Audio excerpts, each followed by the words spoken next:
Delegates, can I call Congress to order?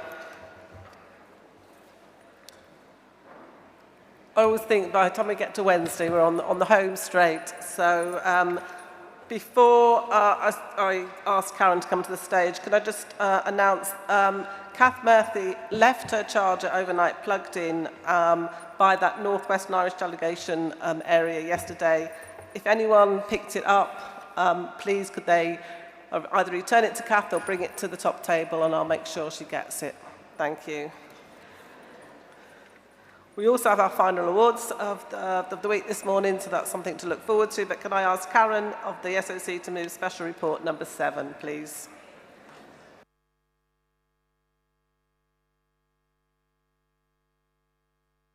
President, Congress, Karen Dudley, Standing Orders Committee Chair, moving SOC report number 7.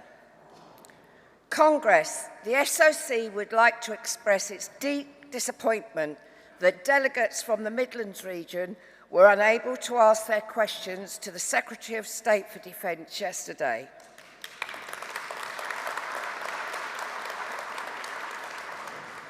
Congress, the following questions would have been asked by the Midlands delegation had they had the opportunity to do so, and I will read it verbatim as it was presented to the Secretary of State. Question 7. From Sharon Yates, Midlands region.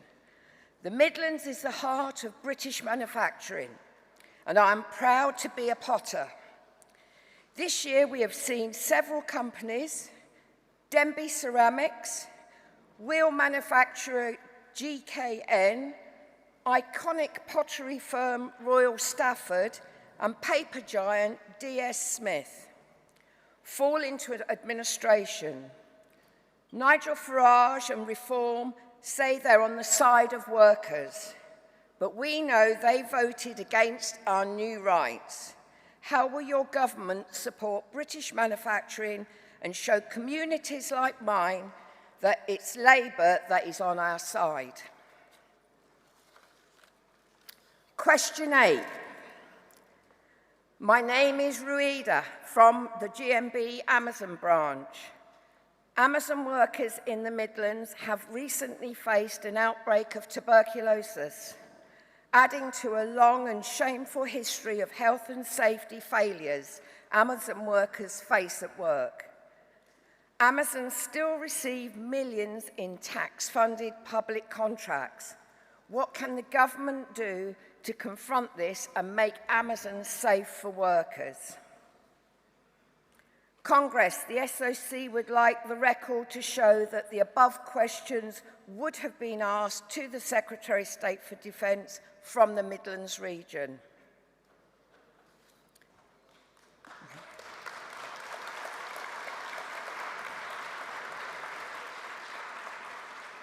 Withdrawn motions. There have been no further withdrawn motions. Emergency motions. Sorry, Gary. Congress, please note that emergency composite 17 mileage rates comprising of emergency motions 10 and 11 from the North East, Yorkshire and Humber and Southern regions will be debated later this morning. Bucket collections.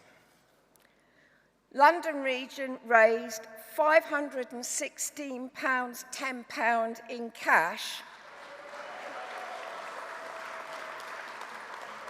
plus £185.90 online, making a grand total of £702 for motor neurone MND charity. Congress, please note the above also included a £10 Irish note, a £5 Scottish note, and a GMB lip balm. Well done to London region. The SOC will consider further requests for emergency motions. The SOC will update Congress accordingly. President, Congress, I formally move adoption of SOC report number 7.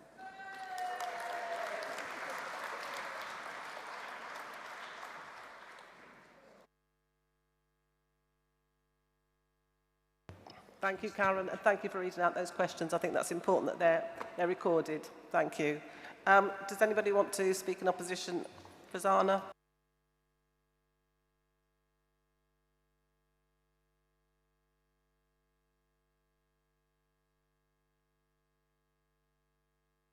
Morning Congress, Fazana Jummer from the North East Yorkshire and Humber region.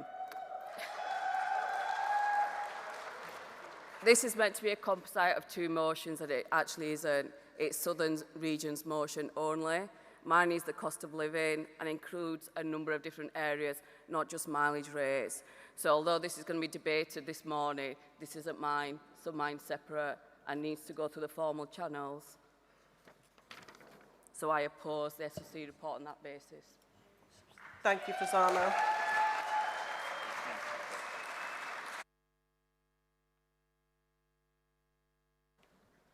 President, Congress, not a problem. We can decouple them and they can be debated separately. Okay.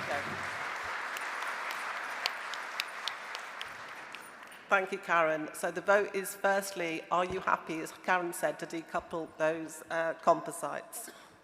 All those in favour, please show. Thank you. Anyone against? Thank you. And then I can put the rest of the report to Congress. All those in favour of the report, please show.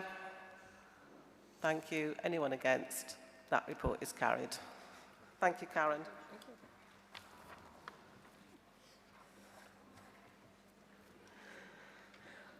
We will now show regional success videos from GMB Scotland and North East Yorkshire and Humber region. Please.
Thank you, Scotland, North East Yorkshire and Humber, another inspirational videos. So many campaigns, so many successes. It's a great way to start the day. Congress, it is my great pleasure to announce the winner, or winners of the John McLean Award for the GMB Health and Safety Team of the Year for 2026. And it goes to Abida Udin from London Region, Joe Pitchford, Northwestern Irish, Ruth Pitchford, Northwestern Irish, Marcia Durka, London, Martina Vardari Ratu, Wales and South West, Tracy Imediata, North East Yorkshire and Humber, and Vanessa Roberts, Midlands. We'll show a short video.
Abida and Tracy unfortunately cannot be here to receive their award in person, but Joe, Ruth, Marcia, Martina and Vanessa are here, so please come up to the stage.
No, not yet. Good morning, everyone. I just want to say massive thank you for all the team behind me, for the people who got involved, all the reps who joined the meetings and who will be part of it in the future. And of course, we want to say thank you. It's a great pleasure to be appreciated and know that the hard work we do in the workplaces is recognized. So thank you so much for all of us and on behalf of us. Enjoy the rest of the Congress.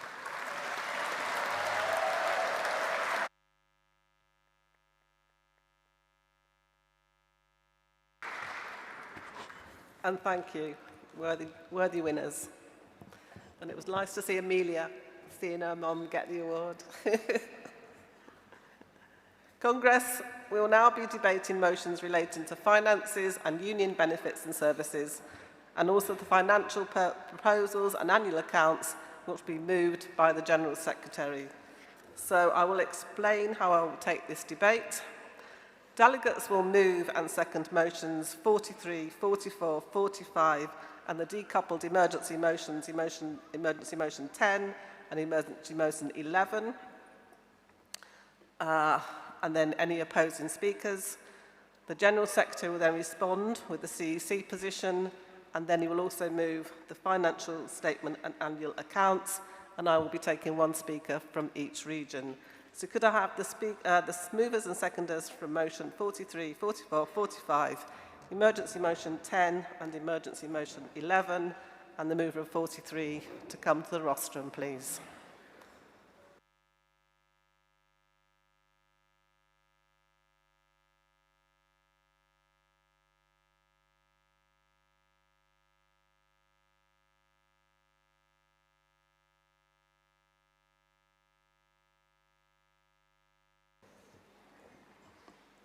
Mover of motion 43.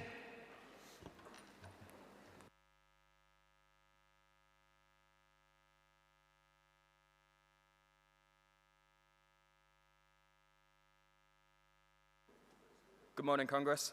My name is Conor MacArthur, and I'm proud to be representing the Doncaster branch from the North East, Yorkshire and Humber region as a first-time delegate, first-time speaker.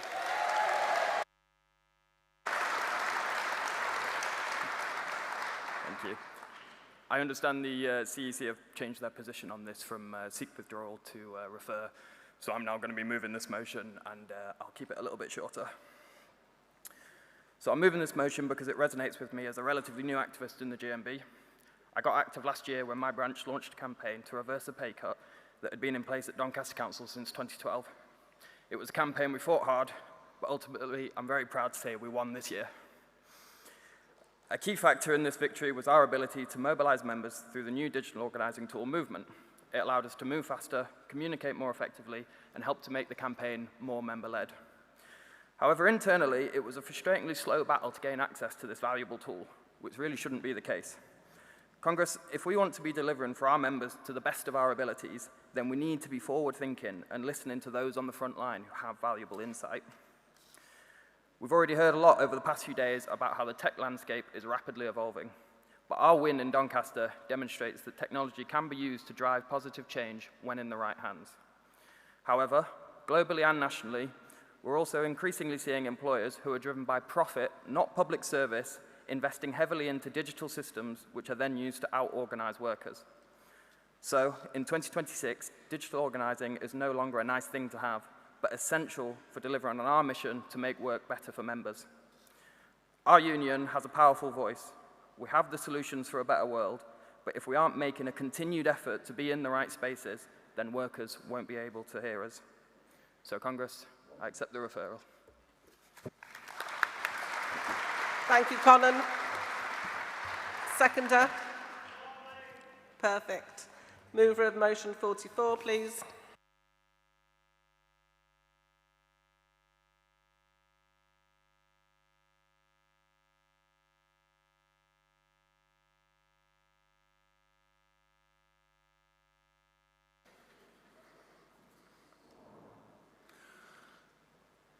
President, Congress, Chris Hibbard, GMB Southern. This Congress calls for the Tolpuddle Festival funding, as moved and carried at Congress 2018, motion F40 to be implemented without further delay. Every year, trade unions across the country come together in a unique little village in Dorset to celebrate the sacrifice of 6 men, George and James Lovelace, Thomas and John Stansfield, James Bryan and James Hammett, collectively known as the Tolpuddle Martyrs, all from the village of Tolpuddle in Dorset. These 6 men were agricultural labourers arrested in 1834 for forming a friendly society, an early trade union formed by taking a secret oath of solidarity. Their protest was of employer wage cuts. Despite unions being technically legal, they were prosecuted under an obscure 1797 law and sentenced to 7 years penal transportation to Australia. Massive public outcry and protest led to their pardon in 1836, and they returned to England as heroes and remain universally recognised founders of the modern trade union movement. In July every year, members from all trade unions descend on this tiny Dorset village. They parade their banners to honour the martyrs' sacrifice and the foundation of what went on to be the trade union movement as we know it today. On Festival Sunday, the trade union movement traditionally pays its respects to the one martyr, James Hammett, who is buried in the local churchyard with a ceremonial wreath laying. This is usually attended by a senior representative of the Labour Party, from which the trade union movement was instrumental in forming. This year, Festival Sunday falls on the 19th of July. The GMB has secured a spacious field for its members at Tolpuddle and offers free camping for a week to every GMB member and their family. The Tolpuddle Martyrs are the reason we are here today in the Congressional Hall. We are all here engaged in established processes, both institutional and political, to bring about change made possible through the sacrifice of a handful of Tolpuddle farm workers back in 1834. The union movement in this country has just one memorial venue, the Tolpuddle Martyr Festival, the parade, the Martyrs Museum, the networking, the village memorials, the pub, and of course the grave. There are many usual suspect attendees, including our own Madam President. Every year, cost of this has been borne solely by the GMB Southern region, despite the imposition of funding having been apparently resolved by Congress in 2018. Congress. Only collectively do we rise. A GMB family divided will fall. Only together can we ensure our union heritage is preserved and celebrated. Cooperation and solidarity across regions will serve to sustain the celebration of our great trade union history. The motion carried in 2018 ensured that adequate national resources are allocated each year to deliver a strong, visible and well-supported GMB presence at the Tolpuddle Festival. This directive should now be implemented and the Tolpuddle Festival comprehensively supported to ensure a secure and successful future event. Congress, this motion is subject of a referral, which is not a panacea for kicking the can down the road. It is rather an opportunity to endorse our heritage before it is lost. I move.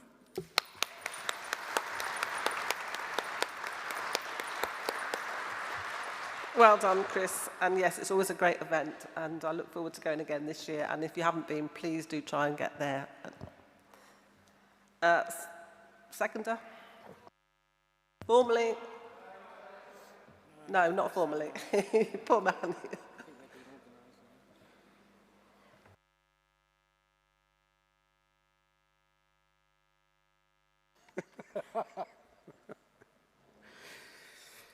Madam President, Vice President, General Secretary, good morning, Congress. G, S68 branch, Southern Region, first time delegate, first time speaker.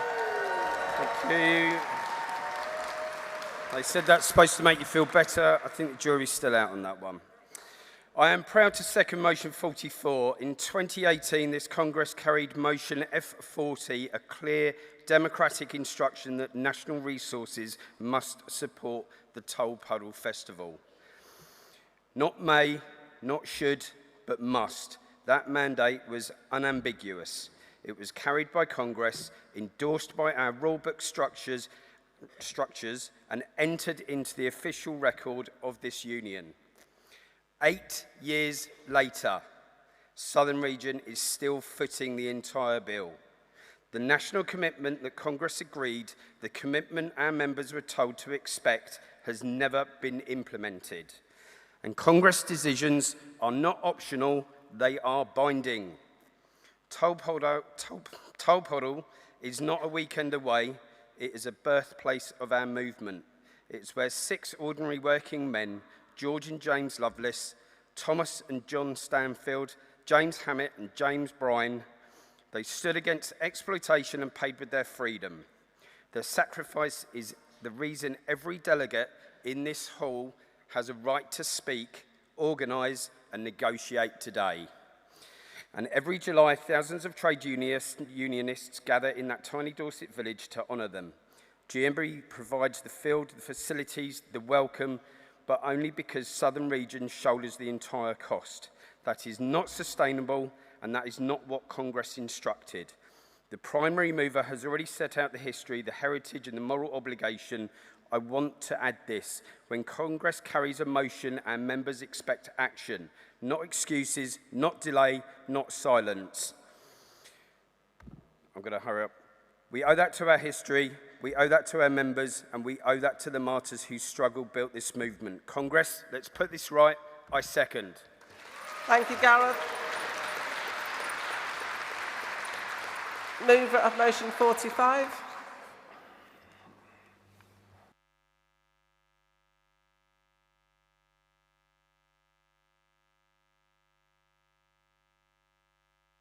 Good morning, Congress, Madam President, Vice President.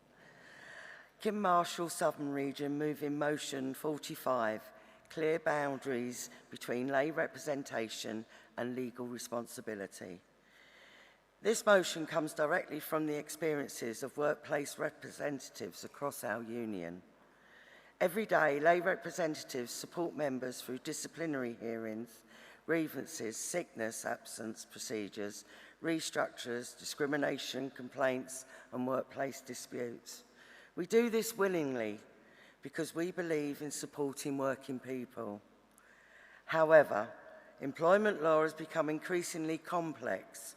Representatives are increasingly being asked to assist with matters involving ACAS, early reconciliation, limitation dates, legal documentation, compensation schedules, and other issues which carry significant legal implications.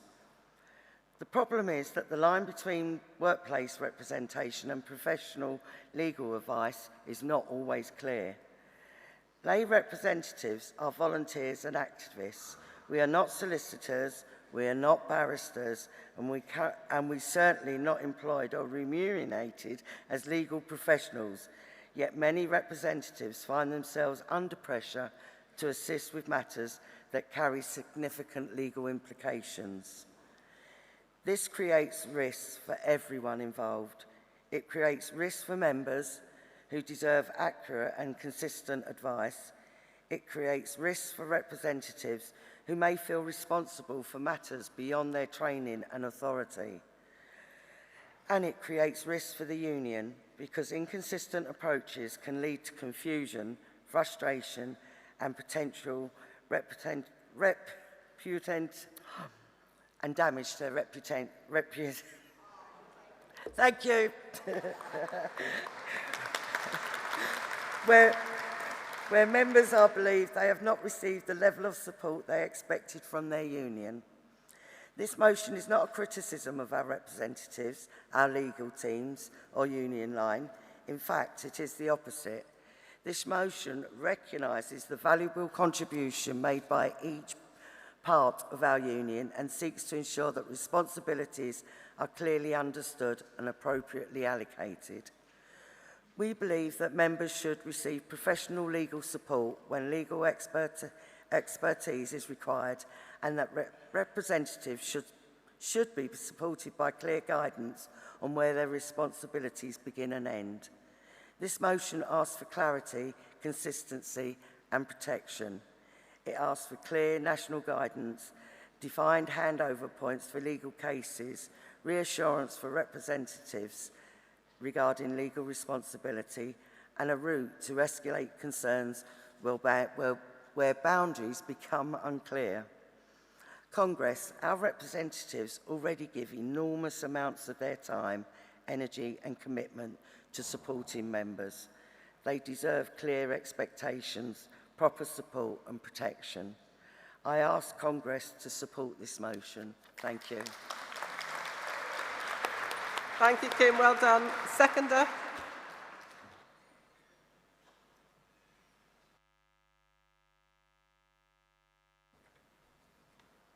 Madam President, Congress, I rise, and still I rise. The far right will not win. Let's be honest about what is happening on the shop floor. Every single day our workplace reps do magnificent, heroic work. They navigate grievances, face down hostile management and protect our members.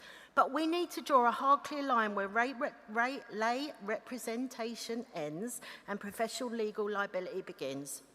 Employment law has become an absolute minefield. We're dealing with rigid tribunal deadlines, complex legal proceedings and technical calculations. Things have gotten so legally intense that I asked a rep the other day how a disciplinary meeting went. They told me, it went great. The employer brought a barrister, a HR director, 3 corporate lawyers. Luckily, we had a secret weapon. I brought a packet of hot knobs, flask of tea, and the GMB rulebook. It was a completely unfair fight for them. But joking aside, it's a single technical slip on an employment tribunal form that can completely ruin a member's case. It's an unfair weight to dump on a rep's shoulders, yet branches are raising a massive warning sign. Complex legal cases are being redirected away from professional legal services and passed straight back down to lay reps. It's unfair, it's unsafe, and it has to stop.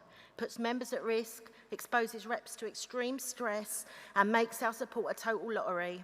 Merton is asking for the basics: clear national guidance, mandatory legal handover points, written reassurance that reps are not liable for legal documentation, and a clear escalation route. The CEC is asking for this to be referred so we can evaluate how different regions resource this policy. This must not be used to kick the can down the road. It must be a mandate to build a watertight national policy. Our lay reps are fighters, organisers, negotiators. They are not unpaid, uninsured lawyers. Let's protect our reps, secure our members, and back the referral of Motion 45. Thank you, Congress. Thank you, Tracy. The mover of emergency motion 10, Southern Region.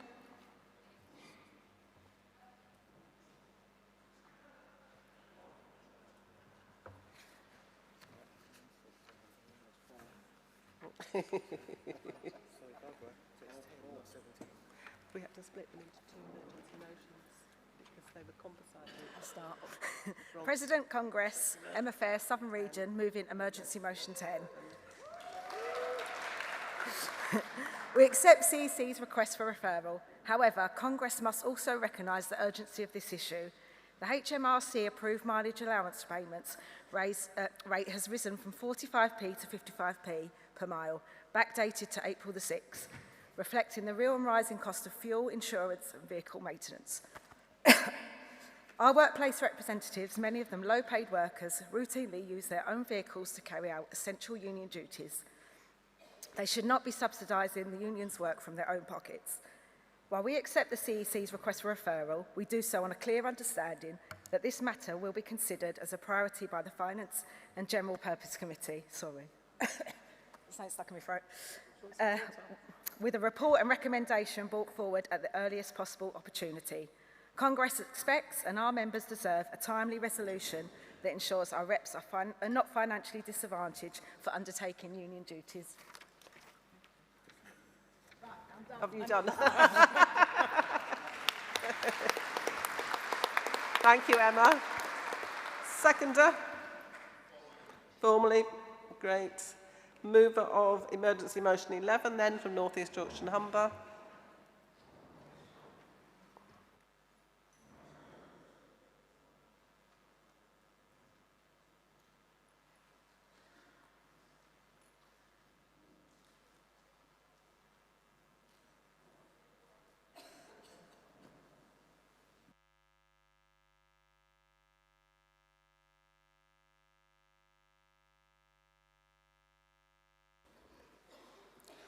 Congress, Presidents, my sometimes favourite General Secretary, Fazana Jumma from the North East Yorkshire and Humber region. Working class communities are always the first to feel the impact of rising prices, and too often they are the last to receive support. Across our regions and nations, members are telling us the same story. Wages are being stretched further than ever, household budgets are under pressure, and everyday essentials are costing more. The continuing instability and conflict in the Middle East has contributed to higher global energy costs, which impacts our fuel prices, food production, transport costs, and household bills. It is working people who pay the price, while large corporations continue to protect their profits. That is why this motion is both timely and necessary. We are 103 days into this current war that none of us agreed to and none of us want. Last month, the Chancellor recognised the reality facing workers by increasing the HMRC rate to 55p per mile.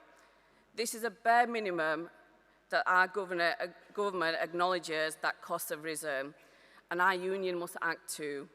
Members are carrying out GMB duties and should not be left out of pocket for representing and supporting fellow workers.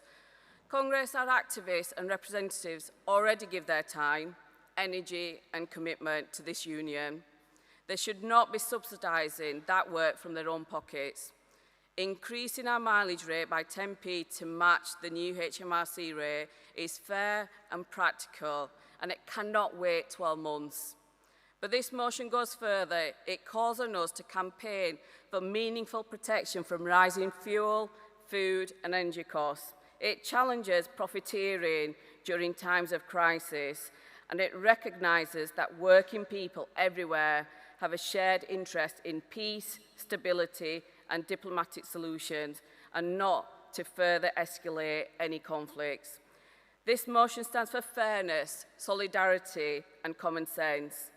This is the year of the reps, next year's the year of the reps, and going forward it's the same. Without reps, without you people and people, hard-working people at home in regions and nations, we can't function, the GMB can't function. So I welcome the CC reference back to committing to having a decision by October 2026, and I urge you to support it. But what I am asking for is that it is backdated to 1st of April. Thank you. All right, don't kill me.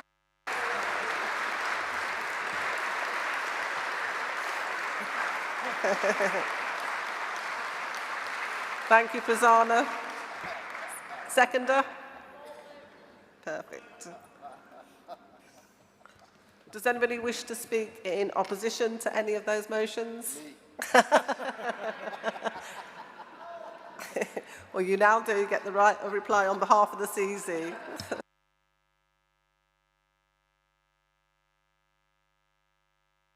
Oh dear, I need a drink after that one. Right, you'll see all the shuffling about of the paper there. Thankfully, somebody keeps me right. Gary Smith, General Secretary and Treasurer, pleased to be responding to motions 43, 44, 45, emergency motion 10 and emergency motion 11. The CEC are asking that all those motions are referred. Conan, on motion 43, the campaign in Donny, absolutely fantastic. Absolutely hear what you're saying. Some incredible things that have gone on in your patch. And we have to ensure that we're giving you the tools, all our activists, the tools to campaign as best and effectively as possible. I had some of those cakes that you made actually after we won the campaign, so you have all my support and best wishes. We are, Congress, putting a lot of money into our systems this year. We have got a whole overhaul of the membership system, and with that, all the campaign tools we want to look at as well. I'm going to talk about that in the finance report as well. It's something that is long overdue, and in part the reason the can was kicked down the road for so many years is because our membership, the state of our membership and the state of the finances of the union. But we're in a better place now. We've got a whole process that's set up. We've got external support for the organisation. It looks like a really professional project plan that we've got in place, and we want to make sure that all the regions can feed into that. So please refer back. I assure you that we'll give you an opportunity to feed in, because we want to learn from all the fantastic work that you're doing. The region is doing some trailblazing work. You're doing fantastic work around the reps, and I assure you we'll want to do everything to support you within that. Did you see that, Farzana? I'm saying some nice stuff before we get to the finance bit. Chris, Gareth, about Tall Puddle. I've got a real emotional attachment to Tall Puddle.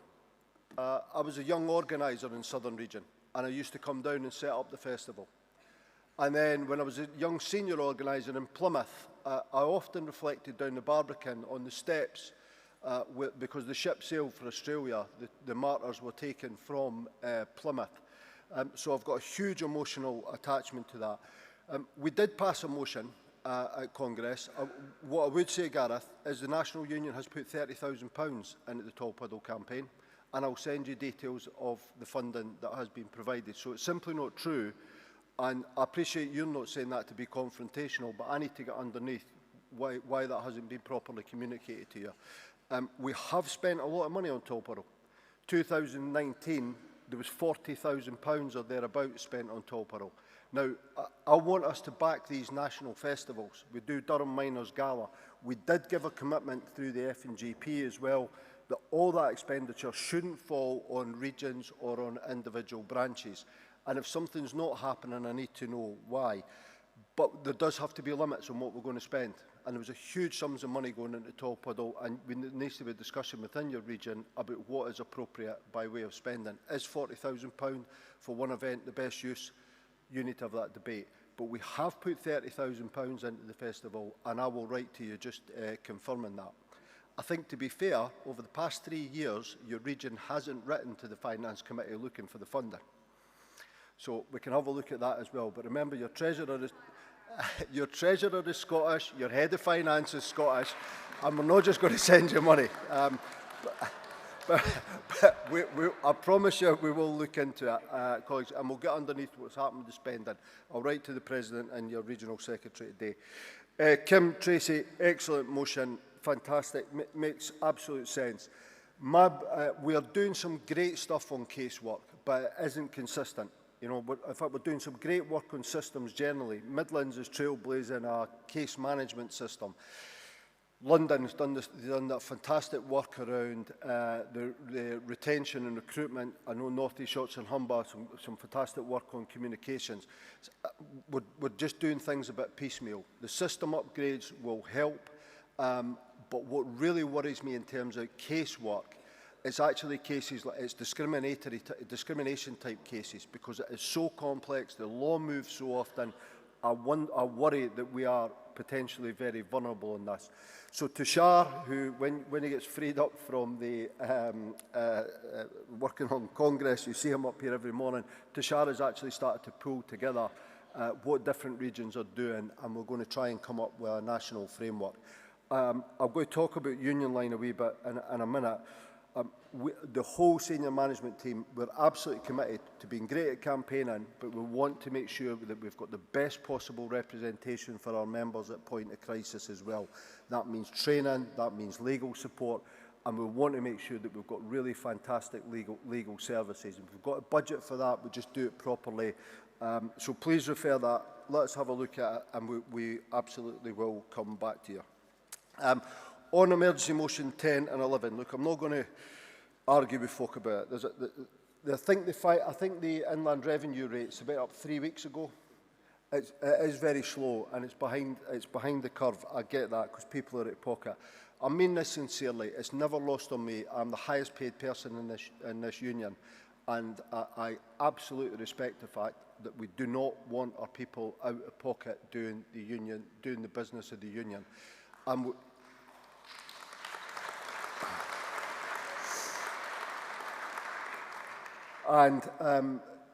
Again, the union's finances are in a healthy place. I'll say that when we're moving the report. I'm not looking to be tight here, Fazana, believe it or not. I know you think I am.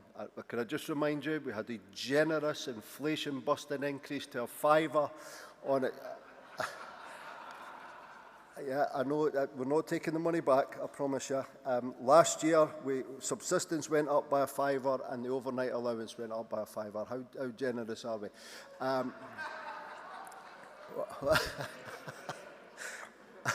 This has has got implications for Michael and the team. It's got implications for branch finances. Please work with us, and I promise you it'll be done and quickly. And if it's not, you'll be back here next year, give me a kicking. So I can assure you we'll move that forward. I really do respect the work that people do. So 43, 44, 45, emergency motion 10 and 11, we are asking for them to be referred back, and I promise you we're not looking to kick the can down the road. We're in a good place financially as a union because of your hard work, and we will move this forward. And you know, given how generous we were in improving subsistence last year, I stand on my track record for Zana. All right? Thank you, Gary.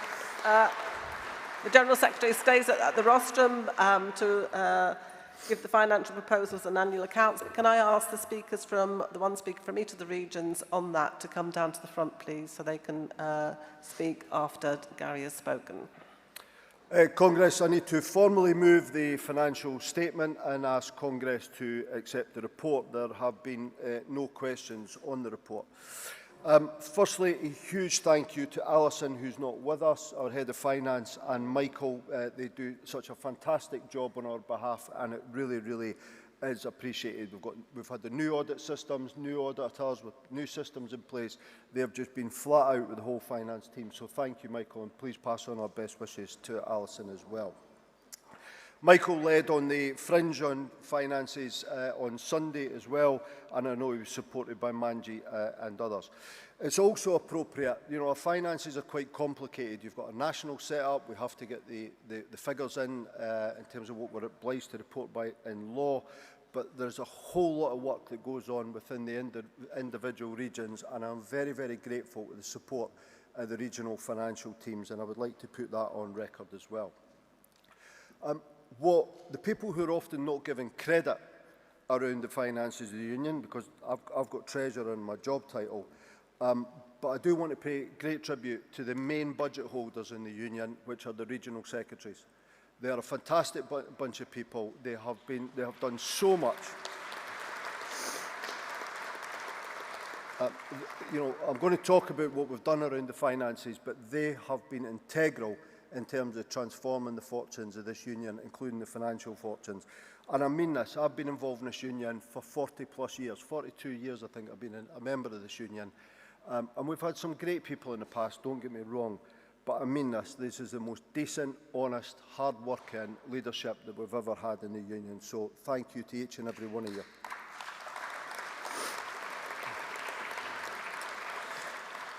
And above all, Congress, we have made some difficult decisions in my previous time as General Secretary and Treasurer. Those of you who've been around know that.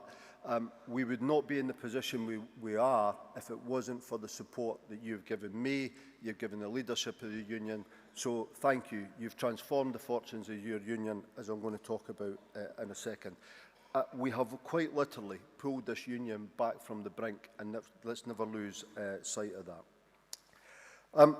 When I first stood as General Secretary, I said I wanted to make it more affordable to be a union member. We broke away from this habit of every year cranking up the subs. Every single year we came to this Congress, put up subs by 10 and 5p. And what that did was disguise the failure of the leadership of the union at the time, because the financial membership was falling. So the way we balanced the books is we moved money for the political fund into the general account. We cranked up the subs every single year.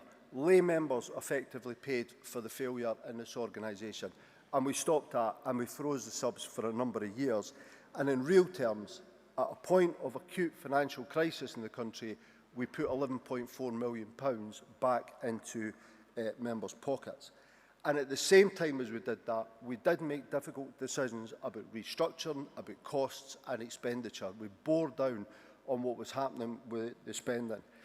And what I'm pleased to say is that for last year, in real terms, we had a real surplus of over £5 million. That's the best surplus we've had that I can remember, apart from lockdown, when we weren't spending any money.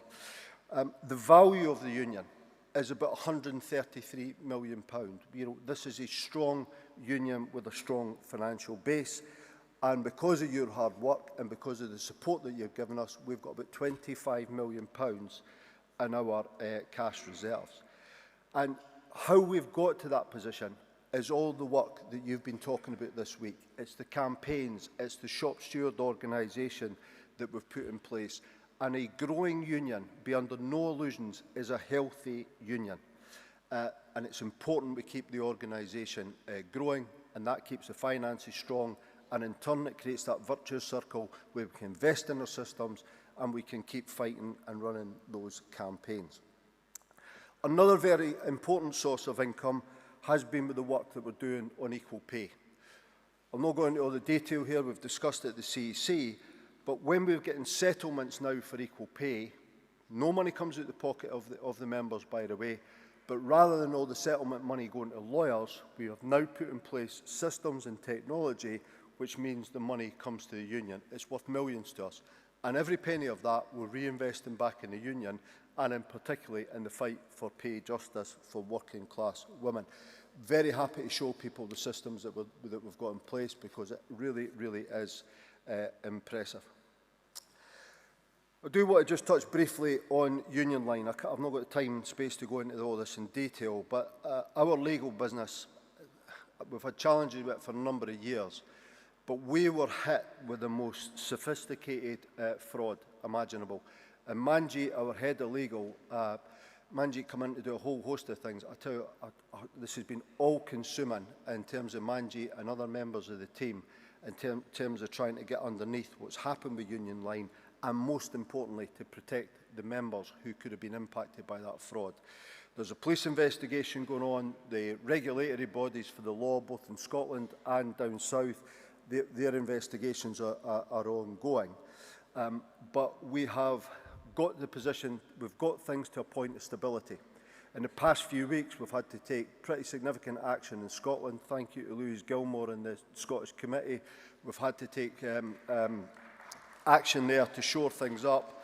But the main thing for us, and it's been painful, I cannot tell you how difficult and how upsetting this has been, but the main thing for us all, including the CEC, has been to safeguard the position of members. So no members are out of pocket as a result of that fraud.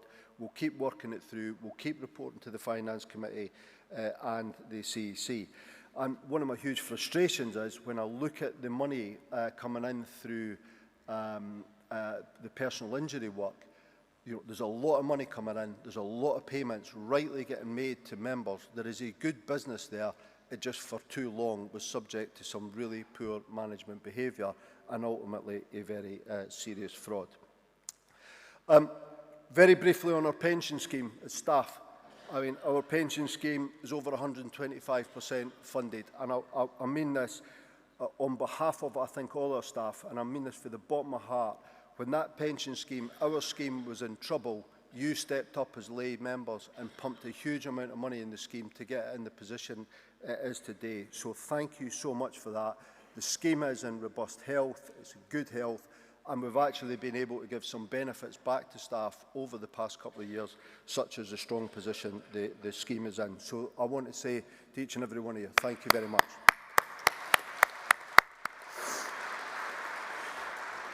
Now, look, Congress, this is going to be a tough autumn and winter. We're starting to see, you know, big issues around membership already. I'm not hiding for what's coming.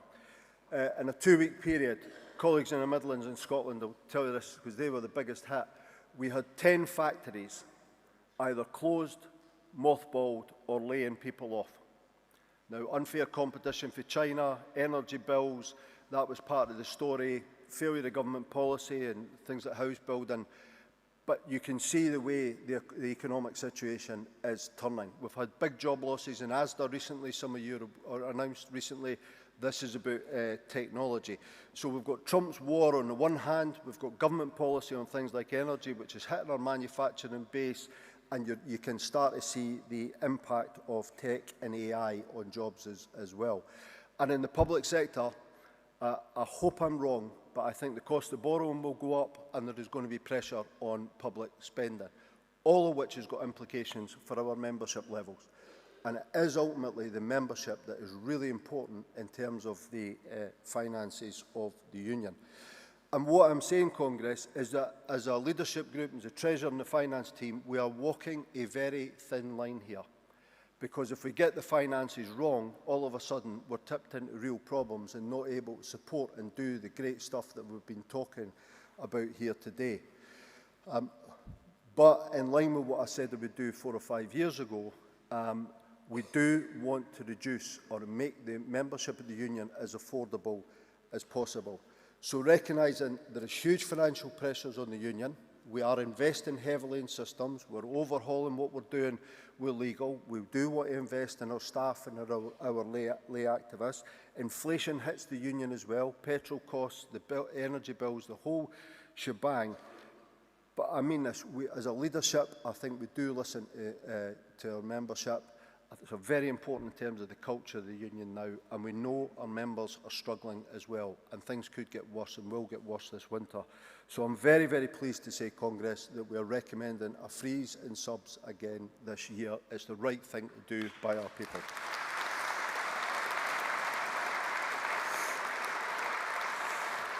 So, look, I'll pull my comments to a close. And I say this really with a heavy heart, and I mean it. The coming period is going to be tough.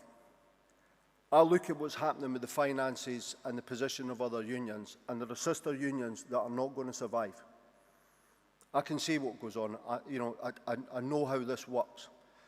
We, on the other hand, are in a very strong position because we worked hard and we pulled this union back from the brink. Hard work, discipline, through building the union properly, and very importantly, being serious about how we go about our business. The job we do is serious, and when we get it right, we change lives. Campaigning, winning, growing. Tough times ahead, folks, but we're ready. Thank you.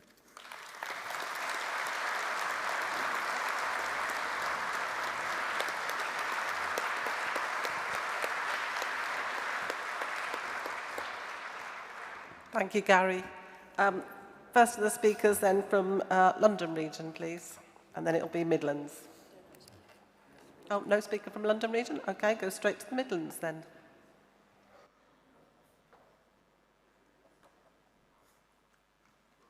And then it'll be North East Yorkshire and Humber.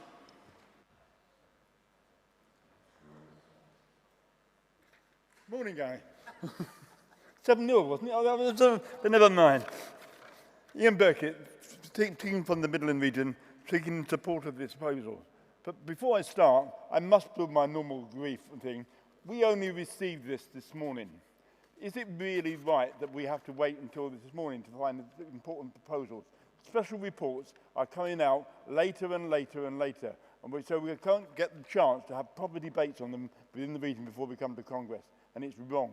I'm saying so much so that I have been promising, and next year I will bring a Ball amendment to make sure the special reports come out in line with the rest of the motions, not thing. But we as a Midland region support this proposal because we recognise the hardship that people are facing and welcome that we do. So with that, Barry, I'll let you off. Thank you.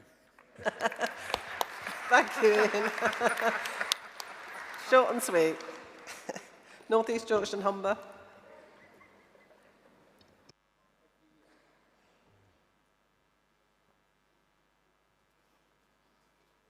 Hi everyone. Trouble again. Our region supports the financial report. We have a question related to the report though. Our union delivers a lot with very little. We're like a certain detergent, small but mighty. Will we be able to use our positive financial health to invest in our people and systems, especially at the centre?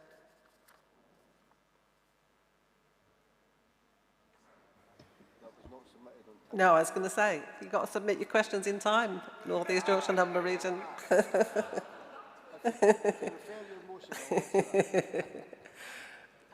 North West Irish region.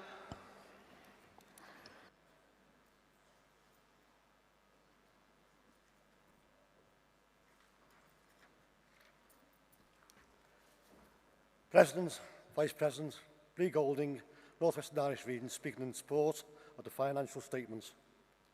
This report shows a union that has grown not only in numbers but in strength, confidence and influence at a time when working people continue to face huge pressures. It is excellent to see the GMB has grown by over 6,000 members. That growth matters because every new member strengthens our collective voice and strengthens our ability to win. Resources raised through that growth allow us to continue making work better for our members in every sector and every workplace. A strong financial position means we can keep building strong workplace organisations, support our reps, lead industrial campaigns and challenge bad employers wherever they try to undermine workers' rights. These finances are not just figures on a page, they represent investments in protecting jobs, improving pay and conditions, defending quality and ensuring that our members' voices are heard loud and clear. This financial statement demonstrates responsibility, stewardship of our union's resources and a commitment to using those resources where they matter most, supporting members and growing the union. A growing union is a stronger union and a stronger union delivers for working people. For those reasons, I urge Congress to support this motion. Thank you, Billy. GMB Scotland, and then Southern, and then Wales and South West.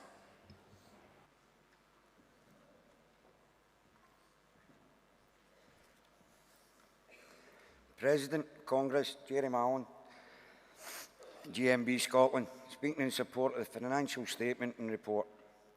GMB Scotland welcomes this financial statement and report before Congress.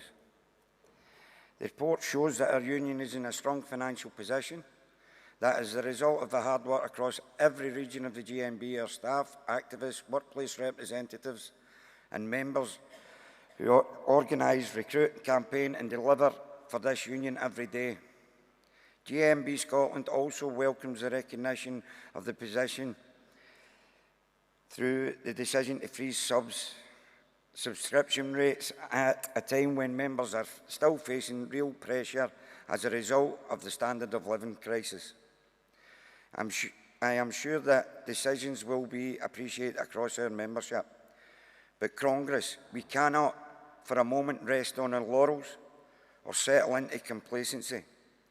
Workers across the country continue to feel pressures of insecure work, low pay, attacks in terms and conditions, are underfunding public services. We are also conscious of the repercussions of the war in Iran and still to be fully felt. Our financial strength must have purpose. Our union is built on its membership. Our membership is built through campaigning, and our strong financial position should be the base from which we build further organising in workplaces, recruiting new members, supporting members in struggle and campaigns for better pay, better conditions and stronger rights at work. We cannot relax. We cannot stand still. We need to keep campaigning across Scotland, across every region and across every part of our union. GMB Scotland is pleased to support this report. Thank you. Thank you, Gerald. Southern.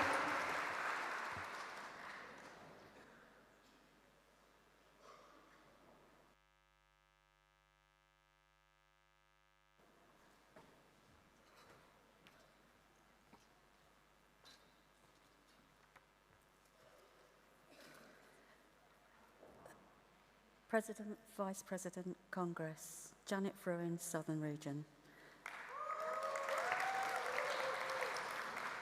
Proud member of the National Care Committee.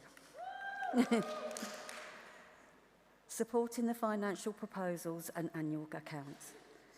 These accounts show that GMB remains a financially strong, stable and independent trade union. But Congress, this is not just about balance sheets. It's about whether we have the strength to stand up for our members. When our members' jobs are threatened, when restructures and redundancies are announced, and when wages are under attack. The headline figures are positive.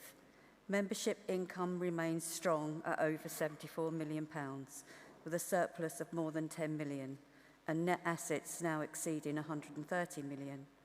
Those are strong results, and they matter, because they give us the ability to act. They mean we can support members in dispute at a time of real economic uncertainty. The strength has never been more important. Because Congress, our members are still feeling the pressure. The cost of living crisis has not gone away. Families are still struggling with food, household energy, and everyday bills. And we welcome the decision not to raise membership fees, because we recognise how important it is to keep membership affordable for those we represent. Because strong finances should mean support flows back to where it matters most, our members, our branches. Congress, this is a union that is financially secure, a union with growing assets, strong reserves and healthy cash balances, but more importantly, a union with the resources to support our members through uncertain times and invest in our future.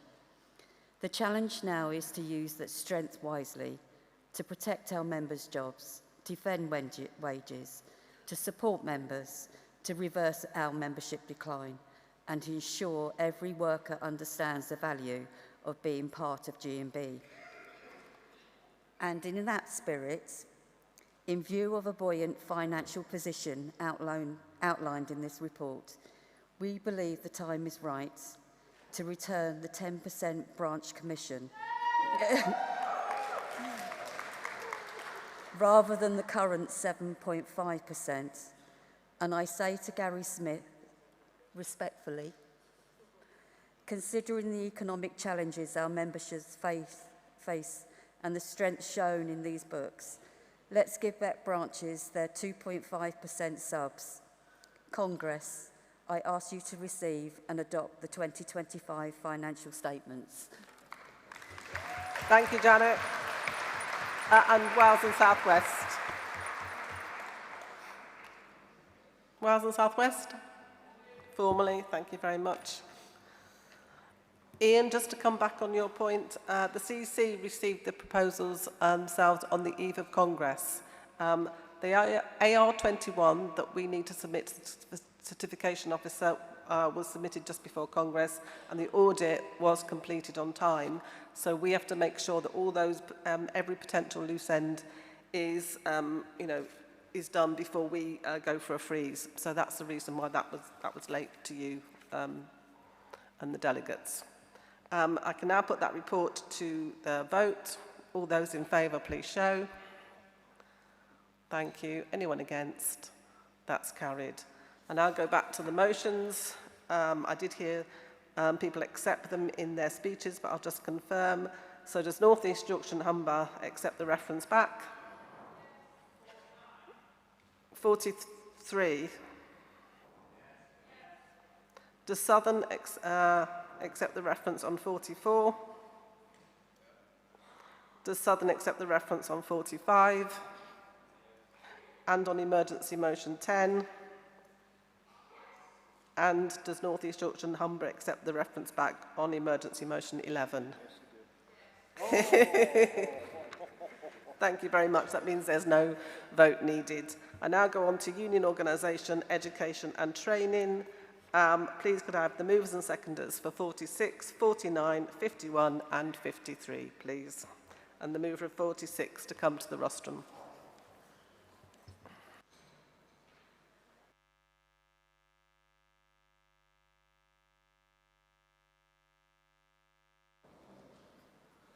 Morning, Congress. I'm just letting you know I'm on it today. I'm in that mood. Congress, Ben Cook, and speaking on behalf of the Midlands Powerhouse, moving motion 46. And this motion is not just about courses and timetables, it's about fairness, inclusion, and the reality of working life today. Congress, in sectors like mine, retail does not sleep, as there is a 24-hour operation. Just like many others represented in this room, our members work nights, they work late, earlies, weekends, rotating shifts, and that changes week to week, and there's no normal working day for anymore. And yet the way we deliver union education still often assumes that there is one. As a representative and someone with a family, I know that what it means in practice. It means trying to balance work schedules and childcare with school runs and family life, and it means planning weeks ahead, only for shifts to change, and it means making sacrifices. And under the current arrangements, where in some cases agreements like ours in ASDA gives us 6 days of learning, it creates a real barrier. 6 days is not flexibility, 6 days is not access, and 6 days is a limit placed on opportunity. And Congress, if we're serious about equality, then we must be serious about removing barriers. Because the truth is simple, if education is only available at times that fits the employer of a traditional working pattern, then it is equally not available to our members. The members working nights is excluded, the parent juggling childcare is excluded, and the worker on unpredictable shifts is excluded. And that is not because they lack commitment, it's because the system does not flex to meet them where they are. And this motion recognises the reality. It recognises the offering evening courses, adapting delivery and extending access, even if it takes longer, and opens the doors to members who would otherwise be locked out. And Congress, and I stand here with proof of why this matters. Truthfully, I left school with no GCSEs, no qualifications, no obvious path. I worked hard and I went to university, and I'm proud of that achievement. But I will honestly tell you, the most meaningful education that I've ever received didn't come from university, it came from the trade union movement.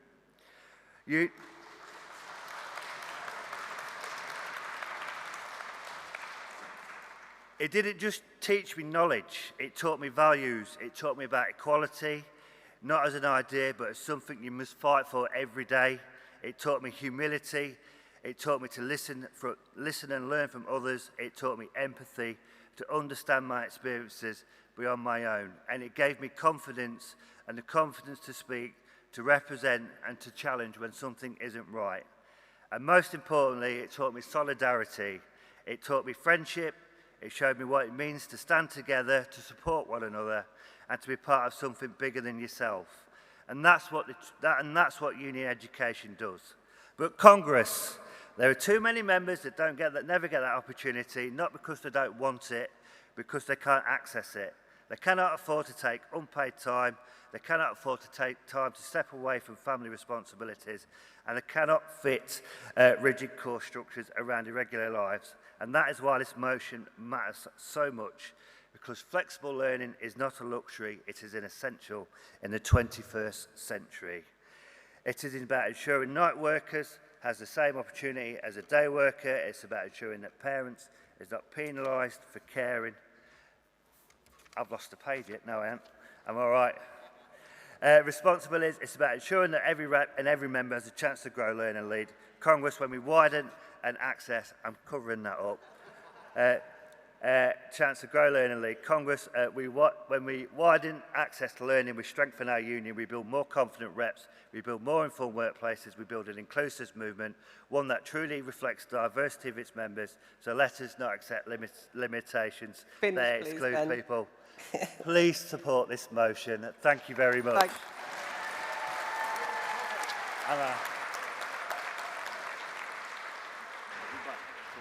Seconder.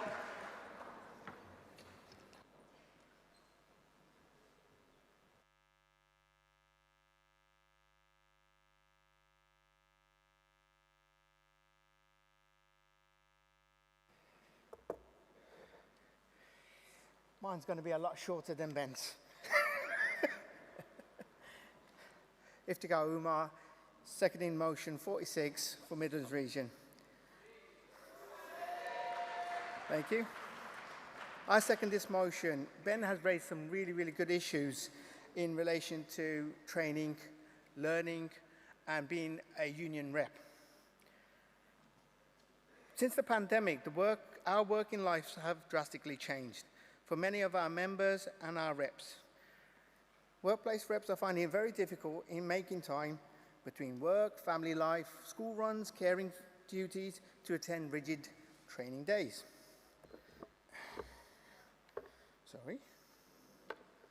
In order to serve and support our members, colleagues properly and challenge employers, managers, and unscrupulous HR officers, we need to have the confidence in our reps with their training and also given the tools for them to challenge the workplace issues. This can only happen with a comprehensive training courses, more importantly, different methods in accessing training, whether this be face-to-face, hybrid, or virtual. This is nothing new in the current working environment that we're in. All we're asking is that GMB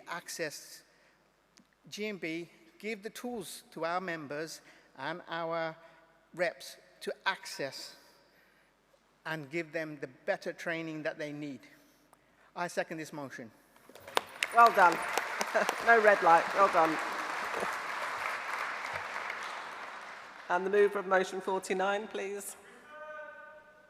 You accept the referral? Oh, good.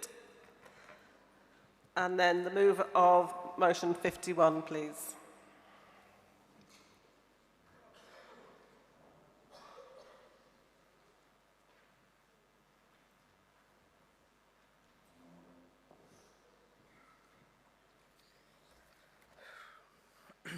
President, Congress, Jake Healy, Midlands Region, first-time speaker.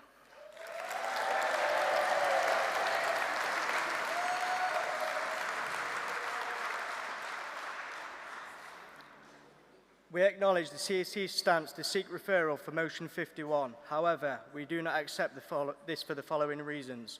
The first, this motion is clear, specific, and in fully order. It calls for consistent, high-quality training for all youth officers across our union. There is no ambiguity, no legal barrier, and no procedural fault that justifies sending it back.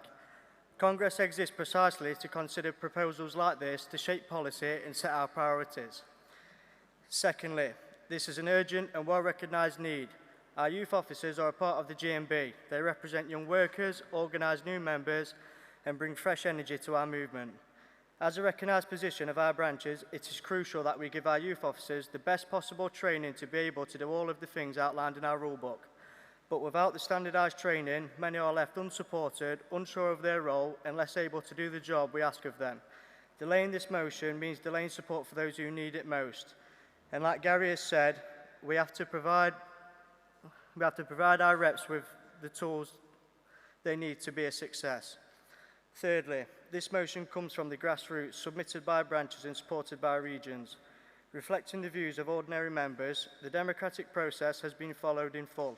Referring it risks appearing to override the democratic voice. Any details about delivery can be discussed, amended, or worked out after Congress agrees the principle, not before we even get to debate it. In the past, we as a union used to have a young members organising school, not too many years ago, 2020 to be precise. The turnout of young members was absolutely phenomenal. This is clear and evident that there was a young members network with a burning flame to grow and progress within the GMB. There are 13 young workers here at Congress 2026. Those 13 could be the start of the next organising school. In conclusion, we need to invest in our branch youth officers with the best support and knowledge possible to bring more youth into our movement. In order to ensure the union carries on supporting our members year after year in the best way they possibly can, young members are the future of GMB. Congress, I ask you to support our refusal to not refer and support our young workers. I move.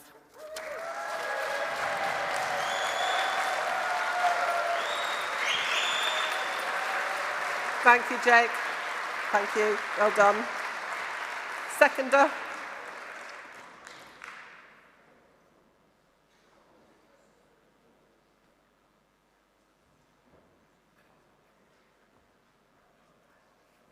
Morning, Congress, brothers and sisters, top table. Well, I'm not going to be as long as that, but what I am going to say is we're very proud to have Malcolm Sage in our branch for the youth because, you know, he's got a lot of knowledge and he supports our youth. And basically, all we're asking for is specific training for all unions, all branches, so they have the same training. That's all we're asking for. And on another note, a lot of people know I'm a beekeeper. So when a bee dies in a colony, they all die. And they've all got a task when they're born. And that's what we're saying. The youth is our future. Please support I Move.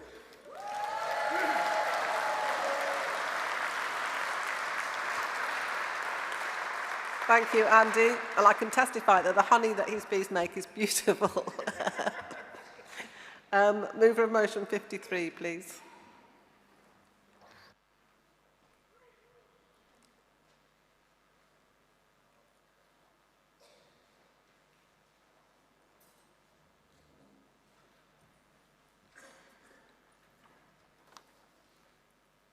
Morning, Madam President, Vice President, he's legged it.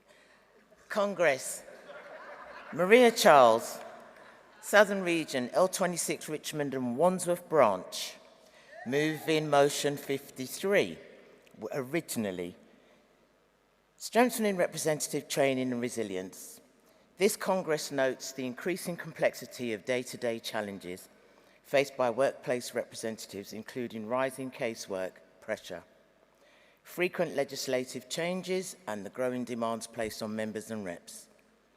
Congress believes that to meet these challenges effectively, reps must be fully equipped with comprehensive and up-to-date training, strengthening knowledge of legislation, employment law, and case management will empower reps, build confidence, and also enhance their ability to support members in more complex situations. Congress further believes that improved training will increase resilience and support reps' well-being, build strength and capability across the rep network, ensure reps are forearmed with the most current legal and procedural information, provide valuable experience that improves representation outcomes for members. Congress therefore calls on the Union to acknowledge the growth in members, expand and improve training opportunities for workplace representatives with a focus on resilience, confidence building and practical casework skills. Provide regular updates and accessible training on current legislation and employment law. Develop advanced learning pathways for reps who support members with complex cases. Strengthen support structures such as mentoring, peer networks, and refresher training to sustain reps' resilience and ongoing development. And also improve consideration to nationalise education and training to enable good practices across all regions are shared. Thank you. Congress, I move. Thank you, Maria. Seconder.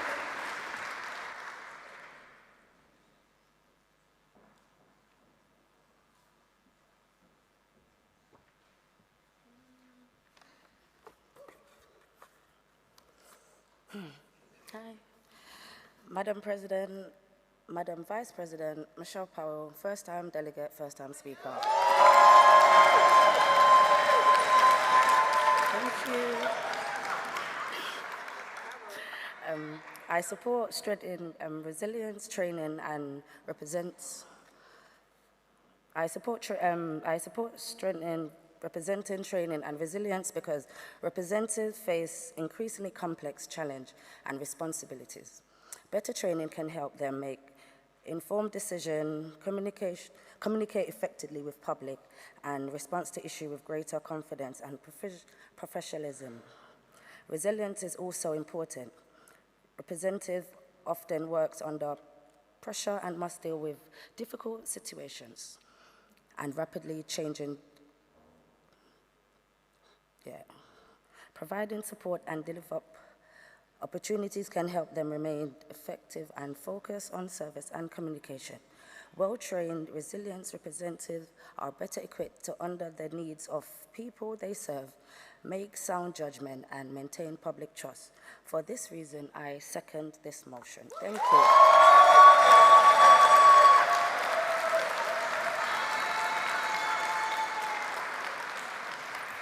Well done, Michelle. Does anybody want to speak in opposition to any of those motions? Then can I ask Donna Spicer to respond on behalf of the CEC?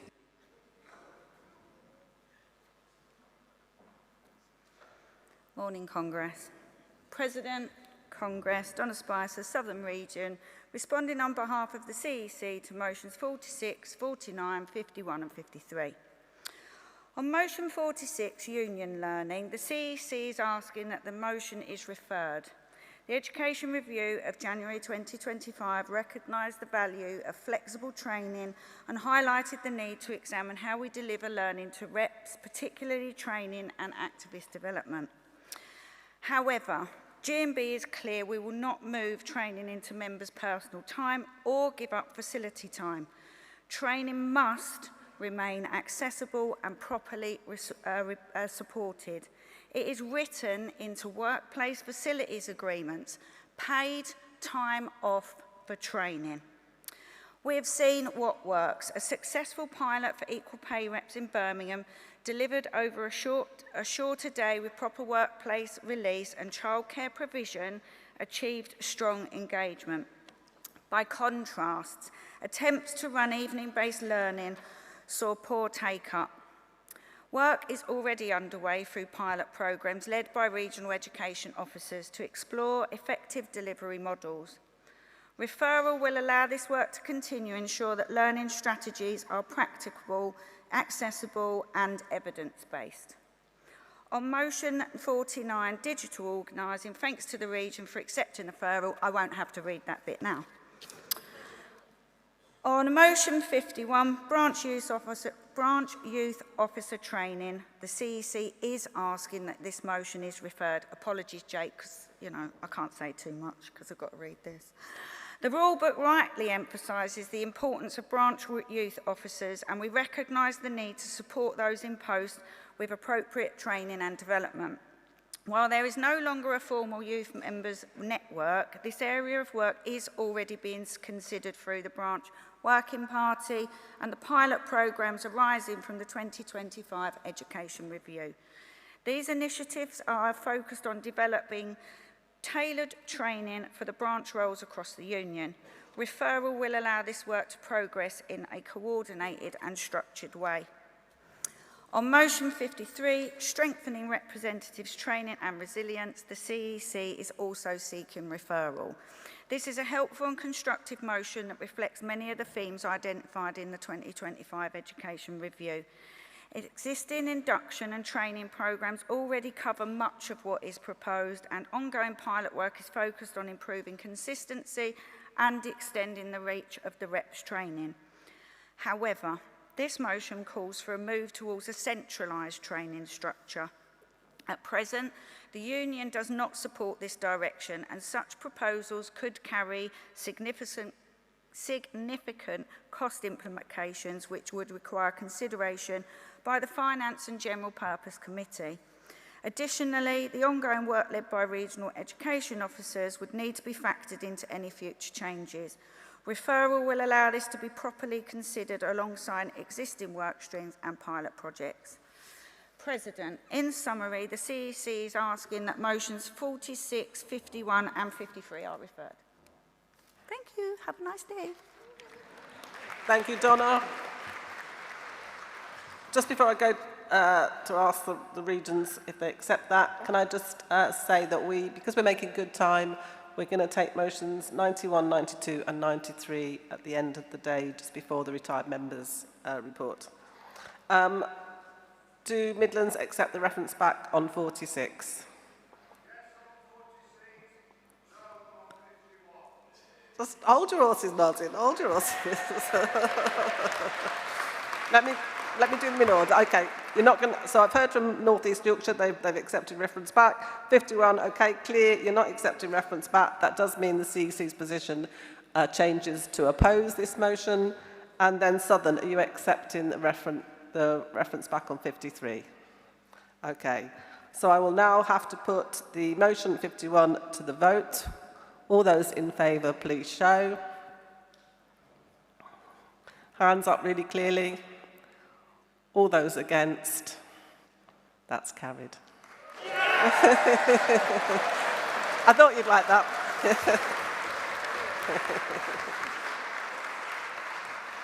That takes us on to union organisation, equality and inclusion. Can I have the movers and speakers for all these motions, 54, 55, 56, 57, 58 and 59, please?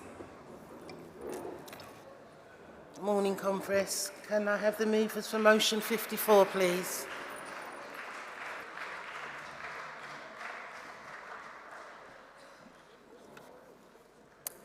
President, Vice President, Congress.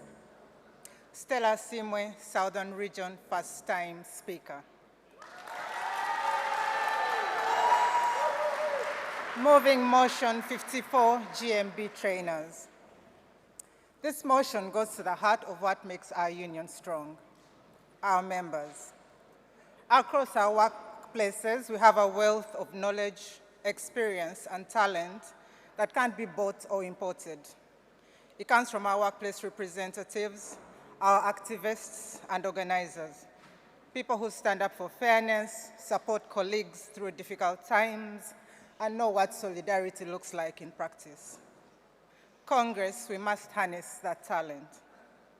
Many members like myself already possess the skills, the qualifications, and commitment needed to become effective trainers. By creating opportunities for members to train members, we strengthen not only individuals, but our union as a whole. Education is more than just courses and classrooms. It's about empowerment. It's about giving people the confidence to share knowledge, develop new skills, and inspire others to become active within our union. Training our members delivers real benefits. It develops leadership, helping us identify and nurture the next generation of workplace representatives and union leaders. It strengthens our activist base, builds confidence, and a culture of continuous learning and development. It also helps us retain knowledge within the GMB. Our members understand the realities of the workplace because they live them every single day. They bring credibility, practical experience, and a genuine understanding of the challenges working people face. Our regional education officers already do an excellent work in identifying and developing this talent. This motion builds on that work by recognizing that some of the best trainers we can have are our own trainers, our own members, people who have walked the walk and can pass on their experience to others. Congress, we must invest in our members. When we do that, we invest in the future of our own union. Let us create new opportunities for activists to become trainers. Let us ensure our education programs remain member-led, experience-driven, and proudly homegrown. By educating within our union, we build a stronger, more skilled, and more united GMB. Congress, please support this motion. I move. Well done, Stella. Can we have the seconder, please?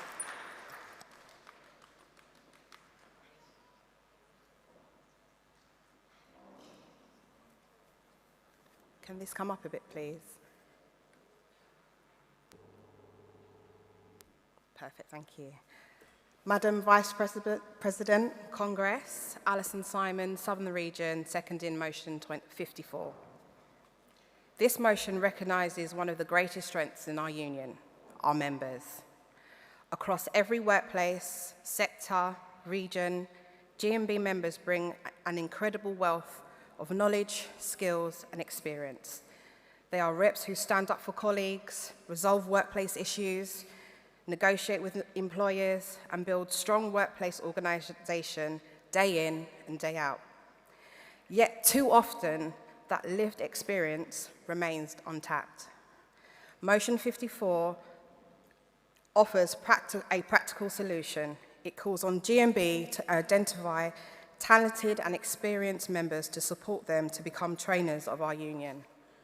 Who better than to train the next generation of workplace organisers than those who have done the job themselves? They understand the realities of organising, the challenges of our reps face, the skills needed to win for workers. Their experience brings credibility, relevance, inspiration to every training sessions.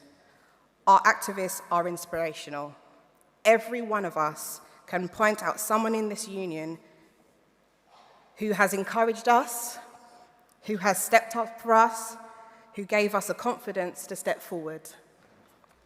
By investing in homegrown training, we give those activists an opportunity to inspire the wave of the next workforce representative, branch officials, regional leaders, national leaders, and perhaps even our future General Secretary of this great union. This motion is more than training. It's about investing in the future of the GMB, developing GMB member-led training. We create new opportunities for the GMB activists to grow. Congress, this is a positive, practical, and forward-looking motion. It values our members to develop activists. I urge you to support this motion. Thank you.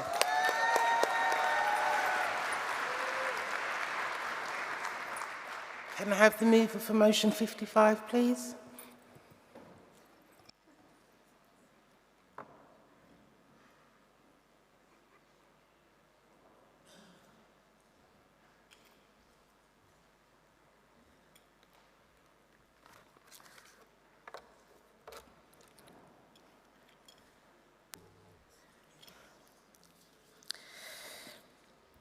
President, Congress, comrades, Tarina Grover, D11 Southern Region. Congress notes that gaps between roles in GMB limits internal progress, and we all know that that means practice, talent, committed members hitting the ceiling because the training available stops at the workplace representative. Our current courses are excellent for reps. They cover representation, health and safety, recruitment and equalities, but they don't yet open the doors to becoming officers, health and safety leaders and equality coordinators. We want to see our lay reps move their way through the union, reaching their full potential and taking the rightful place in the senior role. This motion calls on GMB to provide strong, accessible training and development for all, create clear, progressive routes into higher roles, remove unnecessary gaps that prevent internal applications from stepping up. The CEC qualification recognises the valuable work already done by our regional education office. They identify and nurture talent across the membership, and the education review signposted in 2025 is beginning to deliver clear professional and personal route through training, but we must go further. There is a misinterpretation in what we mean by higher roles. We mustn't confuse lay members' skills with office training, yet we must ensure both are available.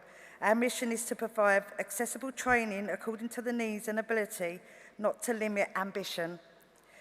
School support staff, care workers and other large membership groups deserve the same opportunity to progress.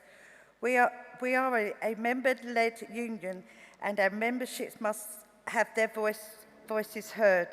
If we fail to act, we risk losing members to other unions who promise progress but cannot deliver representation. So let's make sure that GMB delivers on its promise. Training that builds confidence and competency, pathways that turn reps into officers, a union where every member can see a future for themselves, because the NFU is not for you, the GMB is the one for me. Let's make the more than justice slogan, let's make it reality. Congress, Please support this motion. I move. Thank you. Can we have the seconder, please? Formally. Thank you. Does anyone wish to oppose this motion? The motions? Okay, can we hear from the CEC, please, Mo Akbar?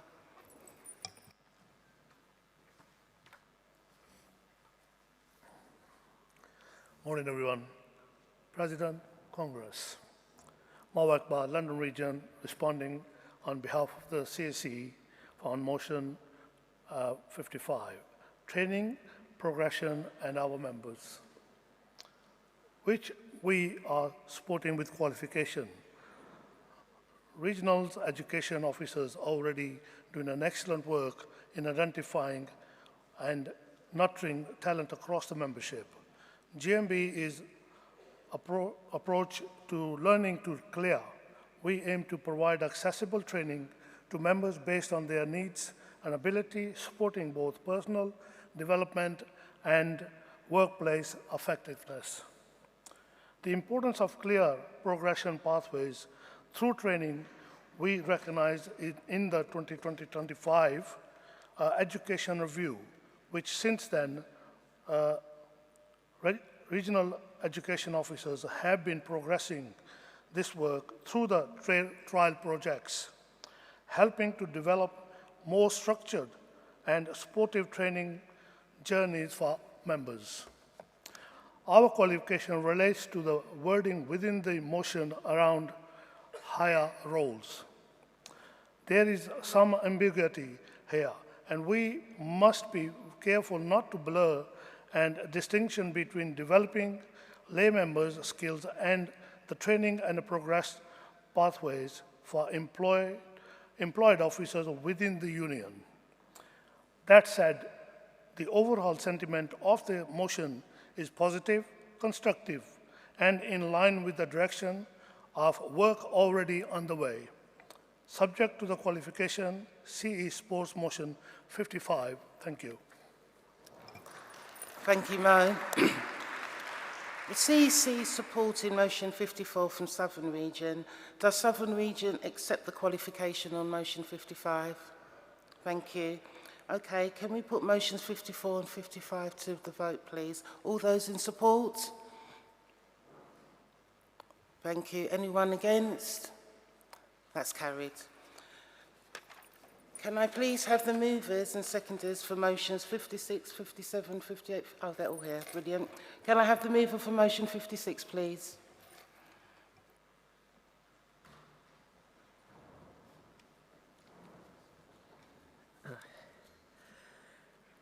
President, Congress, Pauline Ward, GMB Scotland, moving motion 56.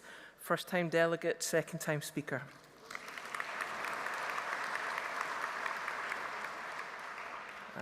Motion 56, supporting workplace representatives, reps, through equality expertise. I'm a Congress newbie and a newbie workplace organiser because I became a rep in November last year. I'll admit, at times it's almost overwhelming, and I'm not just talking about the Blackpool tram timetable and all the Congress documentation. As a rep, I'm talking about the pace of changes in the law, changes in guidance, and I'm talking about the arguments around equality in the workplace becoming more complex and more contested. I'm the LGBTQ+ officer for my branch, and that's a great joy. I'll take my huge GMB rainbow flag pride to a march, and it's been known for a member from some other branch to spot the GMB flag, and we'll get chatting, and I'll sign them up for our self-organised group for LGBTQ+ members. Through the self-organised group SOG, or SOG as we like to call it, our LGBTQ+ strand leads, Kirsty and Chris, listen and they develop knowledge of issues affecting our members. My branch secretary always says, in GMB, everything we do is for our members. That's Linda Carr-Pollock, the best branch secretary in GMB. Linda. It's so true. In GMB, everything we do is for our members. And it's so important that we always keep focused on doing everything we can for our members. Through groups like the SOG, we can build and feel the solidarity. But I wish we were also using these groups more effectively for disseminating information. We're in a digital age now. GMB needs to move with the times. We need to be more connected. Lucy Powell, the Deputy Leader of the Labour Party, said recently, "The spread of dis and misinformation is a real and present danger to our democracy. Certain political parties of the far right are making highly effective use of social media. So we in the Labour movement need to get information out to our workplaces in formats that members can easily like and reshare to amplify the messages. We've been trying to do that through Blue Sky, and you can find posts from the LGBTQ+ SOG on the hashtag GMB26 Congress hashtag. But comrades, it has been very difficult to follow all the developments on the erosion of trans rights, the shameful and unnecessary erosion of trans rights and non-binary inclusion that we've been witnessing in the UK. I can't go through all the disappointing and distressing details. Others here have explained that more eloquently than what I can. Now, I'm a busy NHS data analyst. I have deadlines. I care about my work. So I don't have time to read all 342 pages of the latest version of the EHRC code. So I've been relying on organisations like the Good Law Project and social media figures like Oscar Davies, the non-binary barrister, to get my updates. This situation has highlighted the need for GMB to improve the flow of information to reps. In autumn 2025, GMB did set up the new National Equality Action Group. I hope that's going to be the focal point that we need to help deliver some of the asks in this motion. So comrades, do please engage with the National Equality Action Group. And what might that look like in practice? Well, we want to see bigger and better networks on social media for our reps, more workshops, webinars, email distribution lists. We want bigger and better online resources like conference decisions.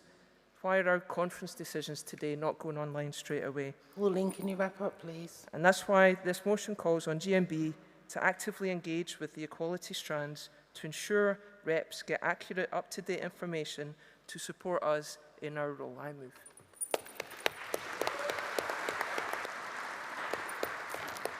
Can I have the seconder, please?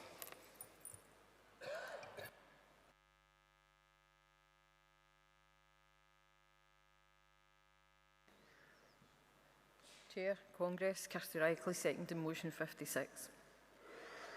Congress, changes in court rulings and legislation can lead to confusion within our workplaces, making it challenging determining what is law and what isn't law. At GMB, we have equality representatives from all regions who sit on various self-organised groups, including black workers, the disabled workers, the LGBT+ workers and the young workers. These groups are committed to support and advise members on equality issues. GMB policy continues to support and recognise the importance of all people, especially those members that identify in these strand groups within the union. To this end, we encourage branches to reach out to their regional strand leads for guidance and advice. This can be assuring members have access to up-to-date more information or just their lived experiences. Congress, we believe that this will help members navigate the complexities of workplace equality and provide the ability to make informed decisions. Congress, we are here to help. We don't bite. Much. Please support the motion. Thank you. Can we have the mover for motion 57, please?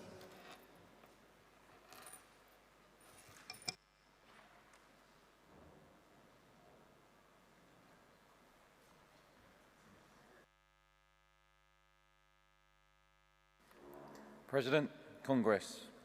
Robert Patel, London Region, moving motion 57, online training to help reps access training. Congress, our union is only as strong as our activists we train. Every day, GMB reps support members through grievances, disciplinaries, health and safety, and workplace negotiations. But too many potential reps face barriers before they've even reached the classroom, not because of lack of commitment, not because of lack of ability, but because they have caring responsibilities, health conditions, family commitments, or simply cannot travel long distances or stay away from home.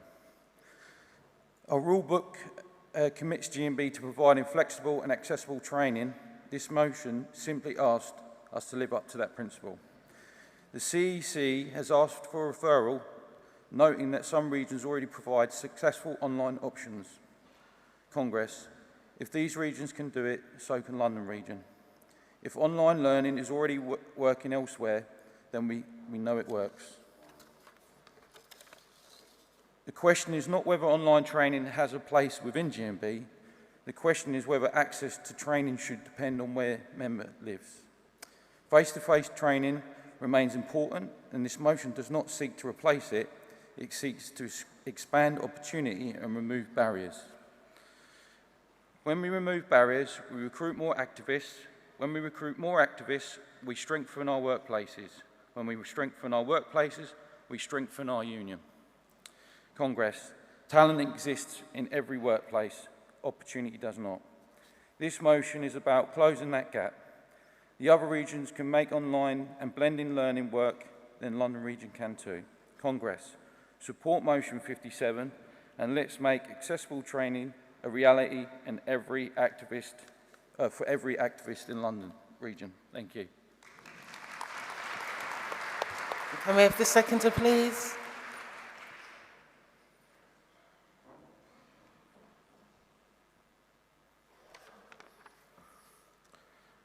President, Vice President, Congress. Stuart Wolf, seconding motion 57, London Region. Face-to-face training in the classroom has always been good over the past few years, but times have changed. We all forget sometimes that for some members, travelling can present several different issues, which I'm sure you all agree. If there was an option for online training or hybrid training, it would make things easy to attend. The constraints and barriers for some members we face would go away. Over the long term, hybrid or online format would boost attendance across the regions. Reps, members would not have the pressure of working out travel arrangements, which can be a challenge for some. Overall, this would upskill more reps, more members, which in turn would support the union, making us all stronger together. I second the motion. Can I have the mover for motion 58, please?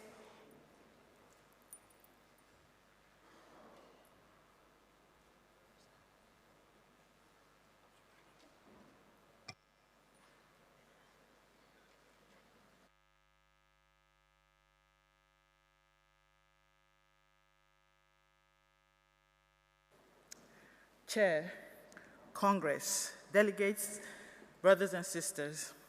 My name is Margaret Andy Jaja from the Northeast, Yorkshire and Humber region. First-time speaker, first-time delegate.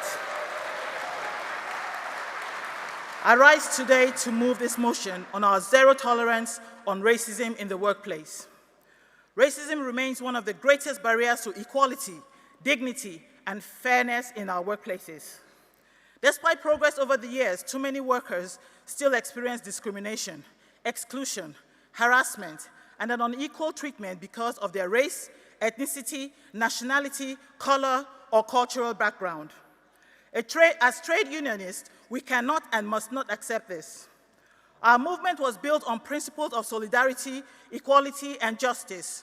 We believe that every worker deserves respect, dignity, regardless of who they are or where they come from. When racism exists in the workplace, it undermines these principles and weakens the unity that is essential to protecting workers' rights. Racism does not always come in obvious forms. Sometimes it appears through discriminatory remarks, offensive jokes, stereotypes, exclusion from opportunities, equal treatment, or barriers to career progression. Sometimes it is hidden within workplace cultures and practices that disadvantage workers from minority ethnic backgrounds. Whatever form it takes, racism is unacceptable. Believe it or not, my friend and I experienced this in this very building a few days ago. This motion sent a clear message that there is no place for racism in our workplace, our union, or our society. Zero tolerance means more than words on paper. It means action. It means ensuring that employers have effective policies in place to prevent and address racism.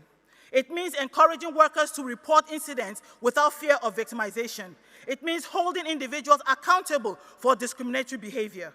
And it means creating workplaces where diversity is celebrated and inclusion is a reality. Congress, racism harms not only those who are directly affected, but also the wider workforce. It damages trust, creates division, affects well-being, and undermines workplace harmony. A workforce divided by prejudice is a weak workforce. A workforce united in mutual respect is a strong one. Let us send a message to employers that they must do more than simply condemn racism.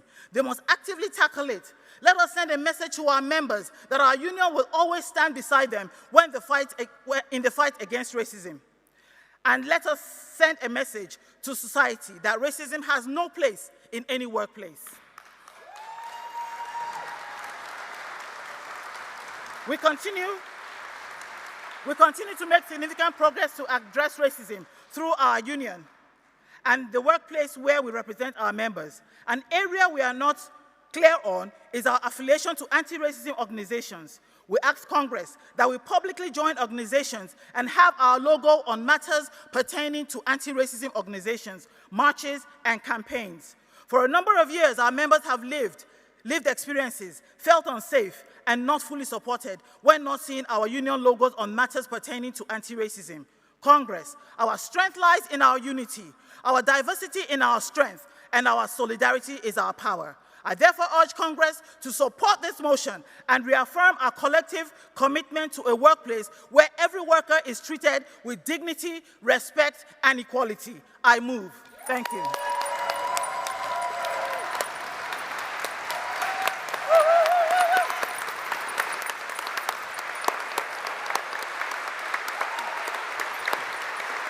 Thanks for sharing your experience. Well said, Margaret. Can we have the seconder, please?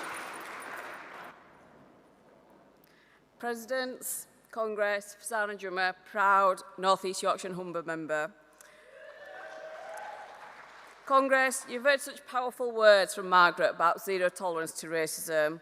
As a union, we have made important progress in challenging racism in the workplace and within our structures. We rightly campaign for no place for racism in our union and also, therefore, in our communities.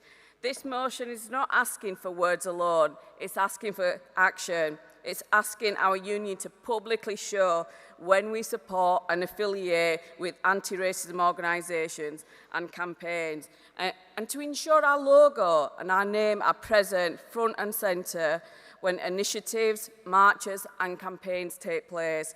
For many members, particularly those with lived experience, visibility matters. Within our union and what we've seen when we've been absent from these campaigns, it feels as though we're standing on the sidelines.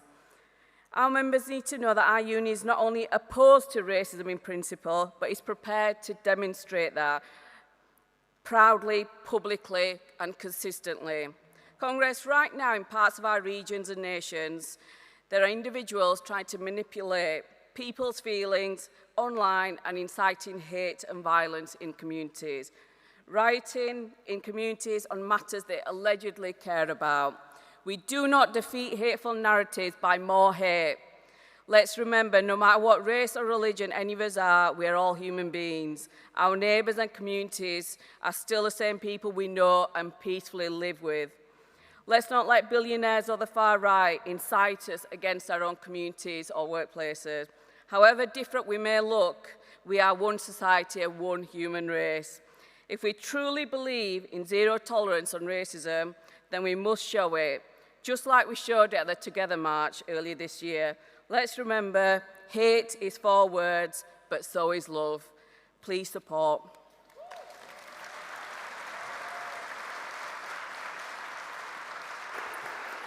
Thank you, Fazana. Can we have the mover for motion 59, please?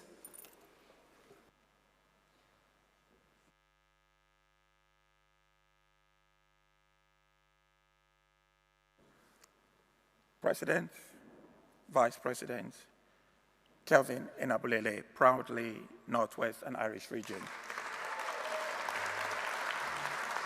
Congress, language can unite us or it can divide us. And right now, it is being used to divide. The racist violence last night across Northern Ireland, my region, with emergency service dealing with 62 incidents, has no place anywhere.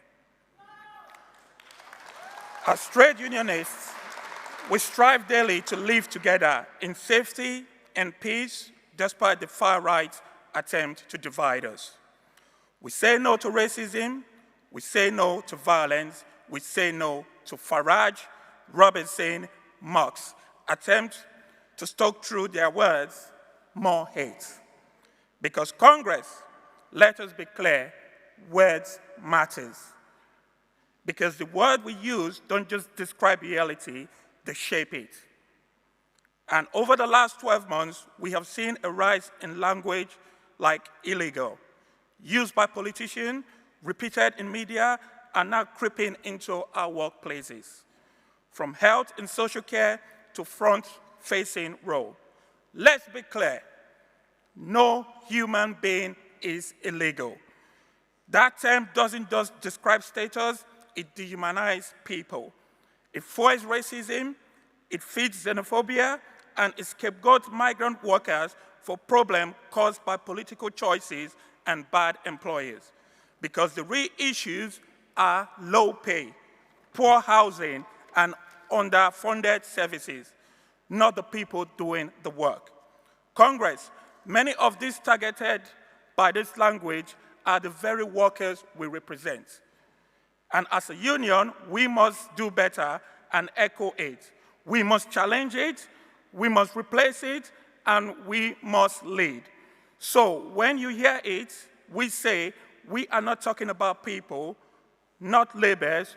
We say as a union, we stand for dignity. And we use language that reflects that. Migrant worker, undocumented people, people seeking asylum, because we don't organize labels, we organize workers. So we don't divide, we build solidarity. And every time that toxic language is used, it doesn't just harm individuals, it divides workers and weakens our power. And we are here to do the opposite, to organize, to unite, to win. Congress, stand up for our members, stand up for dignity, stand up for solidarity. Congress, please support this motion. I move.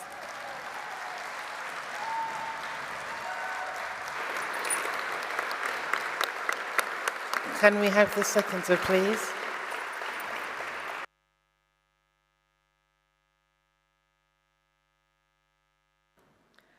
President, Vice President, Congress, Joe Pitchford, Northwestern Irish Region, seconding motion 59.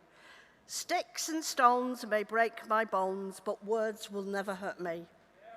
Sticks and stones may break my bones, but words will never hurt me. But we all know that's not true. Words do hurt. And more than that, they shape how people are treated. Right now, people are being labelled illegal. Not actions, but people. And that matters. Because once you label a person as illegal, it becomes so much easier to ignore their rights, their safety, their dignity. And let's be clear, as Kelvin said, no human being is illegal. Immigration status is paperwork, not humanity. That kind of language isn't harmless. It fuels racism, it deepens division, it lets politicians and billionaires shift the blame onto migrant workers instead of the real causes of low pay, poor housing and underfunded services. And as a union, we don't stand for that. We stand for solidarity, We stand for dignity and for respect at work. So we choose our words differently. Undocumented migrant, migrant worker, people seeking asylum, because language should reflect who people are, not strip them of themselves. And we don't just change our words, we challenge others. Every time we hear dehumanising language, we call it out and we explain why. Because if we let it slide, we're part of the problem. Please support. Thank you, Jo. Is there anyone wishing to oppose? Can I please ask Tracy from CEC to report back? Oh, sorry, we have got somebody that wishes to oppose. One moment.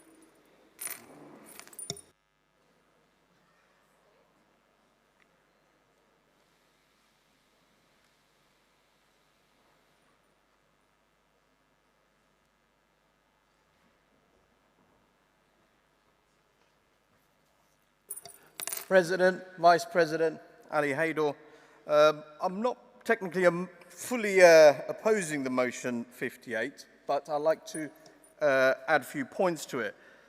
In terms of the actual motion itself, I do fully support in principle, but there are a large number of our members seems to get left behind. We've got nearly over 10,000 gig workers, and the words when it's used as workforce or employers, well, these are not employers, and they're not employed by companies. They're gig workers, they're self-employed status. And these workers get left behind because, as of now, private hire drivers and delivery riders are at the forefront of this racial abuse. Last night we had reports of riders getting attacked for delivering food in Scotland, in Belfast, and many other cities. So we need to be very mindful that when we do bring up motions about race and hate in workforce, that we don't leave these workers behind, because they are at the forefront of it. Thank you.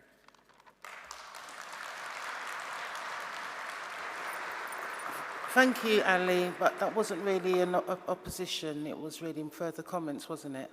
Thank you. Just for clarity. Okay, so can I please ask, does anyone else wish to oppose? Okay, can I please ask for the CEC speaker, Tracy, to report back, please?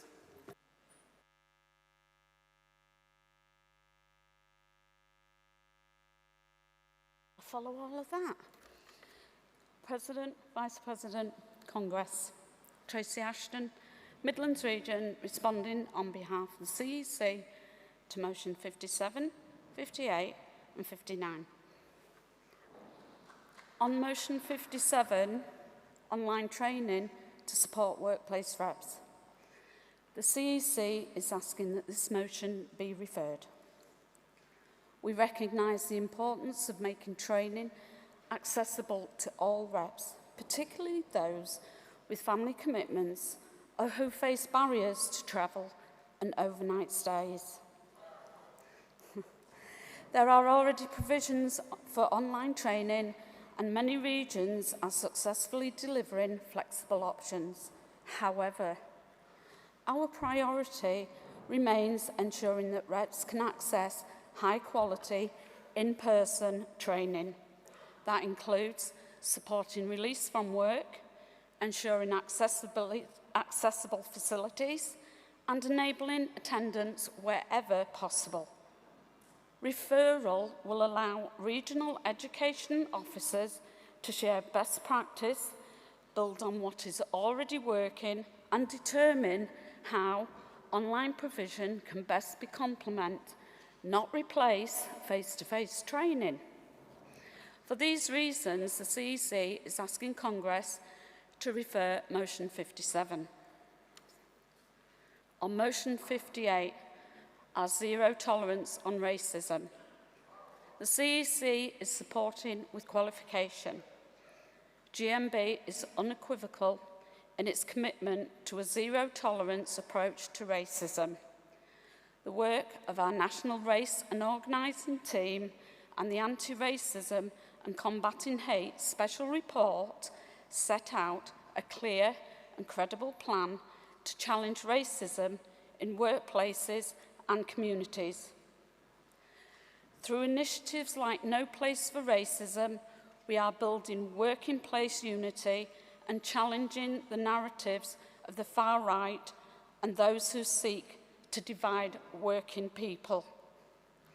Our qualification reflects established policy that regions are best placed to determine how they engage with external anti-racism campaigns and organisations. Regions already play a central role in deciding where to affiliate, partner and mobilise, ensuring that activity reflects local context and aligns with our principles. This includes current support across regions for initiatives such as the Together Alliance March, and subject to that qualification, the CEC supports Motion 58. On Motion 59, language on migrant members, the CEC is supporting with a qualification. We support the principle that language should not discriminate, dehumanise or disadvantage migrant workers. We recognise how certain language can be exploited by the far right and used to stigmatise individuals who come to this country within the legal framework, including asylum seekers and refugees.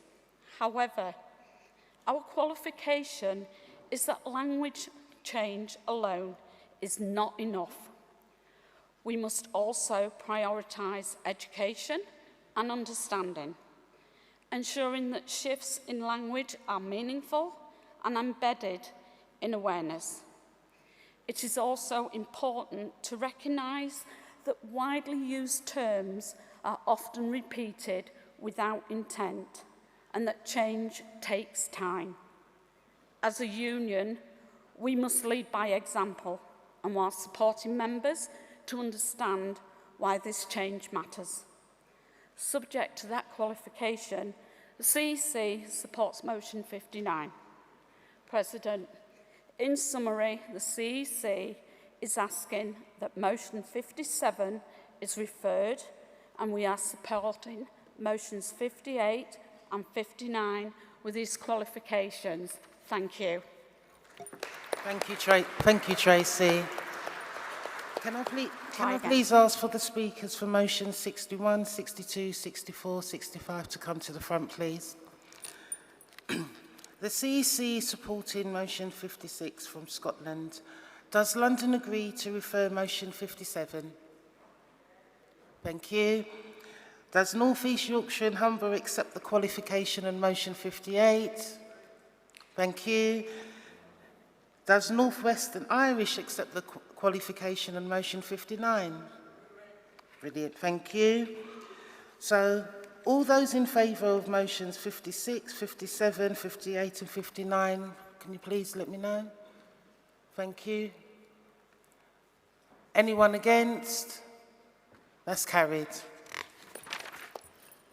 Thanks, Sonia. Before I move on to the next set of motions, we've just got some further changes to the timetable what I need to make you aware of, because please listen, because if you're expecting to speak tomorrow, you're going to be debating it this afternoon. So these motions 281, 283 from Wales and South West and motion 282 from London will be debated this afternoon. And I'll also be bringing forward motions 287 from Wales and South West, 286 from Southern and 285 from North East Yorkshire and Humber to be the last motions we debate this afternoon before our rally. So you've got lunchtime to prepare, okay? Thank you. Can I have the mover of motion 61, please, to the rostrum?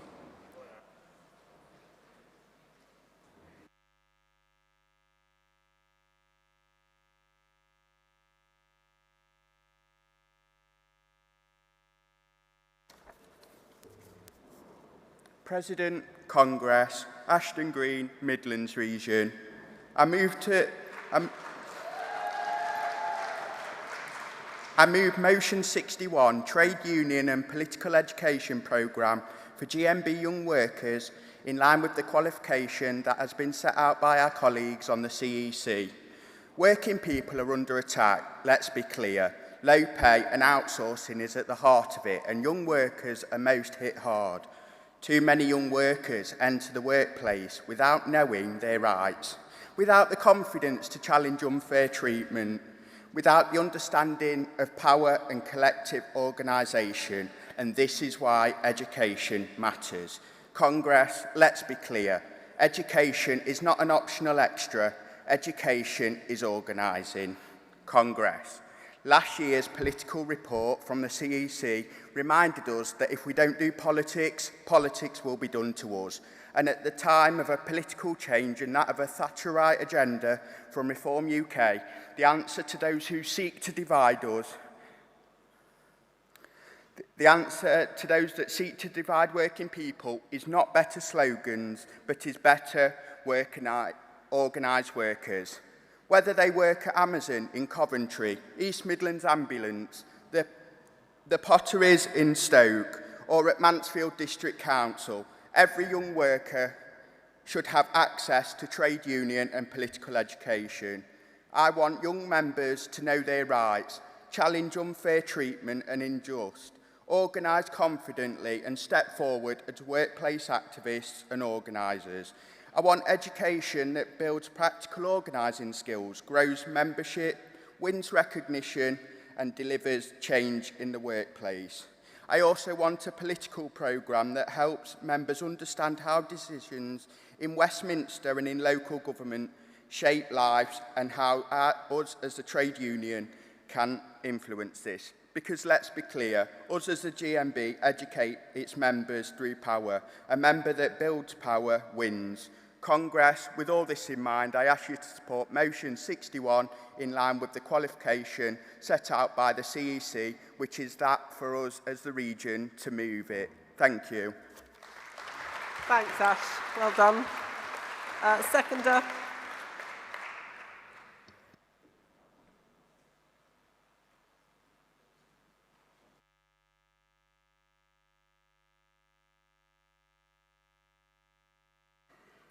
President, Congress, Helen Soames, Midland Region, supporting motion 61.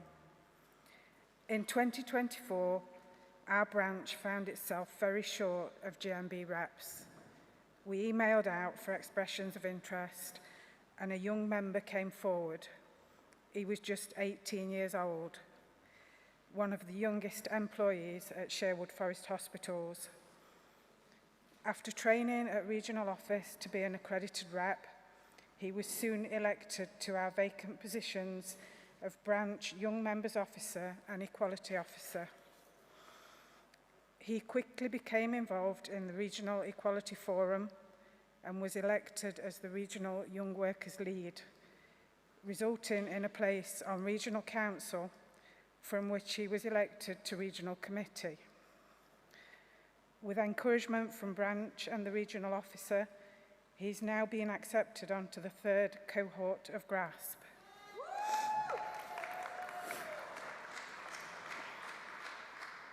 This young member is Ashton Green. Ashton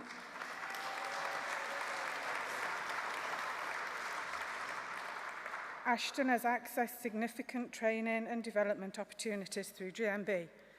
By shadowing more experienced reps, he now represents members with confidence.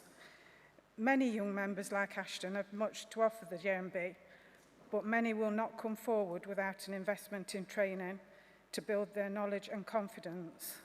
Congress, Ashton sets out why the education of young workers is important.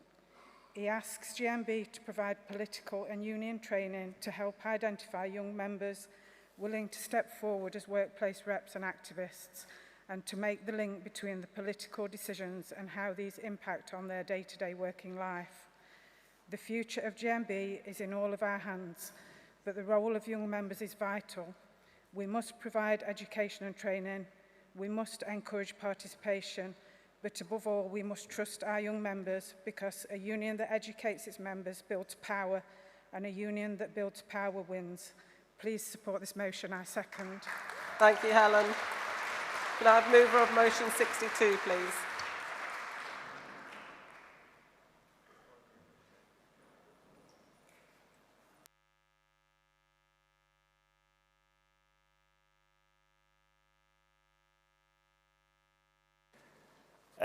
Ben Cook, speaking on behalf of the Midlands region, moving motion 62. The Midland region support this motion because equality forums must represent all members, including retired members. Congress, retirement does not mean an end to discrimination, retirement does not mean an end to equality, and they continue to contribute to our union, often campaigning for fairness and equality. Equality does not end when employment ends. I would ask you to consider this. Last year, a motion was passed to invite 2 retired members onto the CEC.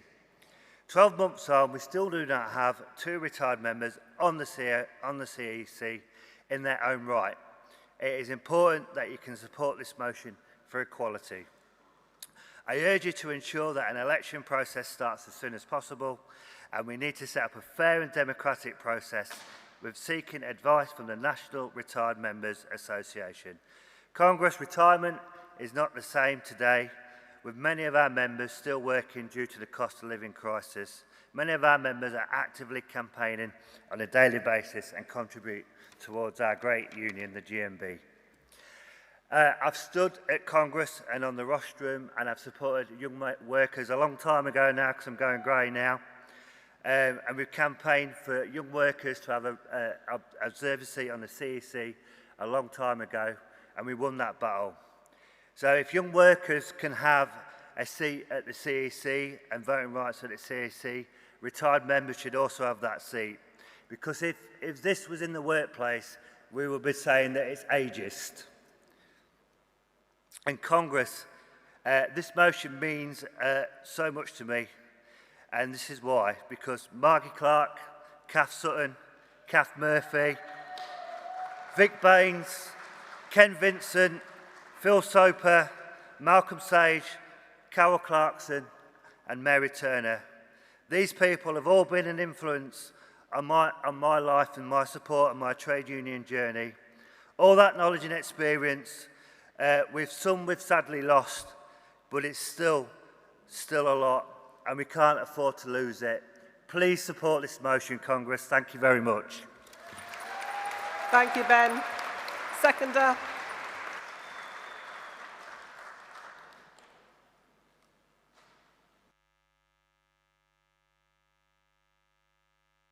President, Vice President, Jeffrey Greaves, seconding motion 62. First time delegate, first time speaker.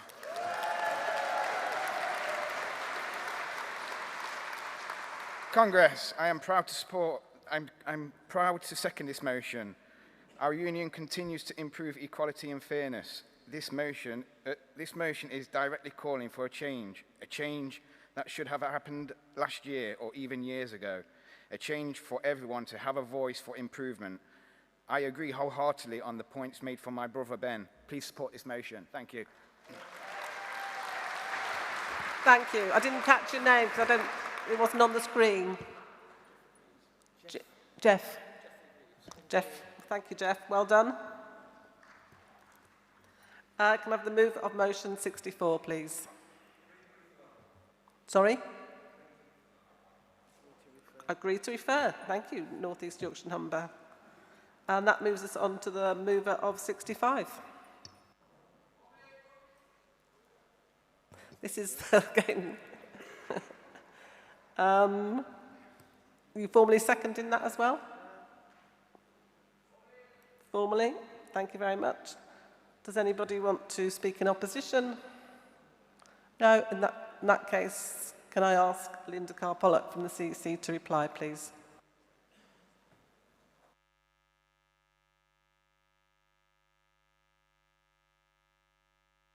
President, Congress, Linda Carr-Pollock, GMB Scotland, responding on behalf of the CEC to motions 61, 62, 64 and 65. On motion 61, Education for Power, Building Confident, Organised Young Workers, the CEC is supporting with a qualification. This is a strong and positive motion with real potential to support and empower young members across our union. Building confidence, organisation and skills among young workers is essential to the future strength of GMB. Our qualification is a practical one. This type of work is most effectively delivered at a regional level, coordinated through the regional education officers. To deliver this successfully, we will need to consider the capacity and priorities of those officers and agree a realistic and deliverable timeline. Subject to that qualification, the CEC supports motion 61. On motion 62, equality for retired members, the CEC is asking that this motion be referred.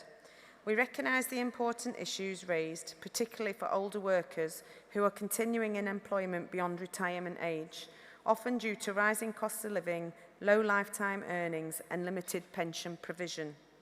We also recognise the disproportionate impact this has on women workers. There are clear workplace issues relating to age, including health, capability, safety and discrimination. Age is a protected characteristic and older workers in employment must have a strong voice on these matters. However, the Equality Action Forum is focused on workplace issues, and those who are fully retired do not have a workplace voice in the same way. Referral will allow us to carefully consider how representation is defined, such as qualifying age and employment status, and ensure that any proposals are consistent, fair, and aligned with existing structures. For these reasons, the CEC is asking Congress to refer motion 62. On motion 64, digital technology inclusion, the CEC is seeking referral. We support the principle of improving digital confidence and inclusion, particularly for retired members. Access to digital skills is increasingly important for staying connected and engaged in union life.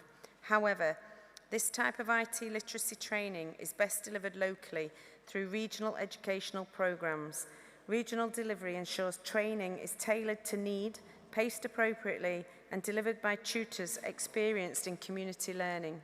It would not be appropriate for the central IT department to provide this training, as the skills described relate to personal devices and consumer technology outside GMB managed systems. Involvement at that level could create unnecessary risk and divert resources from critical functions such as cybersecurity and infrastructure. Referral will allow regions to consider how best to deliver this training locally, while ensuring central support remains focused on its core role. For these reasons, the CEC is asking Congress to refer motion 64. On motion 65, the path to inclusivity, the CEC is also asking that it be referred. This is a positive and creative proposal to build on the work around reasonable adjustments passports, and we support the intent to make this more accessible and effective for members. However, at this stage, we do not know whether our current website or systems are capable of hosting the functionality described. This work will need to be scoped with our website developers and the national IT teams, particularly in the context of current and future membership systems.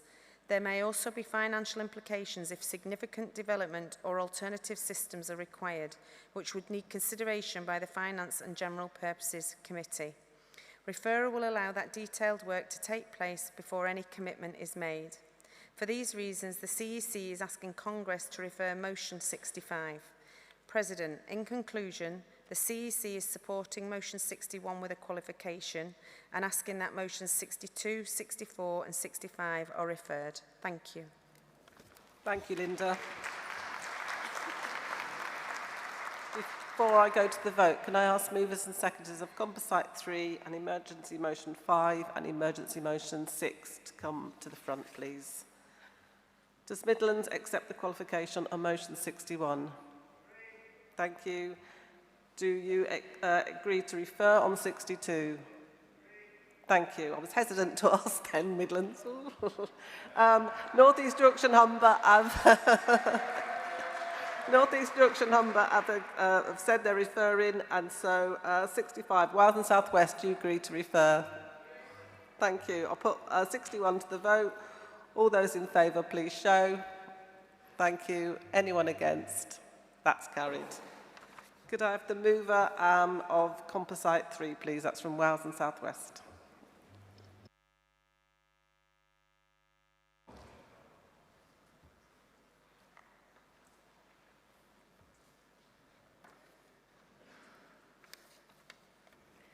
President, Vice President, Congress, sorry, it's me again. Susan Kelly, Wales and South West Region, moving Composite 3. Let's start with the scary bit. We'll get it out of the way early. Those of us who are neurodiverse, disabled, LGBT, or in some way other than the general definition of typical, I'm not going to use the word normal, I really don't know what your version of normal is, because mine will be entirely different, walk among you. We are here, we are in your world. If you look around this room, there's a really high chance that you won't be able to see us, because we're not normally that obvious. Terrifying, isn't it? It's a really scary thought. Nope, didn't think so. But our employers seem to think we are, because we might be a bit different, and we might need some changes in the workplace. And they might only be tiny things, like needing a different keyboard, or needing a little bit of flexibility in when we start work because our conditions make us super tired and we might oversleep, or we might need some extra breaks. And a lot of things around that have a lot of stigma attached to them, because our employers don't understand, and because our employers don't understand, our colleagues don't understand. Now, the first point of contact for our members are our reps. But we've got these great toolkits, and we've got a passport, and we're all in favour of self-advocacy. But we have to have tools to use that are up to date and fit for purpose. They're not at the moment. So what we're asking for is to update them. In particular, if you look at our neurodiversity toolkit, we haven't updated this since 2018. That's quite a long time. Education has moved on. The world has moved on. We say different terminology. You know, we don't say that a neurodivergent condition is a superpower anymore, but our toolkit does. The reasonable adjustments passport, as far as I can see, hasn't been updated since it was written. And that predates my time doing this, and I've been around for quite a long time. It doesn't meet the current legislation. But we also need training. Lots of training. Not just for reps, but for staff. And it shouldn't be on our regions to produce this training for us.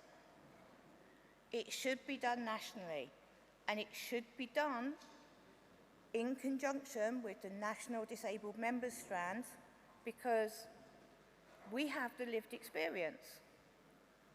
And our motto as disabled members is you say nothing about us without us. We need to update it. We need to have a champion to say this is what we do and this is who we are and this is why we are the best at what we do. We need to have the website updated. We need to make things easy to find and easy to read. So let's stop being at the back of the queue. Let's lead the way. Our members are unique. Everyone has something to contribute, and everyone should be valued for who they are. Congress, I move. Thank you, Susan. Seconder.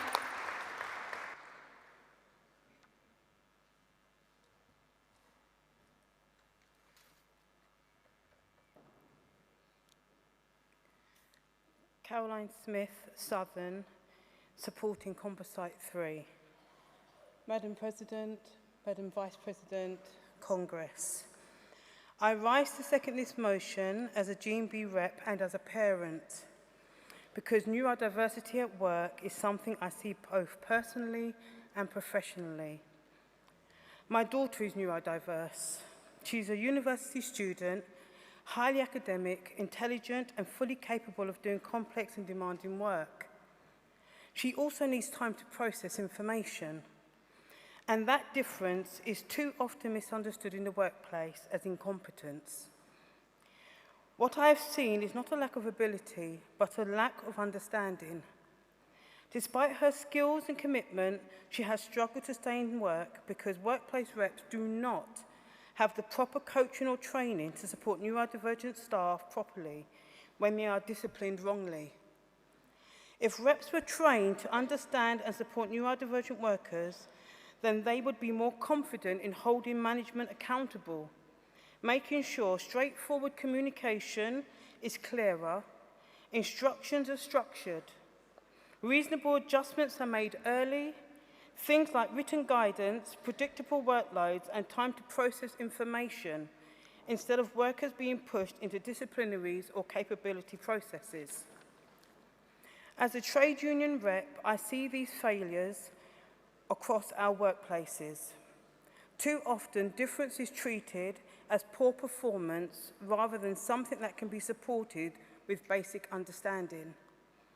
This motion matters because it gives GMB reps the training to challenge poor practice, educate employers, and secure real support for all our members, led from the shop floor, creating and building a more inclusive union and workplace culture.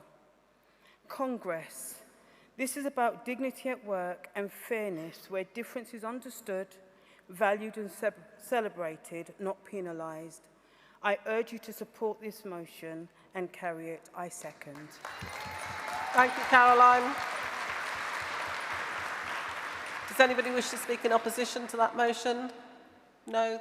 And then I ask Francis Duam to respond, please, on behalf of the CEC.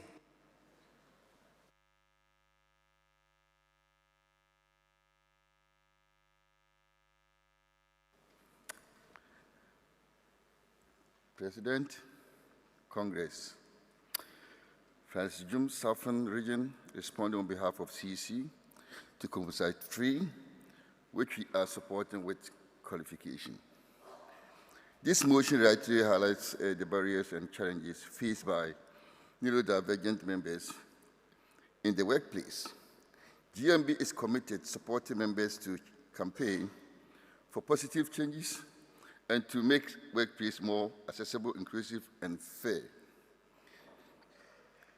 We already provide training for staff on neurodiversity, working with trusted expert providers, and where possible, we aim to use resources developed by those with lived experience.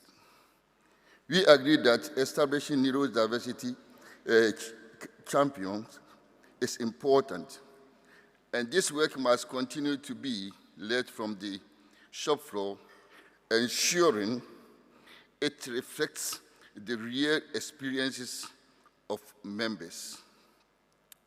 The motion also correctly identifies that a number of GMB toolkits require updating. These resources are vital in supporting workplace equality, providing credible guidance, and equipping reps to challenge discrimination and improve conditions. We particularly welcome the emphasis on intersectionality, recognizing that our toolkits offer must reflect the lived experience of all members and remains aligned with current legislation, best practice, and research. Improving access to these resources, including making them easier to locate on GMB website, it's also an important practical step. Supporting this motion will allow GMB to work collaboratively with disabled members' strands to modernize the neurodiversity toolkit. Ensure updated resources reflect current research, workplace practices, and inclusive language.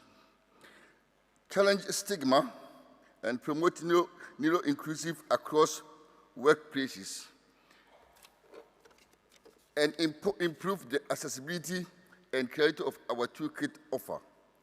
Our qualification is simple to ensure that this work is delivered in line with available resources and integrated effectively within existing equality, organizing and training priorities. Therefore, Congress, the CEC is supporting with qualification on composite free. Thank you, everyone. Thank you, Francis. Do Wales and South West Region and Southern Region accept the qualification on composite 3? Yes? Thank you. I'll put that to the vote. All those in favour of composite 3, please show. All those against? That's carried. Congress, we now move to 2 more emergency motions. Emergency Motion 5, the Middle East conflict, impact on aviation, and Emergency Motion 6, government adoption apology, both from the Midlands region. Can the speakers please be ready? Can I have the mover of Emergency Motion 5, please? And can 91, 92, 93 movers and seconders also come down to the front?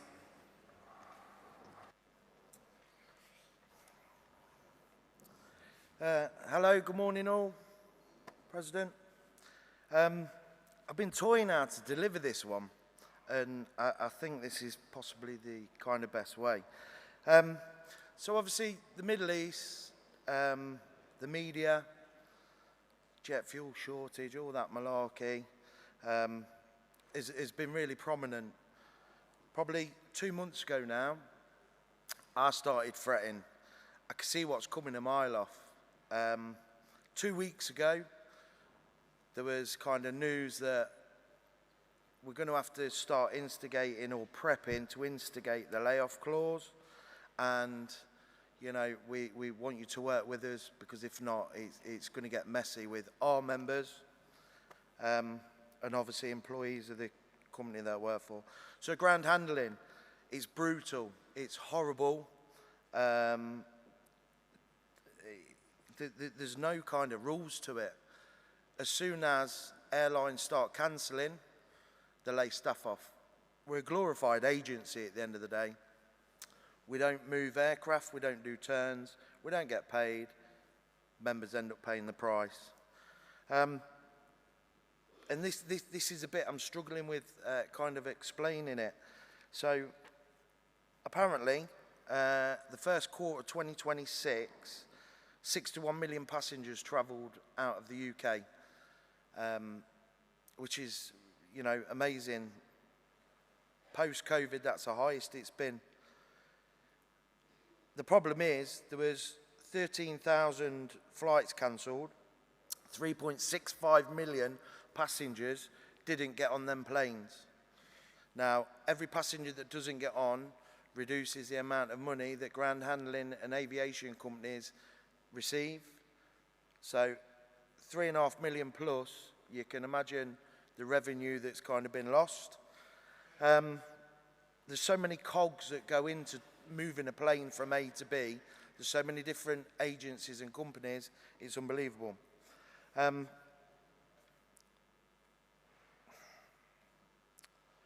It's having a massive effect on flights.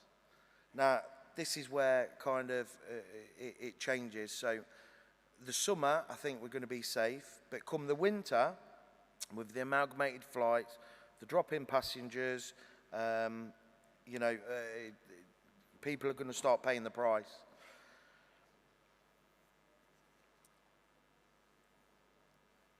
There's no money in ground handling. The UK, there's very, very little money in it. Admittedly, companies are making big profits, but there's very little money in turning an aircraft. Now, this is where this is going to affect every single person in it in some way, shape or form. Them cargo aircraft that are coming in that have been amalgamated, they start laying people like myself off. Them planes ain't coming or going. That's going to affect, you know, your orders coming in. If you purchase something from America, that's going to affect Rolls-Royce sending their bits out and back in. That's going to affect the pots. It's going to affect every single person. It's going to bump the bills up as well. you know, hook or crook, this has got to work. We need to start pressuring for some kind of furlough scheme. If not, they start laying off, them people and them skills are never, ever going to come back. Never going to come back. So, you know, I'd like everyone's support when it comes to the time to, you know, back us going to government, you know, demanding we need some help. Thank you. Thank you, Nathan. Seconder.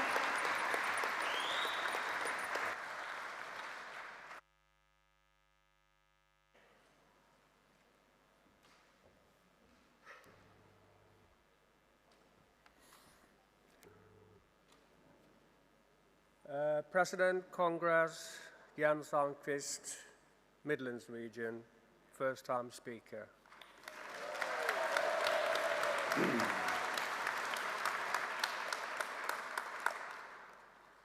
Like Nathan said, the airport ground handling is looking at a bleak autumn and winter. Even though the summer looks all right, it's going to get messy. The crisis in the Middle East is hitting the aviation industry hard.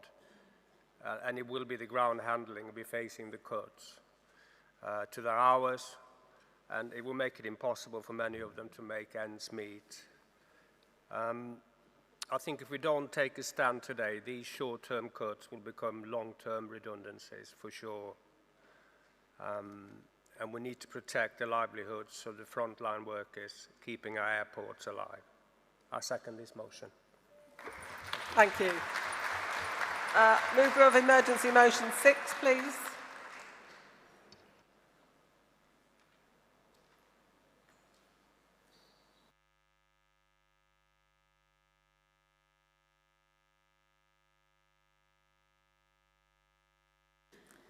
Congress, President, Vice President, Catherine Salt, Midlands.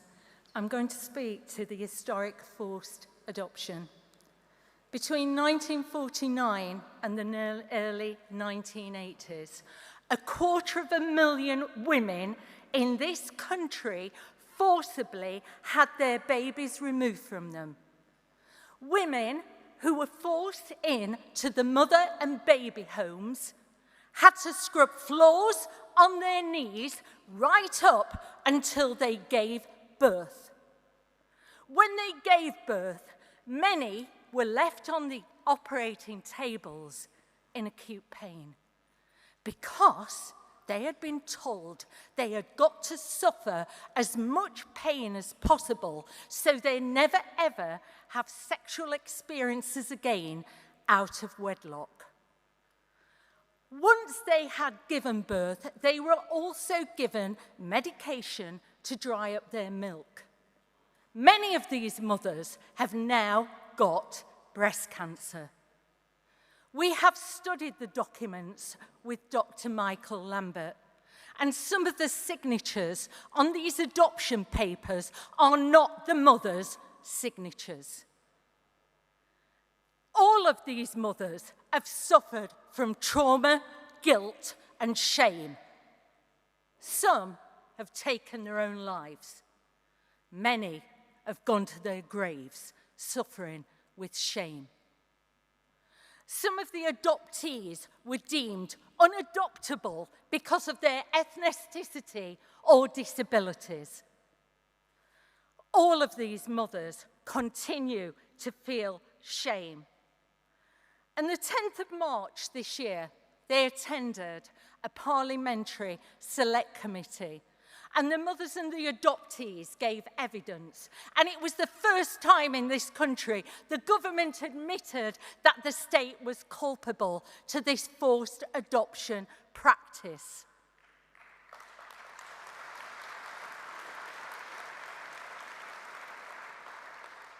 In the report of 27th of March, Josh McAllister, who is the Minister for Children, said an apology needs to come for these mothers. Some form of apology. In Ireland, Scotland, Wales and Australia, the mothers have had an apology for this forced adoption practice. But in this country, our mothers have still not received an apology. And since March, some more of the mothers have sadly passed. And some of our GMB members have reached out to me and said that it's affected them. So would this government please, I implore you, conference, to give our mothers an apology that they deserve. Thank you.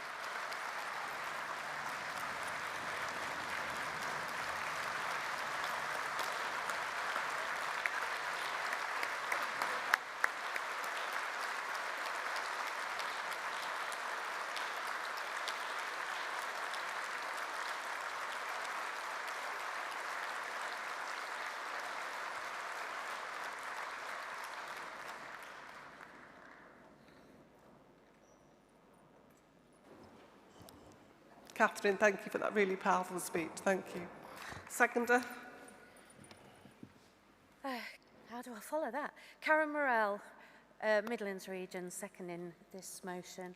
President, Congress, as a mother and a kinship foster mother, attending a parliamentary round table with Catherine and the mothers to listen to the authentic, emotive, traumatic and lived stories of the movement for historic forced adoption was not only humbling but sincerely heartbreaking. These mothers, our mothers, historically endured shame and trauma without any support, counselling and compassion. Those mothers still live with that shame. As Catherine said, in Ireland, Scotland and Australia, an apology has been given to the mothers for this appalling historic practice, but it hasn't here in our country. So before I ask for your support, I just want you all to take a moment and think about, if you've got children, how you instantly fell in love with your child. And particularly grandparents' age, how you would feel if you were robbed of your baby, if your baby had been taken away from you when you didn't want that, and you never experienced the joy of that child, or grandchildren, or great-grandchildren, how you would feel. So I urge you, please, to support this emergency motion for the government to issue an apology for historic forced adoption. Thank you, I second. Thank you.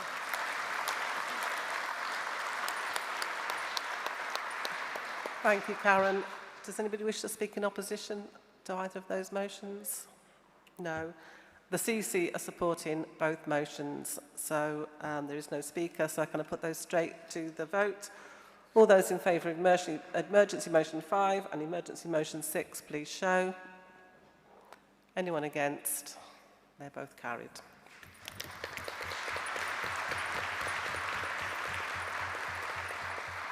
Can I have the move of motion 91?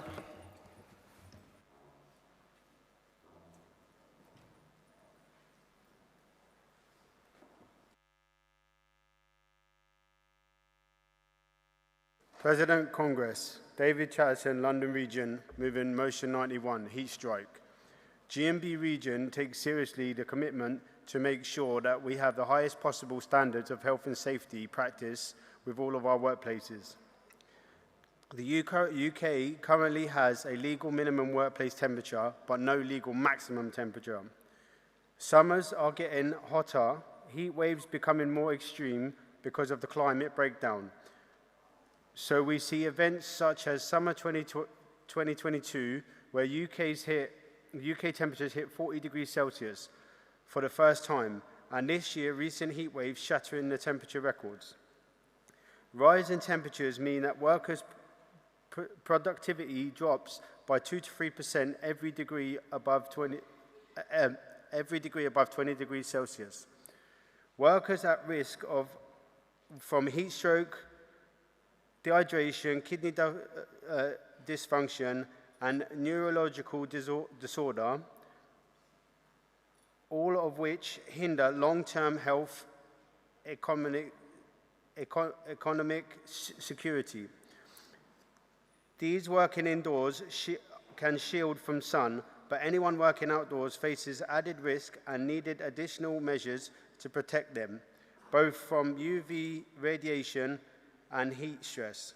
The CEC says that we have a long-standing policy for maximum working temperatures of 25 degrees. In line with that, by the World Health Organization, but our policy guideline quotes motion. From 2015, over 10 years ago, on this, and the motion from 2024, which also refers to motion 2015 motion. Our policy is based in a World Health Organization, but they have updated their guidelines in 2025. As the climate change results in more frequent and intense heat, many outdoor and indoor workers are regularly exposed to dangerous heat conditions and are already feeling the heat health impact of rising temperatures.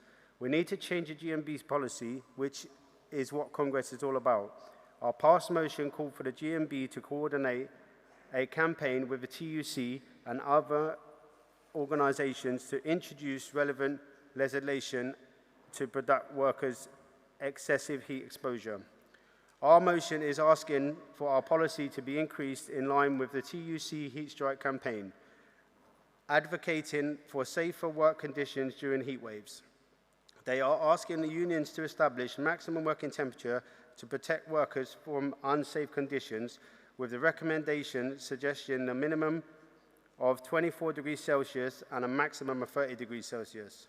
In addition, there should be an absolute maximum temperature of 30 degrees Celsius, 27 degrees Celsius for those doing strenuous work, at which point workers should not have to work. If the CEC oppose our motion, please ignore this and vote in favour. Help us to update our policy and work with the TUC and other organised groups to put pressure on the government to establish maximum work temperature. Congress, I move. Well done, David. Could I have the seconder, please?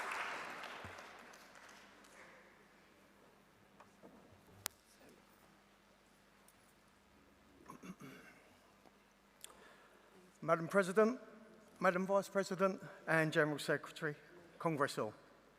My name is Warren Fox, proudly representing London. I'm a first-time delegate and first-time speaker.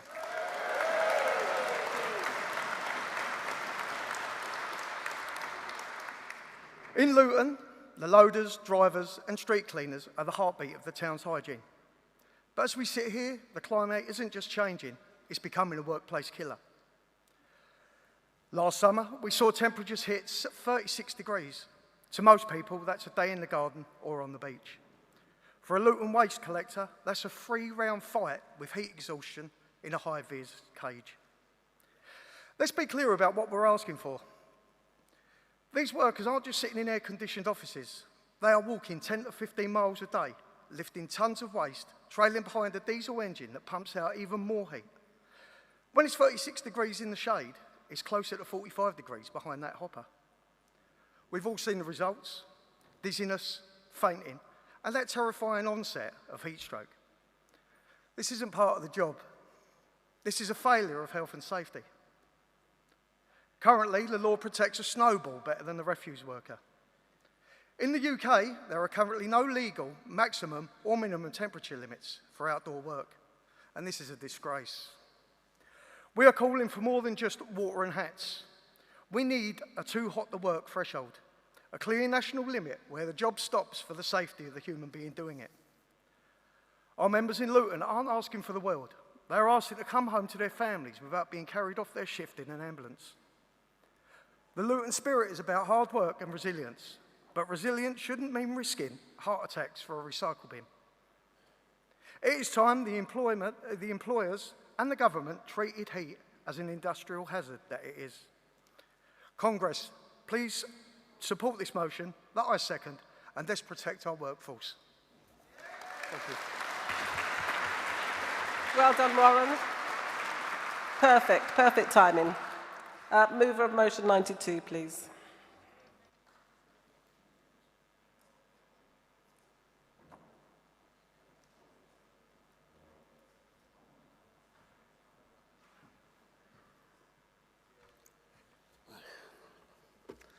All right. Right, my name's what? Madam President, Madam Vice President, Congress. This is my first time. My name's Patrick Spence.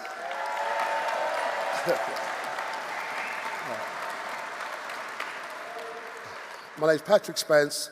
I'm a London region, first-time delegate, first-time speaker, and please bear with me. I am a little bit dyslexic, so please bear with me, okay? And also, I am an Arsenal fan, and we have won the Champions League, so...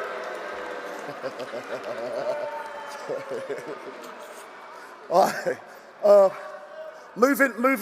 Moving motion 92 on protection for lone and night workers. This Congress recognised the heightened risk of faced by members who work alone and during night working hours. And those risks are not just false, they are real daily and too often ignored. Across our union, members are locking up workplace alone late at nights, staff wards and care settings on skeleton crews. Driving buses and taxis through the early nights, working security, retail, cleaners and warehouse when most people are asleep. For many of them, violence, harassment, and abuse are not rare incidents. They are part of their jobs. And too often, Congress, these risks are made worse by employers' choice. I'll just say erotic.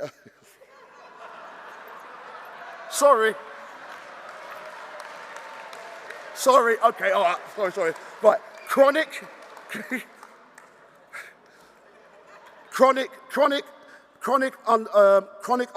unstaffing, poor lighting, broken or non-existent security system, risk assessment that exists only on paper, or if any at all. Employers cutting costs while our members pay the price for their safety. This motion is about saying clearly and collectively, it's not acceptable. No workers should feel afraid.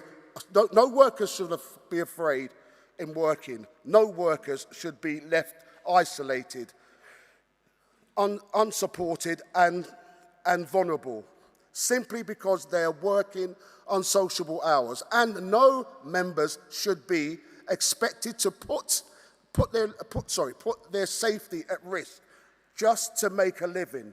That's why this motion instructs the union to campaign robustly enforceable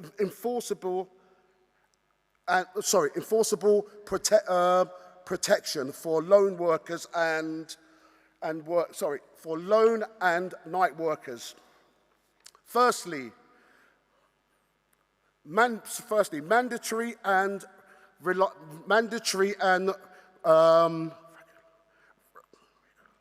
reliable reviews, assessments, not just box exercises, but meaningful assessment that reflects the real risk of work, the ground, and updating staff level roles or working patterns changes. Secondly, reliable panic and alarm emergency response systems, not outdated equipment, not systems that no one responds to, but protection that automatically works when a member needs it the most. Thirdly, clear response to clear response to ensuring safe transport home where risks are identified, because the working day doesn't end when a shift is finished. Getting home safely is part of any employer's duty of care, especially when a member finishes late at night in isolated areas or after dealing with dramatic incidents. Congress, this motion is also about accountability. Too often, employers tell workers to be safe instead of putting paper protection to the place. Too often the burden is placed on the individuals rather than the organisation that profits from their labour. The GMB is to challenge that imbalance, to stand up for their members to stand up for members, employers cutting corners, so to say that safety is not optional and to protect it's not a luxury, but supporting the motion, Congress is sending a strong message that lone and night workers matters, that their safety matters, and the GMB will not accept a race to the bottom when it comes to the workplace protection.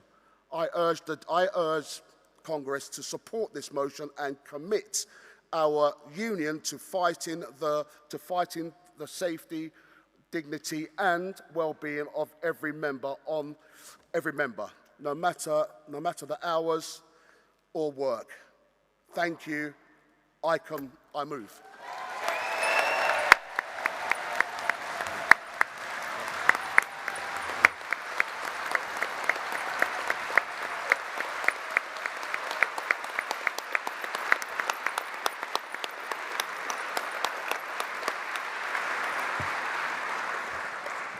Well done, Patrick. And you are the 10th first-time speaker this morning.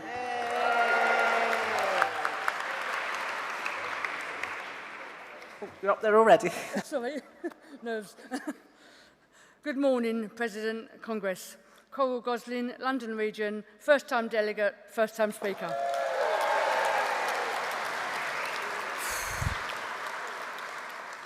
Seconding motion 92. Congress. This motion reflects a reality that far too many of our members face every single day and night. Working alone or during nighttime hours is not just part of the job. It comes with real and increased risks, violence, harassment, abuse, and the very real fear of getting home safely. This is not theoretical, it is personal.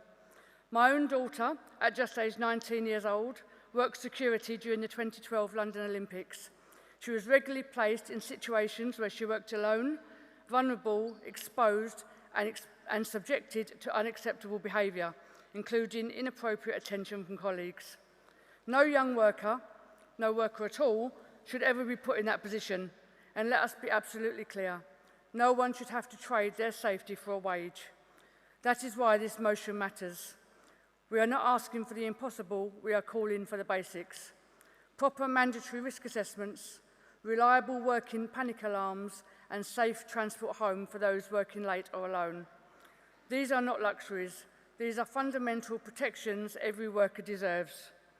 Congress, supporting this motion is about drawing a line, is about saying that safety is not optional, is about standing in solidarity with those who work when others sleep, often alone, often unseen, and often keeping our workplaces running.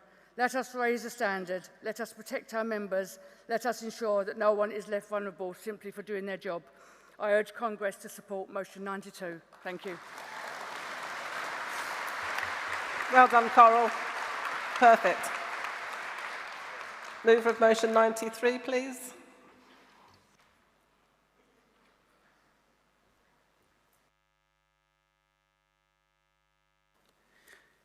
Jermaine Smart, London Region, first-time delegate, first-time speaker. President, Congress, I'm proud to move motion 93 on mandatory company van weight checks. This motion addresses a serious issue affecting the safety of commercial drivers, the public, and every other road user. Commercial vans are the backbone of our economy across the UK. More than 3.6 million vans are used by businesses every day to transport tools, materials, and goods. But too often, drivers are expected to take responsibility for vehicles they have no practical means of checking. Most employers require daily or weekly vehicle inspections. Drivers are expected to check tires, brakes, lights, and report any defects. But yet, when it comes to one of the most critical safety issues of all, is whether the vehicle is overloaded. Many workers are given no access to a weighbridge or any other way of knowing whether the van is legal to drive. Congress, this is unacceptable. An overloaded van is more difficult to stop, harder to steer, and more likely to suffer tire failure or loss of control, particularly in wet, windy conditions. Overloading puts the driver, their passengers, and every other user at risk. DVSA data shows that overloading is one of the most common offences involving vans. Recent analysis found that around 60% of light good vehicles prosecutions in England and Wales relate to overloading, with a conviction rate of nearly 97%. Nearly half of the UK van drivers admit they have overloaded their vans in the past year. Drivers can face fixed penalties on their licence, invalid insurance, and in most serious cases, prosecution in court. Yet it is often the individual driver who bears the legal consequences, even when the employer has failed to provide any means of checking a vehicle's weight. That is unfair. These are company vehicles carrying company equipment for company profit. Employers must take responsibility for ensuring their workers can operate them safely and legally. The issue is becoming even more urgent as companies switch to electric vans. Electric vans are typically several hundred kilos heavier than their diesel equivalents because of their batteries. Although regulations allow some additional gross weight for alternatively fueled vehicles, the heavier base vehicle can significantly reduce the payload available for tools, materials, and equipment. In practice, drivers can exceed the legal limit much more easily than they realize. Without access to regular weight checks, workers are being set up to fail. Motion 93 calls for a simple, practical solution, a legal duty on employers to provide access to weigh bridges or other approved vehicles weighing facilities. It is a basic safety measure. It protects workers from unfair penalties, it protects the public from avoidable accidents, and it ensures employers take responsibility for the vehicles they own and the loads they require their staff to carry. Congress, overloading vans are accidents waiting to happen. Let us stand up for safer roads, fairer treatment for drivers, and greater accountability for employers. Please support motion 93. Thank you. Well done, Jermaine. Another perfect timing, and the seconder, please.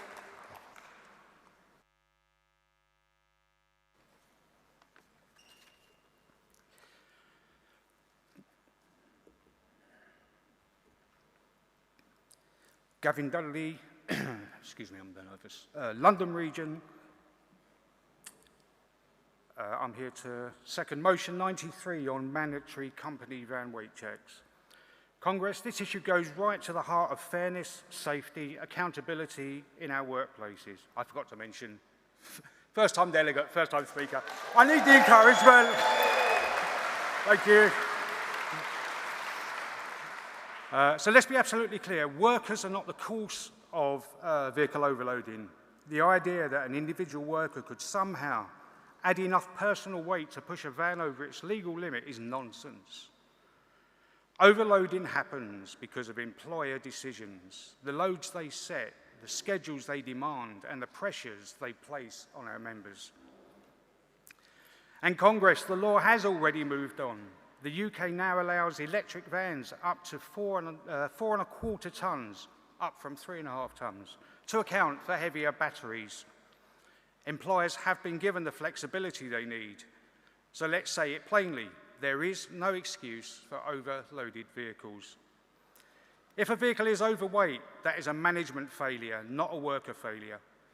Employers control the vehicle, the loading, and the operational demands placed on its drivers. They must take responsibility when things go wrong. But here's the reality our members face. In the last financial year alone, there were 270 convictions for overloaded or unsafely loaded vans, effectively one every working day. Those cases resulted in nearly £450,000 in fines paid by the drivers. And who is being penalised? Too often it's the driver, the worker, the very person with no access to weight checks, no control over loading, and no ability to verify compliance. Congress, even a small amount over the maximum authorised weight, the legal weight limit, including cargo, fuel and tools, can lead to instant fines, licence points and court action. See the red lights coming, I'll move to the end. Congress, this is about justice, it's about safety, and it's about standing up for workers who are too often blamed first and protected last. Accountability belongs with the employer, not the worker. I urge Congress to support motion 93. Thank you. Thank you, Gavin. Does anybody wish to speak in opposition? Then can I ask Ian Clark from the CEC to respond, please?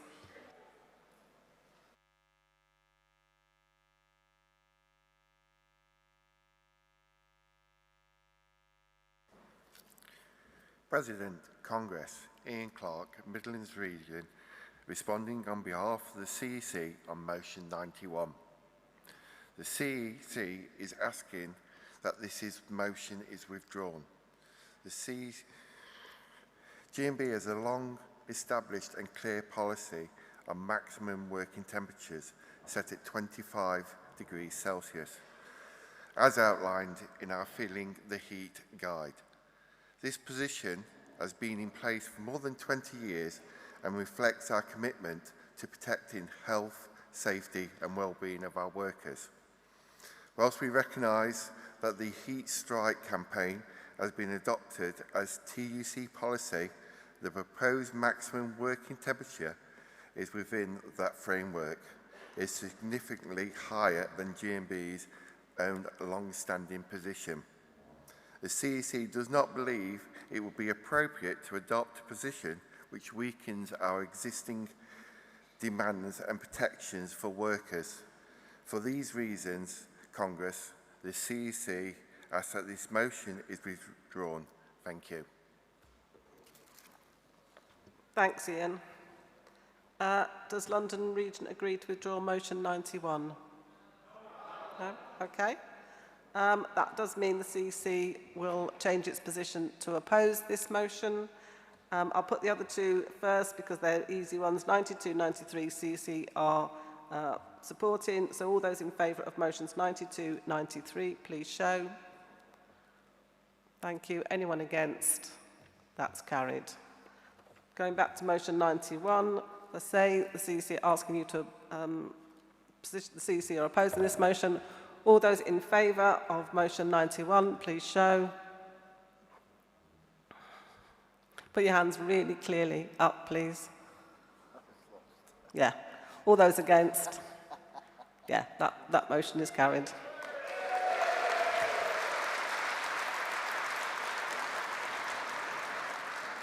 That's the end of the motions, but before dinner, can I please invite Jan Smith to rostrum to address Congress with the report of the Retired Members Association for 2025 to 2026. It's been a year, I know, of great activity for the RMA, as I'm sure we will all hear. Here she comes.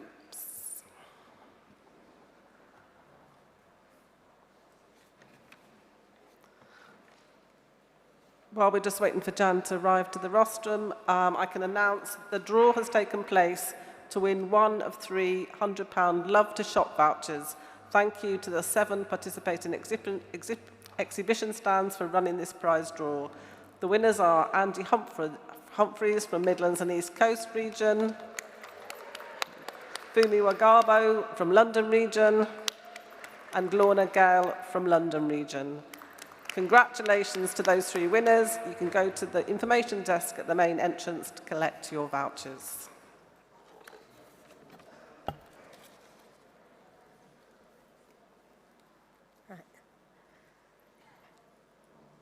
It's nearly afternoon, colleagues, so it's good morning and good afternoon.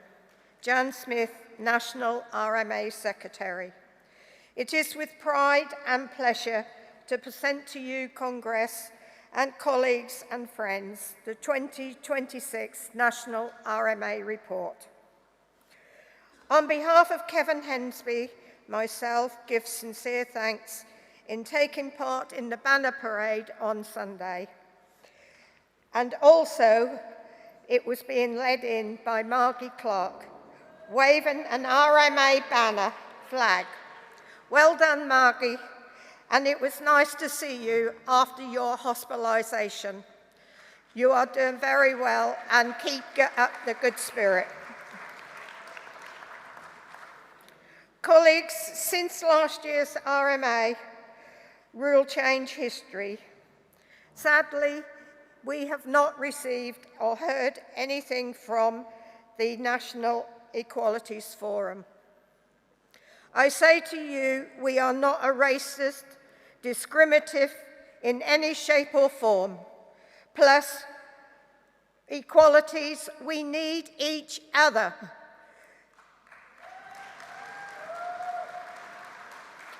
As one day, you will also become a retired member, and from that we can learn from each other.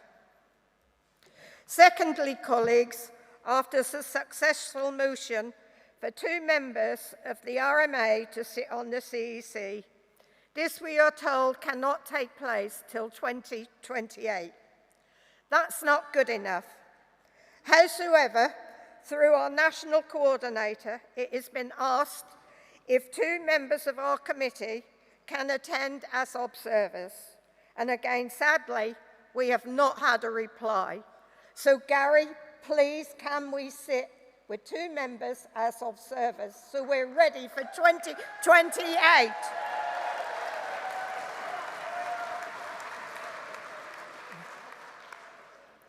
On informing you of the sad parts, the National RMA sends our sincere condolences on the passing of Roger Balston, and a lot of you will know that he used to work with John Stevenson on our stall. We also extend it to all our colleagues, family members, and may they all rest in peace in their heavenly homes. Now for what's happened since March last year. Derek Baker, MBE, retired as our president. And I'm pleased to say that he is now here for our fringe meeting today. From this, Kevin Hemsby was elected as our president, Margie Clark became vice president, and Helen Davis as our treasurer to replace Brian Baker. We give our sincere thanks for all the help and support from Derek and Brian. President Derek has since made, I'm getting myself in the muddle now. From Derek, he has been made at our last national conference as our now honorary president. He has replaced the late Monica Smith. As to the conference, which was held in October 25, that was very, very successful. And again, we're going to have another one this year on the 20th of October, which will be at Mary Turner House. But can I remind you that all motions, delegates and visitors need to be notified to myself or to Pat Gannon no later than 4 p.m. on the 1st of August of this year. After that date, they will be refused.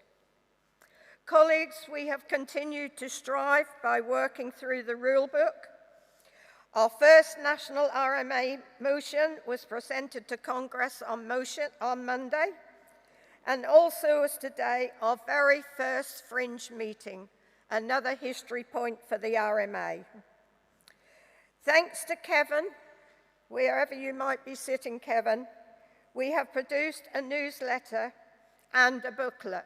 These can be found, if you haven't already seen them, on the information stall. I'd like to give thanks to John Stevenson and Leela Kassam, who have manned our stall, which so far, as I was told this morning, was estimated around £800. So that most probably is a lot more. Many thanks to all of you who have bought raffle tickets and produced prizes.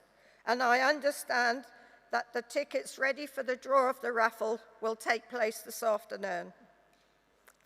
I give sincere thanks to Vaughan West, our national coordinator, for your support and guidance.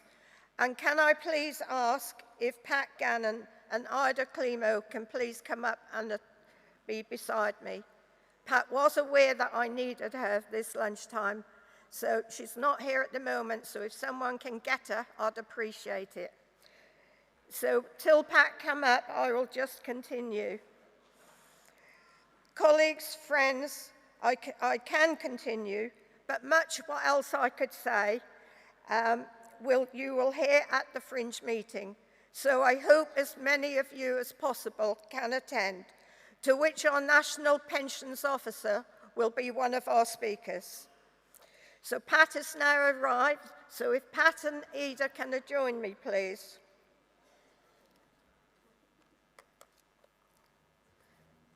And Gary and Barbara, if you can come this side, please.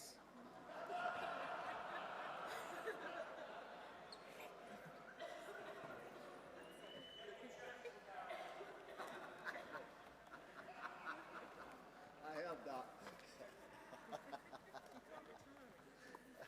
No.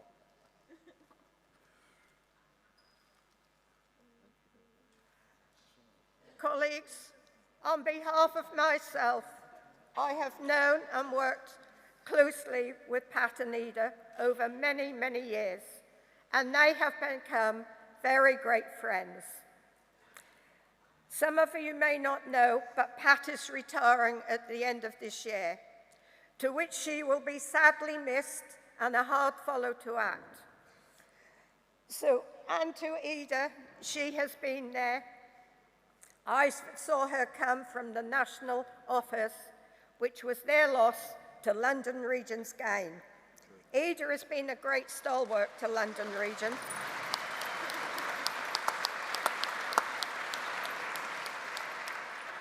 So I personally have now given a small thank you token and a card, one to Barbara and one to Gary, if they could present it from myself to say thank you for all your hard work and friendship over the years.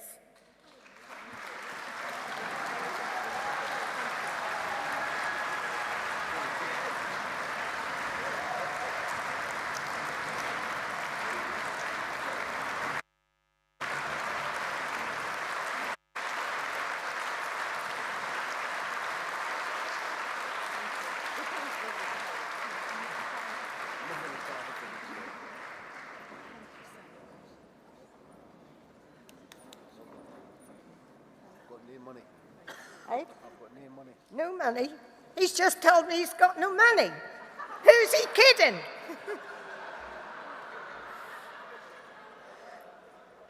Colleagues, I commend this report to you. Have a safe journey home, and God bless you all. Thank you.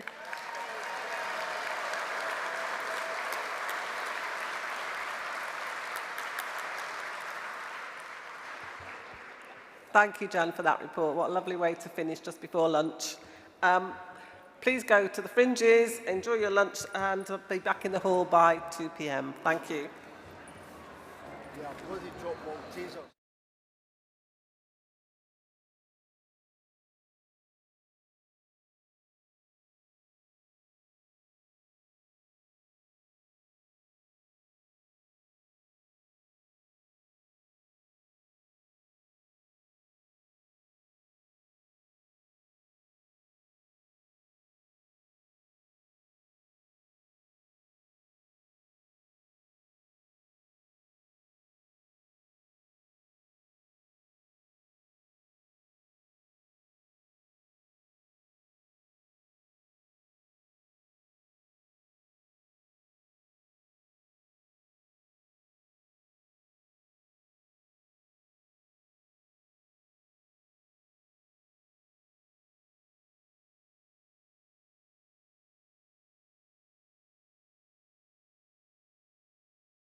I hope you all had a really nice lunch break and are ready for this afternoon's march and rally for school support staff.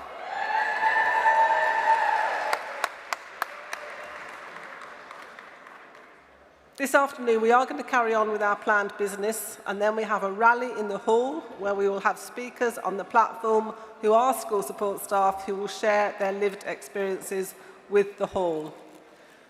Your regional secretaries have been told about how we are going to assemble for the rally, but I will repeat it here. After the speakers, we will assemble at the Victoria Street exit of the Winter Gardens, which is at the rear of the building. This is a large area that is inside the building and is accessed through the signposted walkway, which is next to the Winter Gardens Bistro. There will be a banner at the front of the march that we will follow with our flags and placards. We will then walk along Victoria Street, which is pedestrianised, and then cross the road to the seafront with the Blackpool Tower behind us, where we will gather for a big photo shoot. So before that happens, can I call on Karen Dudley to move SOC report number 8.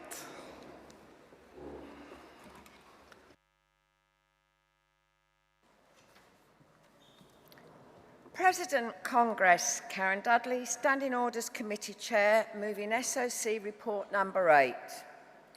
Withdrawn motions. There have been no further withdrawn motions. Emergency motions. The SOC has accepted 3 further emergency motions so far as being in order for debate.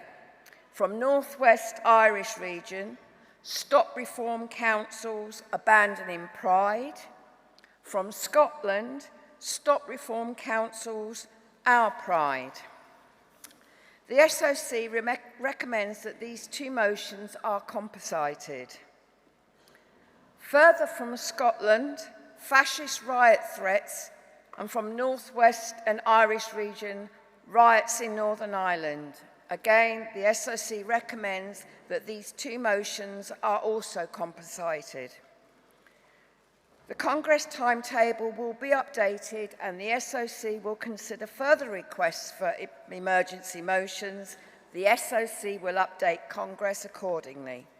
President, Congress, I formally move SOC report number 8. Thank you, Karen. Does anybody wish to challenge that report? No, then can I take a vote? All those in favour, please show. Thank you. Anyone against? That's carried. Thank you, Karen Tushar. Moving on to employment policy, health, safety, environment. Could the movers and seconders for motions 84, 85, 87 and 88 please come down to the front, and mover of motion 84 to the rostrum, please.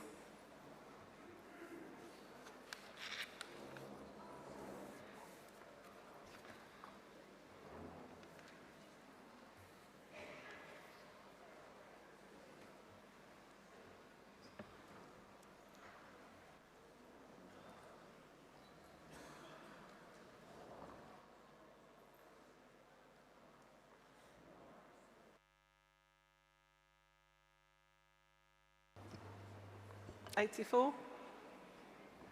Yeah? 84. 84, yeah. Yeah, yes, thank you. Right. Oh, really? Madam President, Vice President Gary, members of the top table, Congress. My name's Kevin Hensby, and may I just say we just had an absolutely brilliant fringe meeting where 32 people turned up to listen about information relating to not only pensions but to retired members as well. It was great, so thank you for those that attended. Right, so Kevin Hensby, North East Yorkshire Number Region, National President for our retired members, thank you. National Retired Members President, but also as well humble to the fact that I am the first lay GMB member to be appointed to the Board of Directors for the National Pensioners Convention, which is a group of people who, thank you, a group of people who work hard for the benefits of our pensioners, but also retired members as well. And because I now do sit on that board of directors, and I am a GMB member, I shall be banging that drum for the GMB retired members and others as well. Trust me. Already had one meeting, so they know where I'm coming from. Right, to the point. Age is just a number. Retirement's just a word. But I think we'll all agree, though, colleagues, more and more people now are tending to work longer for various reasons. One of them could be poverty. Two, because you want companionship. Or another one whereby you get a pittance of a government pay, depending on how many years you've contributed, or the pension that you get with your employer is not worth having. I'm sure that resonates with some of us, because I know people that contact me that have been in that situation. So a bit noisy. Sorry. Anyway, so when we talk about age is just a number, retirement is just a word, we have more and more people out there that are now working beyond, shall we call, the retirement age. There's statistics out there that show from the HSE Health and Safety Executive that it's only a small percentage of the people that are now in work. Some people work part-time, some people work full-time. But the figures I'm going to give you now, colleagues, are quite eyebrow-raising. And one of them is, in 2024-25, 45 fatal injuries occurred to people in the workplace above 60. That then increased by another 10% for those above 67. Horrendous figures, and these are just the fatalities. We're not talking about people here that have got other disabilities. Now, for me, it's telling me something as a safety officer. The fact is, the protocols that should be in place by employers that exploit our workers aren't working. They can't be working if we're having people that are off work, seriously injured. And the worst part about it, colleagues, is the fact that when we do get to a certain age and we sustain an injury, it takes longer for us to recover. We might never ever get back to work again if that injury that we sustain is so bad, and it's got to be stopped. So how can we do that? Well, like I say, in my position now, I'll be banging the drum for the GMB and retired members and pensioners. But what can other people do? The politicians, so I've got it written down here. The politicians, for starters, safety professionals, your councillors, your local governments, we can start knocking on their doors and tell them this is unacceptable. But these figures that we have, colleagues, that's been published by the HSE every single year, they've got to come down, without a doubt. Until they come down, every life that's lost at work is a life that they cannot share when they do finally retire and spend a little bit of time with their children, their grandchildren, and anybody else for that matter. So, colleagues, please support this motion because it's something that is passionate towards me as being a retired member. Thank you. Well done, Kevin. Seconder.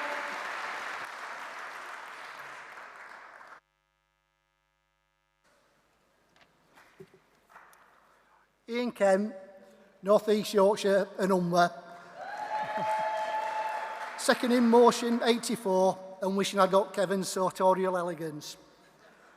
President, Congress, when I started work at 16, the plan was to take early retirement at 55. Yet here I am at 62, still toting that barge, still lifting that bale. Whilst I have the knowledge and experience, and whilst I can and have made lifestyle changes, I'm not a Time Lord from the planet Gallifrey in the constellation of Castorberus. I can't stop Anno Domini and the consequences of ageing. At work, being the most experienced member of the team means that the more challenging jobs get put onto me, and therein lies the problem. We no longer have that turnover of older workers being replaced by younger workers. Instead of passing on all that skill, knowledge and experience, all too often older workers are having to do the work themselves. And whilst we don't want to be wrapped up in cotton wool, neither do we want to be treated like that willing horse and get flogged. It needs to be recognised that older workers are valuable assets and need protection. Now, as someone who works on risk and cost assessments at work, I'm as guilty as anyone for failing to take into account the risk to older workers. We automatically recognise the risk to young workers, visitors to the department and female workers, but take for granted older workers, failing to recognise the specific risk. Congress, This motion is not about getting rid of older workers out of the workplace, but how best we can protect them, both on a human level and as a valuable asset to employers. Please support. I second. Thank you, Ian. Mover of motion 85.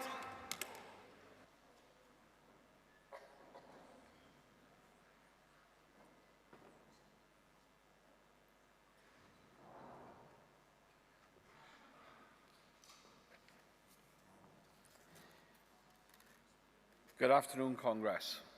This is an emotional subject for me, so forgive me if I falter. Congress, first of all, President Congress, Chris Marsh, Wales and South West Region, move in motion 85.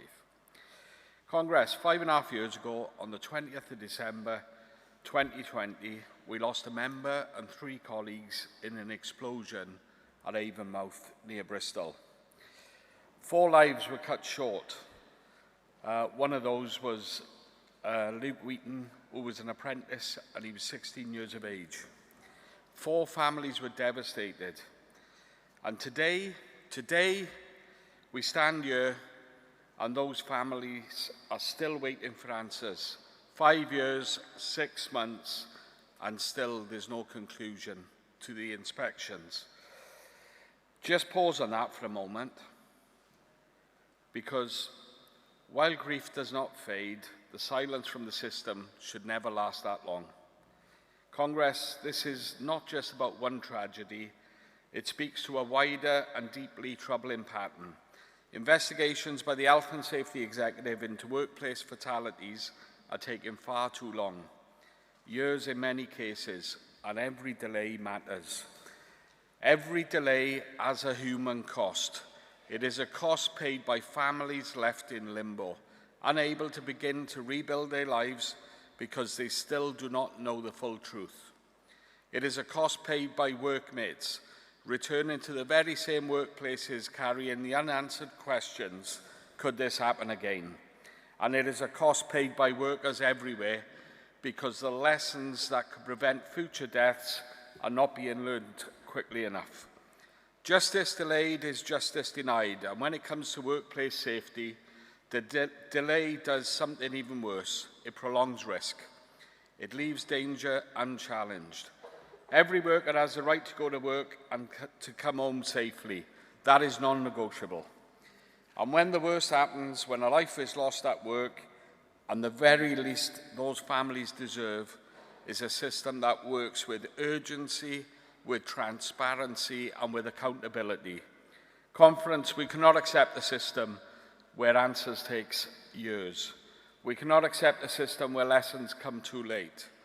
This is why this motion matters. I stand here today to ask Congress to take a clear stand for workers, for safety and for justice.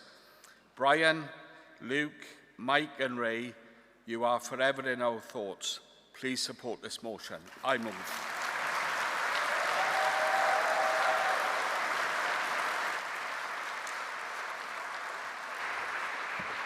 Thank you, Chris. Seconder.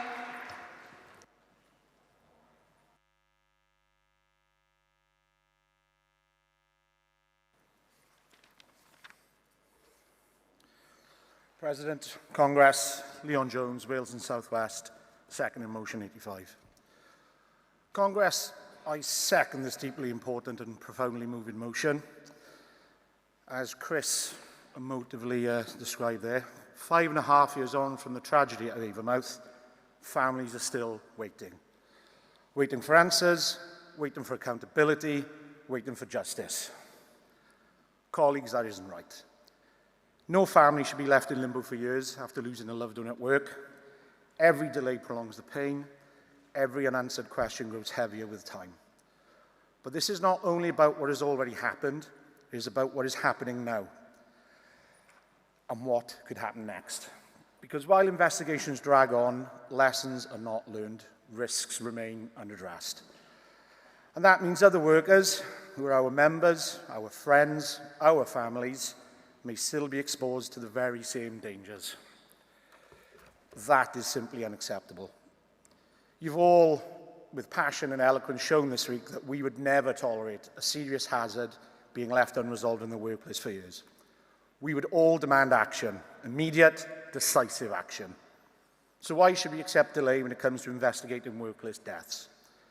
This motion sets out a clear and reasonable standard, a maximum of 3 years, not rushed, not compromised, but not endless either. A timeline that respects grieving families, delivers vital lessons and helps prevent future tragedies. And if the HSE cannot meet that standard, then the government must step in, providing the resources, the staffing, and the urgency required to get the job done. Colleagues, this is about fairness and it is about dignity. Above all, it's about making sure no family has to endure this kind of waiting ever again. We honour those we have lost not just with words, but with action, by demanding better, by refusing to accept delay as the norm. I urge you to support this motion. I move. Thank you, Leon. Mover of motion 87, please.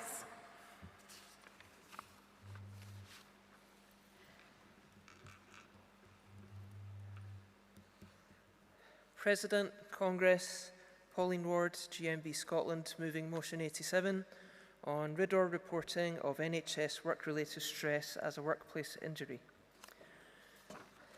Stress at work is not new, but what many workers now face is more than pressure. It's harm caused by unsafe workloads, bullying, trauma, and a culture that expects people to keep going whatever the cost. The Health and Safety Executive defines work-related stress as the adverse reaction people have to excessive pressures or other types of demand placed on them. In 2025, the HSE reported that stress, depression and anxiety led to 29.2 million working days lost across Great Britain. I'm sure many of us in this hall have lived through and witnessed the stress caused by workplace bullying. It's one of the biggest health hazards, and work-related stress is one of the biggest workplace health issues of our time. In NHS Scotland, we have a new work-related stress policy, but it doesn't even mention the recording of work-related stress. Absence recording systems do not name it for what it is. Absence is logged in a system that groups categories such as anxiety, stress, depression, and other psychiatric illness together. That tells us someone's unwell, but it doesn't tell us whether work caused or contributed to that illness. And when the cause is hidden, accountability is lost. Post-COVID, there's greater awareness of the impact work has on mental health. We now speak more openly about burnout and psychological safety, but awareness on its own is not enough. If absence recording systems cannot distinguish between general mental ill health and harm caused by work, then those systems are failing workers. And that has to change. With RIDOR, many here today would say that work-related stress is RIDOR reportable. However, work-related stress on its own is not automatically reportable, and conditions such as PTSD are not on the reportable list. The RIDOR system was never designed for psychological injury. It relies on clear incidents, clear diagnoses, and clear categories. And work-related stress doesn't fit neatly into the thresholds. That's why it's very often invisible, unrecorded, and unreported. These systems need to change. There's a RIDOR review currently live, closing on the 30th of June. However, even with a full national review of RIDOR underway, work-related stress remains excluded, reinforcing just how invisible this workplace injury actually is. Apparently, we're told work-related stress is difficult to define and hard to attribute consistently. That's not good enough, Congress. If we don't speak up on work-related stress now, it will remain invisible for another decade. If a worker has a physical injury at work, there's a process. It's recorded, investigated, and recognised as something that happened because of work. But when the injury is psychological, caused by work, the same seriousness is too often missing. GMB reps are often the first people members turn to when they're at breaking point, but reps need the right tools. They need to know how to identify work-related stress, how to evidence it, how to challenge poor recording, and how to push employers to treat this as a workplace issue. And that's why we need GMB to develop a work-related stress toolkit. We in GMB need a system to ensure our own reps are equipped to deal with the potential tsunami coming our way on this, equipped to be able to have the confidence and awareness to ensure work-related stress is recognised, recorded and acted on as a workplace injury. And that's why we need GMB to develop and deliver rep learning on this. This motion calls for GMB to develop a toolkit to support reps in the workplace around how work-related stress is recognised, recorded, supported and managed through occupational policies and RID or reported in the same way physical injury at work is. And also to develop and deliver rep learning to ensure reps know what to RID or report and how to RID or report work-related stress resulting in workplace injury. Congress, if we do not name it, we cannot fight it. If we do not record it, employers can continue to deny Pauline, it. can you Don't let these injuries remain invisible. Please support the motion. Thank you. Thank you, Pauline. Seconder, formally, thank you. Move of motion 88.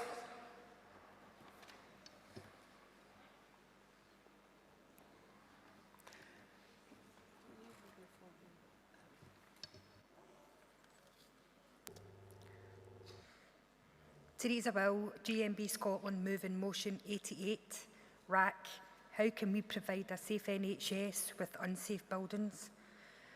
Congress, as we know, the NHS has a statutory duty to ensure the health, safety and well-being of patients, staff and the public across all sites and services. However, a number of our facilities continue to present significant infrastructure and estate risks. These include ageing building fabrics, water ingress, asbestos, fire safety deficiencies, ventilation failures and wider structure deterioration. These risks are not new.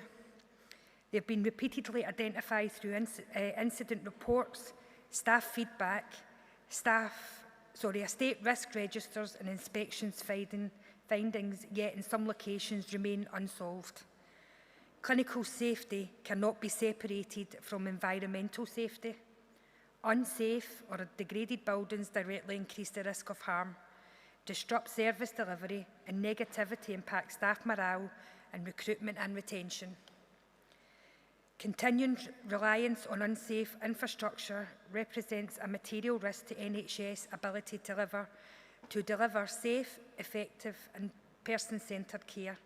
It also exposes the board to avoid governance, legal and reputation risk. RAC formally acknowledges that unsafe buildings represent a critical and ongoing risk to both patient and staff safety within the NHS. We ask that the GMB encourage the government to seek assurances that all known estate and infrastructure risks are firmly reflected at board level with clear ownership, defined mitigation plans, realistic timescales, and we also ask that comprehensive and transparent update on the current conditions of high-risk buildings and interim safety measures are in place to ensure that where safety cannot be adequately mitigated, services are relocated, reduced, or paused in line with patient and safety obligations. We also ask that we confirm that staff can raise concerns about unsafe buildings without fear of detriment.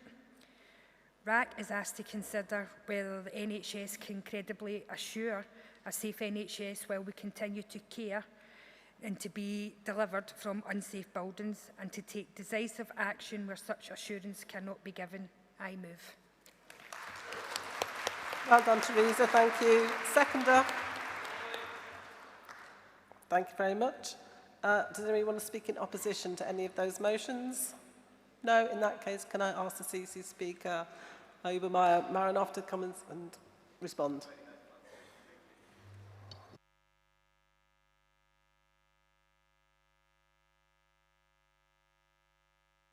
Congress, Lubomir Marinov, London Region, responding on behalf of CEC on motion 85.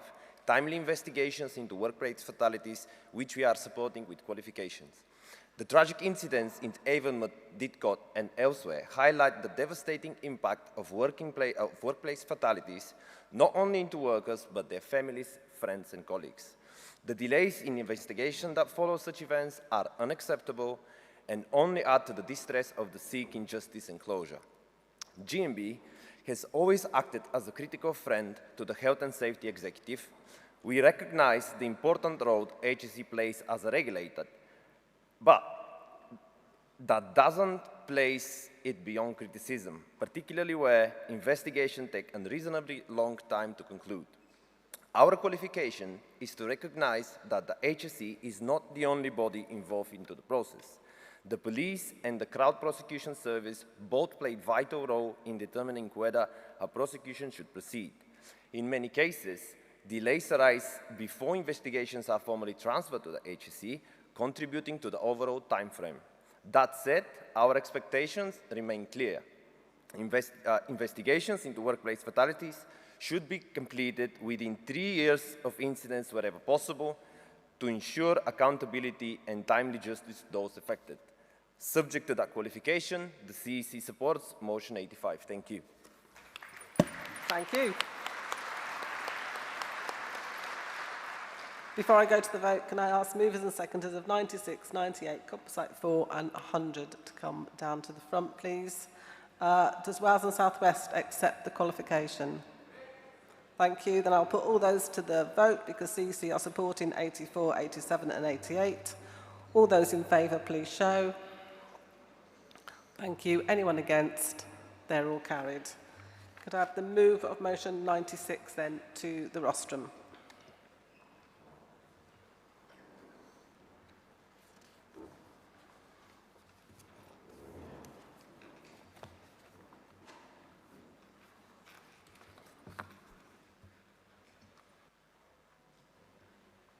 '96.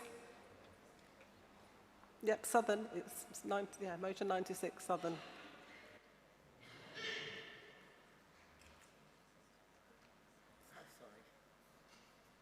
Sorry.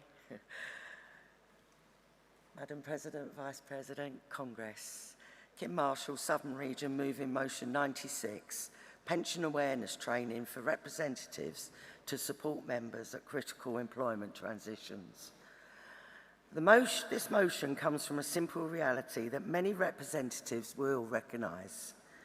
Some of the most difficult conversations we have with members happen when they are facing major changes in their working lives. Redundancy, ill health retirement, flexible retirement, reduced hours, restructures. At these moments, members are often worried not only about their job, but also about the future financial security. One of the first questions many members ask is, what will happen to my pension? As representatives, we are often the first people they turn to for help, yet many of us have received little or no training on how occupational pension schemes operate. Many of us have supported members facing redundancy or ill health retirement, only to discover that pension questions become the biggest source of anxiety and uncertainty. In our own branch alone, we currently have 2 cases before the Pensions Ombudsman. The representative supporting these members has had to rely almost entirely on self-learning, independent research and personal commitment rather than structured union training. That representative is doing an excellent job, but they should not have to navigate such complex issues without access to proper support and learning opportunities. This motion is not asking representatives to become financial advisors. It is not asking representatives to calculate pension benefits, provide investment advice, or replace pension administrators. What it is asking for is something much more practical. It is asking that representatives are given sufficient awareness and understanding to explain pension processes at a basic level, recognise common scenarios, and confidently signpost members to the appropriate sources of specialist advice. For many of our members in local government, schools and related services, the local government pension scheme is a vital part of their employment package, yet it is often misunderstood, particularly at times of change. A member considering redundancy may need to understand the difference between redundancy and retirement options. A member considering flexible retirement may need to understand the process before making life-changing decisions. A member facing ill health may need to understand where to seek information and support. Representatives should not be expected to provide financial advice, but neither should we be left without the knowledge needed to support members through their conversations. This motion promotes better informed representatives, better informed members, and better outcomes for both.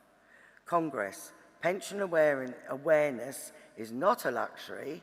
For many members, it can make a significant difference to the decisions they make at some of the most important moments of their working lives.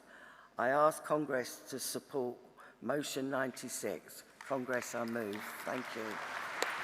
Thank you, Kim. Seconder.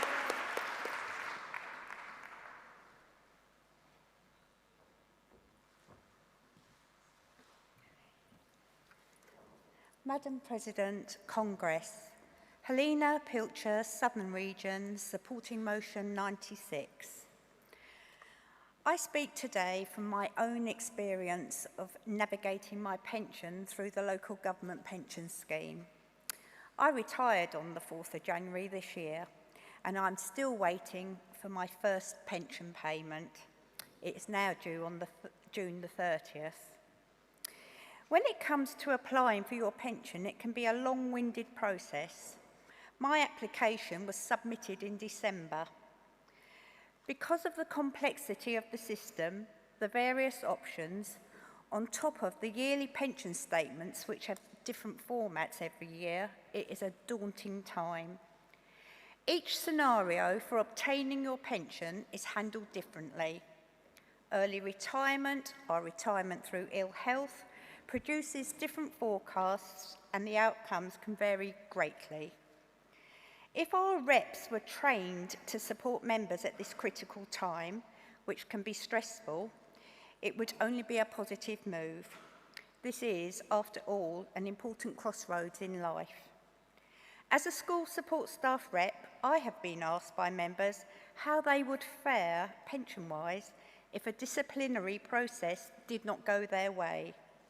If a member has to retire early through ill health, will they get the full pension, or is it dependent on their illness or a particular diagnosis? With training to signpost and reassure members, reps would have the knowledge on how the pension system works. Members will feel better supported and have even more confidence in their reps. I second this motion. Perfect, Helena, thank you. Mover of motion 98.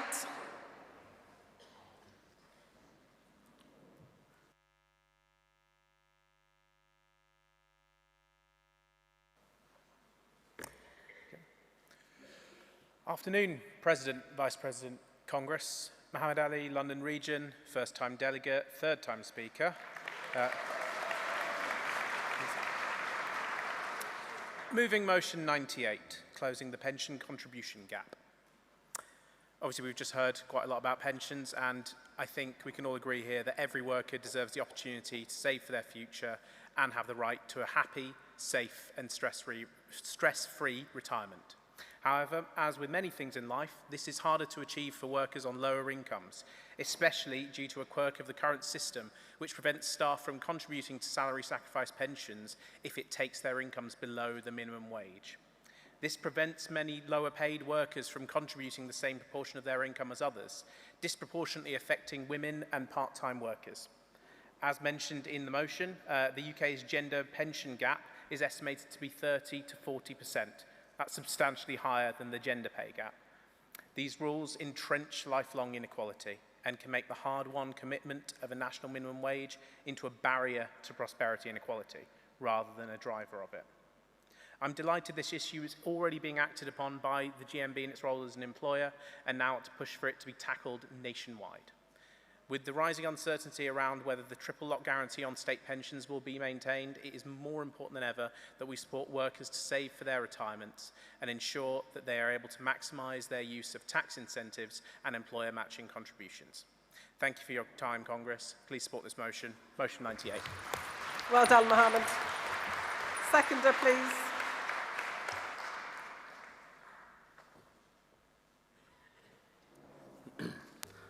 President, Congress, Tony Chollerton, London Region, seconding motion 98, closing the pension contribution gap.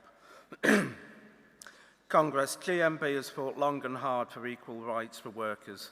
It's now time to address the disparity between pensions of the poor and the well-off. Well-off people are able to take advantage by contributing more to their workplace pension and benefiting from the increased contribution from the employer. Yet those on minimum wage lose out because if they increase their contribution, it could result in their salary dropping below the legal minimum wage. Not only can the low-paid not increase their contributions to the workplace pension, but they then lose out from not getting the increased employer contributions. Congress, this needs to change to protect the low-paid. And Congress notes that yet again, it is women that lose out the most. The Office of National Statistics report that women are twice as likely to work part-time as men. And as my colleague pointed out, the gender pension gap is greater by quite a way than the gender pay gap. This motion calls on GMB to adopt a policy with the goal of fair and equitable pension contribution mechanisms for all workers, regardless of income or gender. This will require employers to change their pension scheme rules so that the restrictions on lower paid and part-time employers are removed. The motion also calls on GMB to lobby the government so that the necessary changes to the minimum wage and pension legislation can be made. Congress, please support this motion. I second. Thank you, Tony. Mover of Composite 5, please.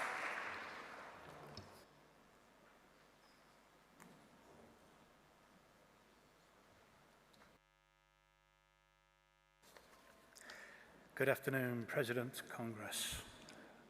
Paul McCartney, London Region, first-time delegate, but speaking for the third time.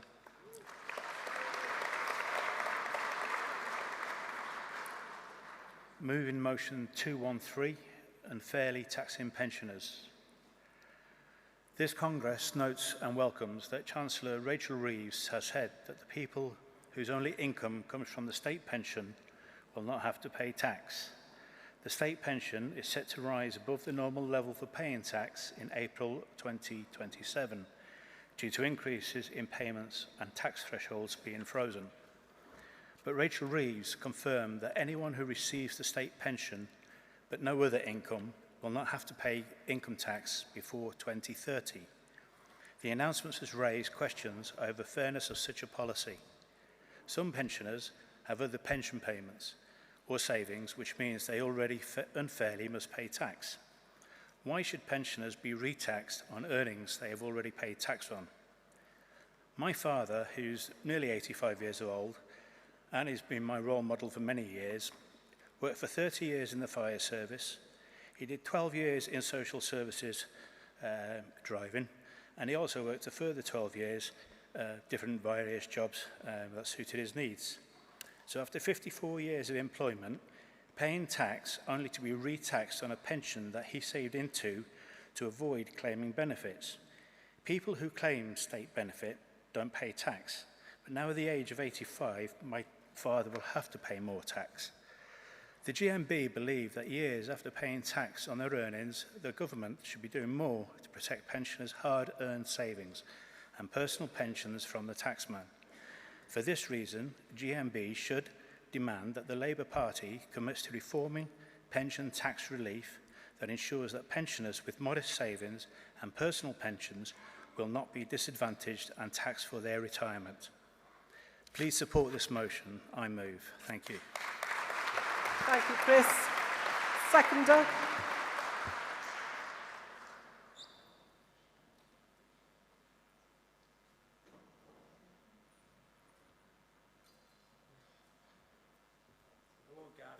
I'm wearing these just so you feel more at home.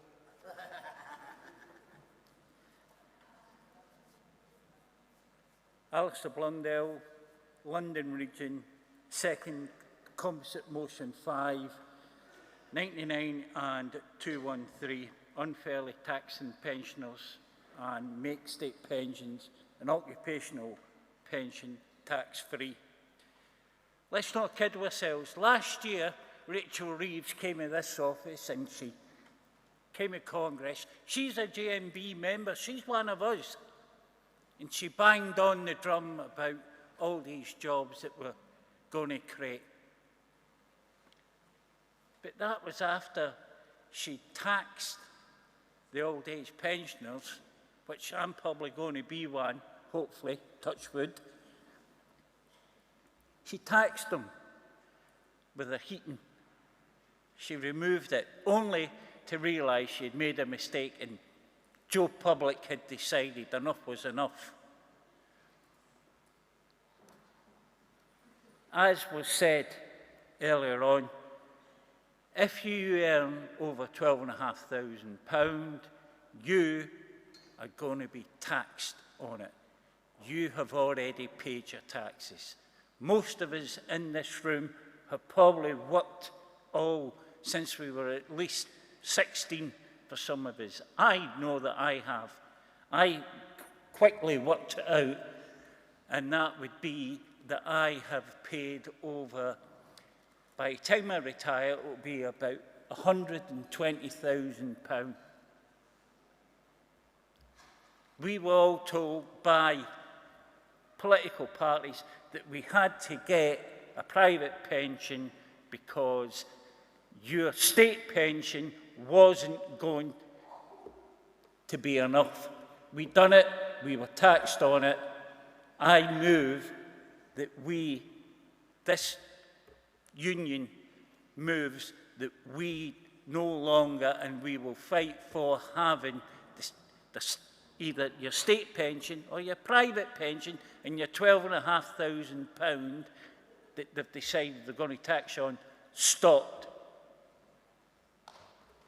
I second this motion. I was going to say, that was a good word to end on. I was about to say stop to you as well. Thank you, Ali. Mover of motion 100, please.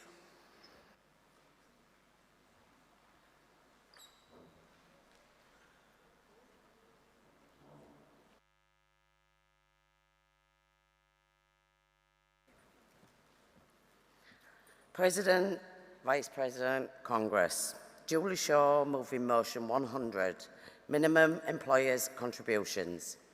Proud member of the North East Yorkshire and Humber region. Good afternoon, comrades. I'm Julie Shaw, a working class lass from Hull. I'm one of the millions of low-paid workers who work for Asda. I know that pensions can be a heavy subject, particularly straight after lunch on a Wednesday afternoon. But the whole country walking into a pension crisis, we must do something to change the dial on this issue. Too many of us across the country have a pitiful contributions from our employees into our pension pot. As an Asda worker, we receive just 3% from our bosses. Despite them being an international global capital players, pension poverty is already very real, but it's only going to get worse. Less and less people are paying in early enough, and what is being paid in just simply isn't enough. If we don't act now, then we will never recover. This motion is simply a start in pushing for the needed changes to make pensions fair. Of course, we would all want more from an employer, and more of you already, luckily enough to receive much more than that. But millions of low-paid workers like me in the private sector, 5% would be life-changing. Congress, let's push to improve pensions now. Improve them before it's too late. I move. Thank you, Julie. Seconder. Can I have movers and seconders of 281, 282 and 283 down to the front, please?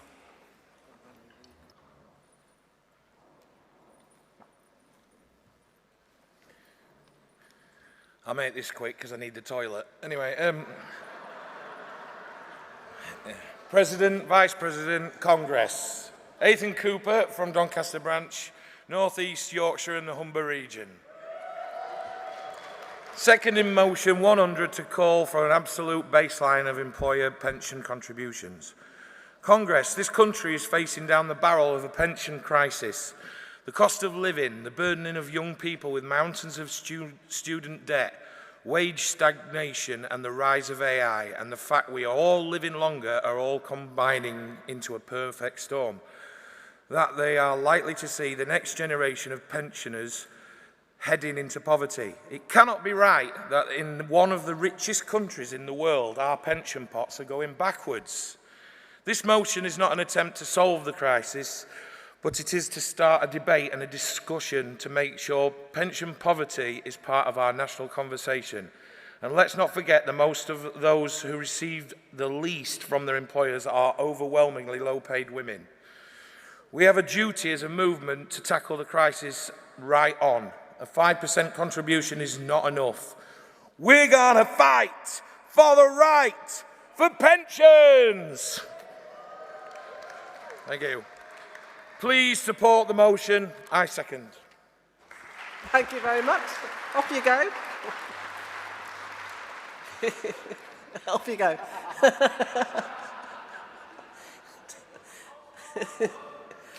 Does anybody want to speak in opposition to any of those motions? In that case, can I ask Colin Gunter from the CEC to... Oh, you do want to speak in opposition? Yeah? Okay, come up.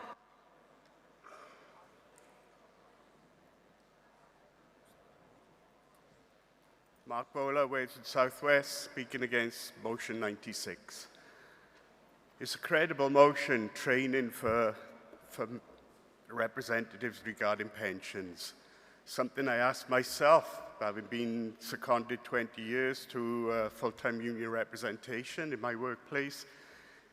But I've long come to understand that it's a difficult area, one that we shouldn't be putting our reps under pressure to. Pensions are personal, they're fluid, and they're very difficult. And a wrong word in the best of intentions can be held against you. And I've learned from experience, do not go there without real sure training regarding what you're speaking about when you're talking about members' money, because they will hold it against you if you say something wrong. Thank you. Thank you, Mark. Kim, you do have the right of reply if you wish to use it. Kim? So she's gone as well. Okay. Unless Helena wants to speak, the seconder wants to come back as a right of reply. No? I'm going to move on then. She's coming.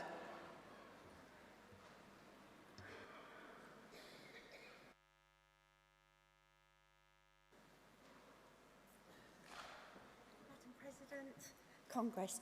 Yes, we did understand all that, but what we stated in our motion was that we were actually given the correct training, the proper training, and that's what we're asking for.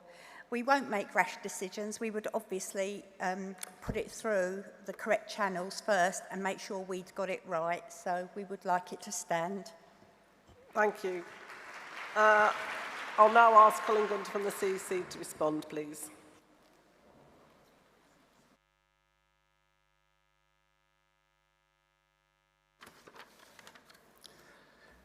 President, Congress, sorry.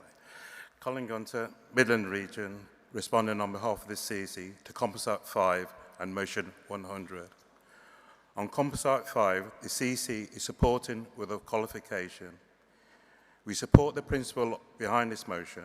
It is right that pensioners, particularly those relying solely on the state pension or modest private pensions, should be supported and not be unfairly burdened by taxation.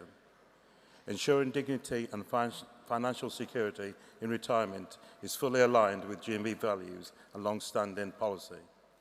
However, our qualification relates to the scope of the proposal. Extending tax relief to all pension income, including large private pensions would represent a significant shift in government tax and economic policy. Such a change would require a major reconsideration of public finances and is unlikely to be adopted in the current context. Therefore, we support targeted tax fairness for pensioners on lower incomes, and we must be realistic about the broader implications of a universal approach. Subject to that qualification, the CEC supports Composite 5. On motion 100, the CEC is supporting with a qualification. We strongly support the thrust of this motion. Too many workers are not saving enough for retirement, and the current minimum employer contribution under auto-enrolment, set at 3%, is simply not sufficient. Many employers already exceed this level, but the lowest contributions are often found among those paying the lowest wages. This creates a significant inequality in retirement outcomes. GMB has long campaigned for higher employer contributions. Alongside other trade unions, we are actively lobbying for a phased increase in employer contributions under auto-enrolment to at least 5%, with our preferred position being closer to 8%. This would move total pension contribution towards 13%, bring them in line with recommended saving levels of between 12% and 15% for a secure retirement.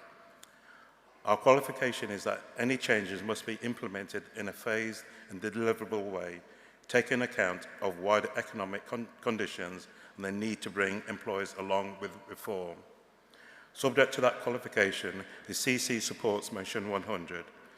President, in conclusion, the CC is supporting Composite 5 and motion 100, both with the stated qualifications. Thank you.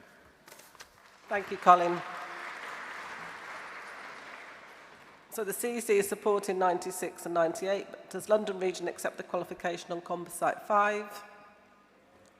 Thank you. And does North East Yorkshire Humber accept the qualification on motion 100? Thank you. I'll put all those to the vote. All those in favour of 96, 98, Composite 5 and motion 100, please show. Thank you. Any against? They're all carried. Could I have the mover of motion 281? And can I just say thank you again to those speakers who are expected to speak tomorrow but are now being brought forward. It's really appreciated that you're ready. Mover of 281? Formally?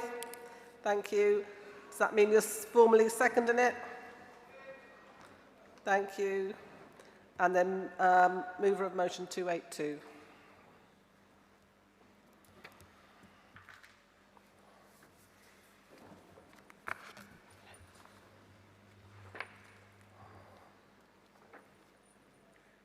President, Congress, Jan Smith, London Region, move and motion 282, Save Our Care Homes. Colleagues, at the beginning of this year, it was suddenly announced that 20 council-run care homes within our area were going to be sold off. Also, Norfolk County Council, who are the owners, decided that North's Care Group would also, who provides the care within the homes, to be sold off. This affects not only the residents, it affects the carers, the cleaners, everybody. And not only that, those residents are mothers, grandmothers, aunts, brothers, sisters, you name it. It affects their mental health, not knowing what's going to happen to them. And Norfolk County Council, which was a Tory-run council, and can I say it's now been taken over, sadly, by Reform. So who knows what's going to happen with them? They are going to sell it to a private, in principle they're saying, to a private company, Stowe Healthcare Group. Now we know what these people are like. They'll come in, they'll asset it. These residents will be moved on, not knowing where they're going to go. Some of them can be suffering with mental health issues. It causes further stress to their residents. So I urge you to support this motion and that we organise a campaign to help to save our care homes. I move. Thank you, Jan. Seconder.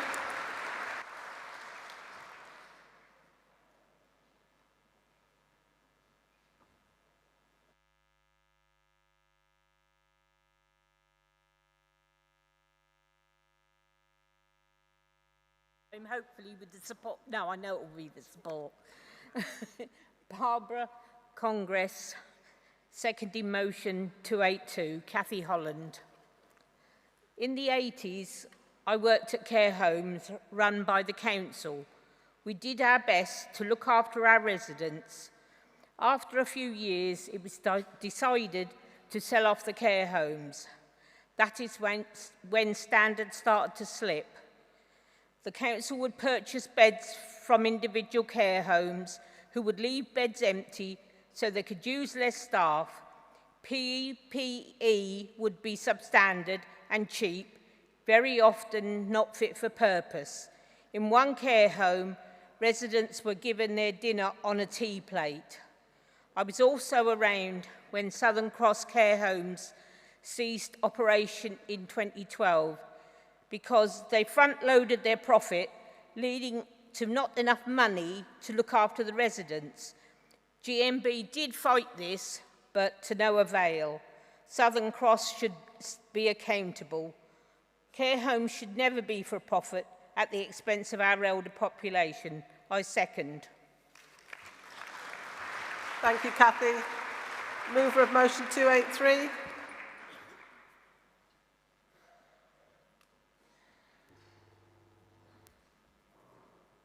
President, Congress, Jane Hunt, Wales and South West Region, moving to motion 283. Local authorities to act as guarantors for care experienced young people.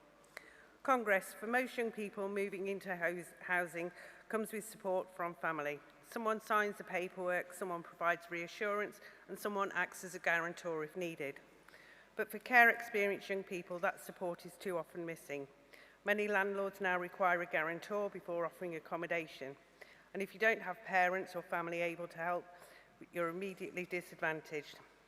That leaves many care experienced young people locked out of housing before they even begin. We talk a lot about corporate parenting. Local authorities proudly describe themselves as corporate parents. But being a parent is not about titles or policies, it's about actions. A caring parent doesn't stand back where their child faces homelessness. A caring parent does not say, "You're 18, good luck, on your bike." A caring parent steps in, offers support, provides security, and stands beside their child through difficult transitions. This is exactly what this motion demands. Too often, care experienced young people are treated as service users rather than sons and daughters of the state. They are expected to survive adulthood with fewer resources, fewer opportunities, and less opportunities than their peers.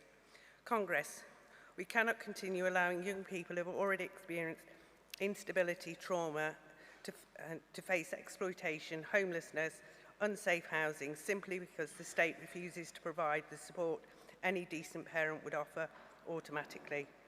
Acting as a guarantor, it's not radical, it's responsible, it's compassionate, and it could be life-changing. This motion also recognises the need for proper funding, training, and national consistency, so support is not dependent on postcode lotteries. If local authorities want to claim the role of a corporate parent, then they must be prepared to take on the role of a caring parent in practice, not just in principle. Congress, please support this motion. I move. Thank you, Jane. Seconder. And can movers and seconders of 287, 286 and 285 also be ready and come down the front, please. President, Congress, Joe Small, Wales and South West Region, seconding motion 283.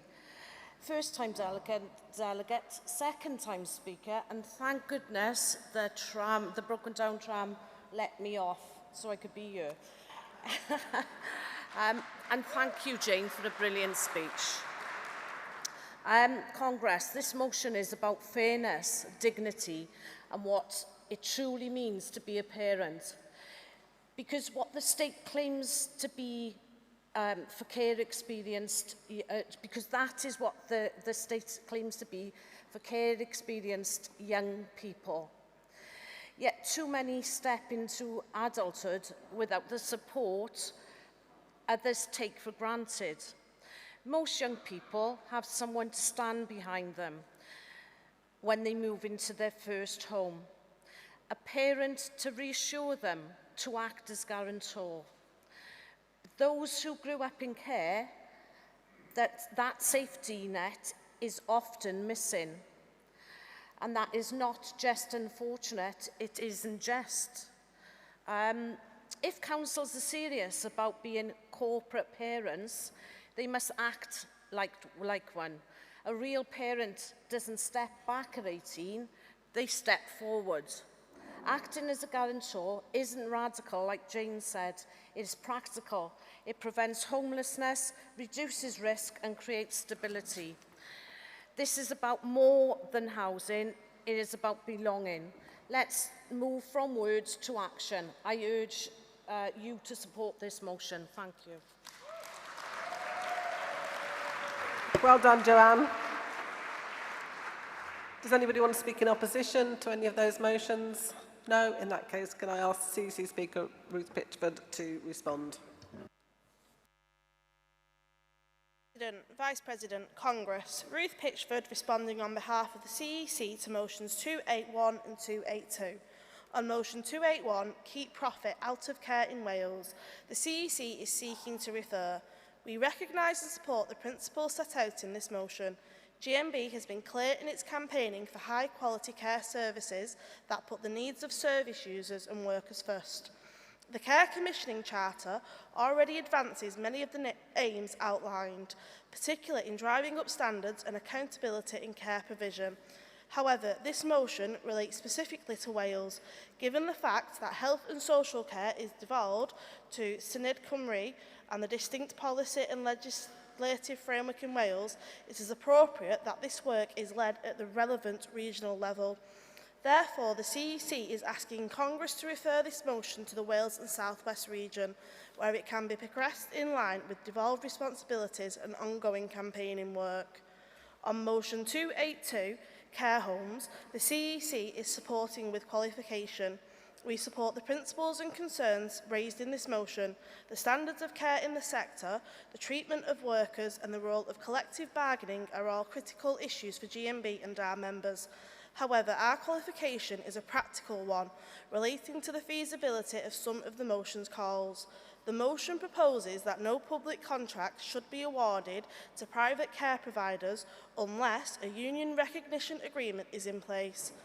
While we understand and support the aim of strengthening union presence and worker voice, current government procurement reforms do not include mandatory union recognition as a requirement.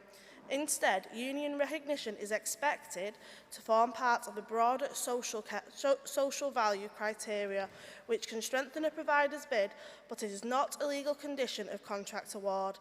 Similarly, the motion raises the issue of union recognition thresholds in what is a highly fragmented sector.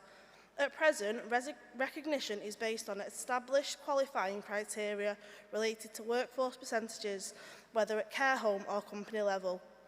It is not clear how the proposed changes to this system would operate in practice or what alternative framework is being suggested. These are important issues, but they require careful consideration to ensure that our policy is both effective and deliverable. Subject to that qualification, the CEC supports motion 282. President, in conclusion, the CEC asks that motion 281 be referred and that motion 282 be supported with our stated qualification. Thank you. Thank you, Ruth.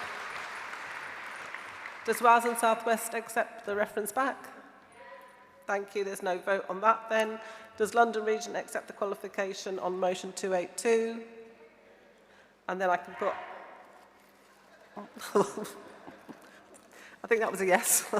And then CEC is supporting motion 283, so I'll put those together. 282, 283, all those in favour, please show. Thank you. Anyone against? They're all carried. Okay.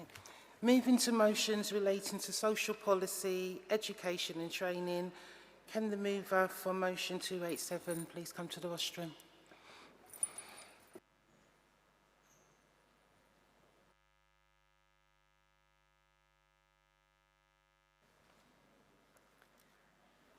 Good afternoon, Presidents, Congress, Sharon Hallett, Wales and West Region, moving motion 287, first-time delegate and first-time speaker.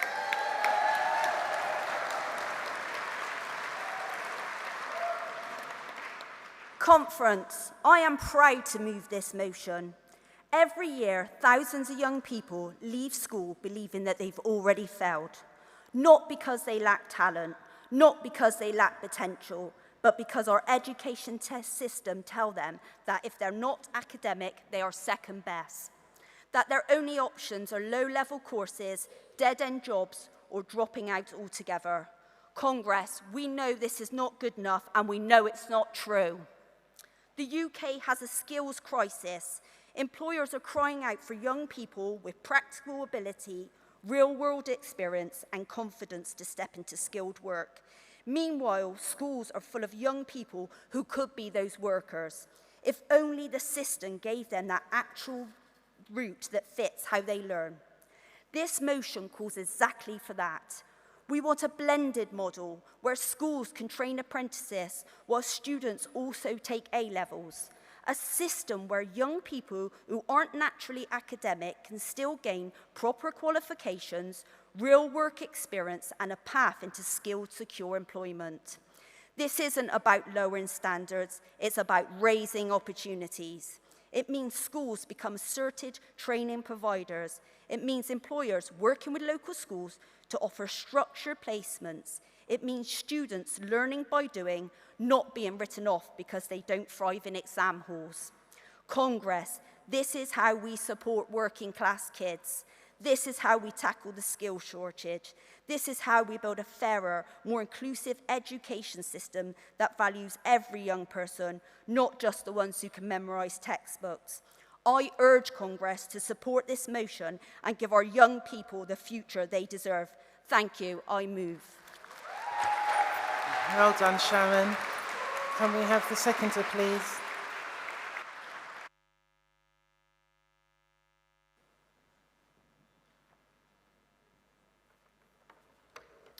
Vice President, Congress, Suzanne Williams, Wales and South West Region, seconded motion 287.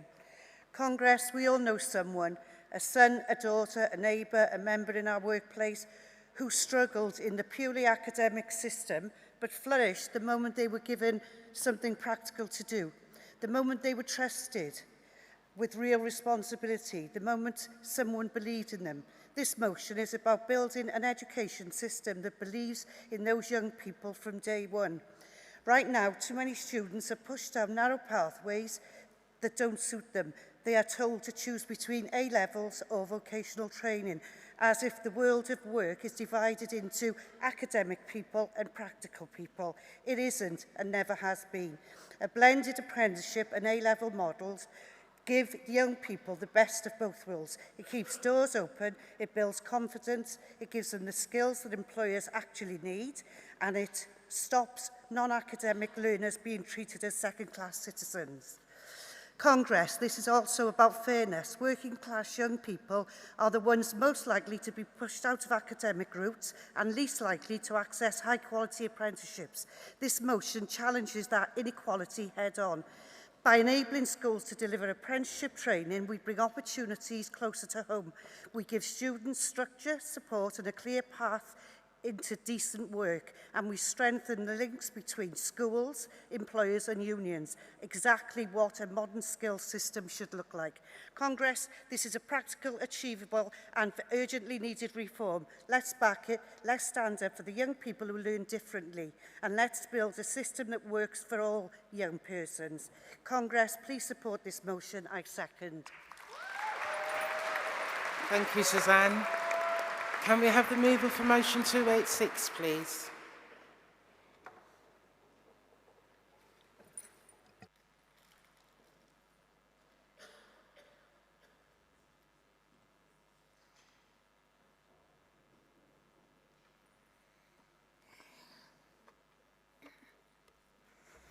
Congress President, Lynn Pollard, Southern Region.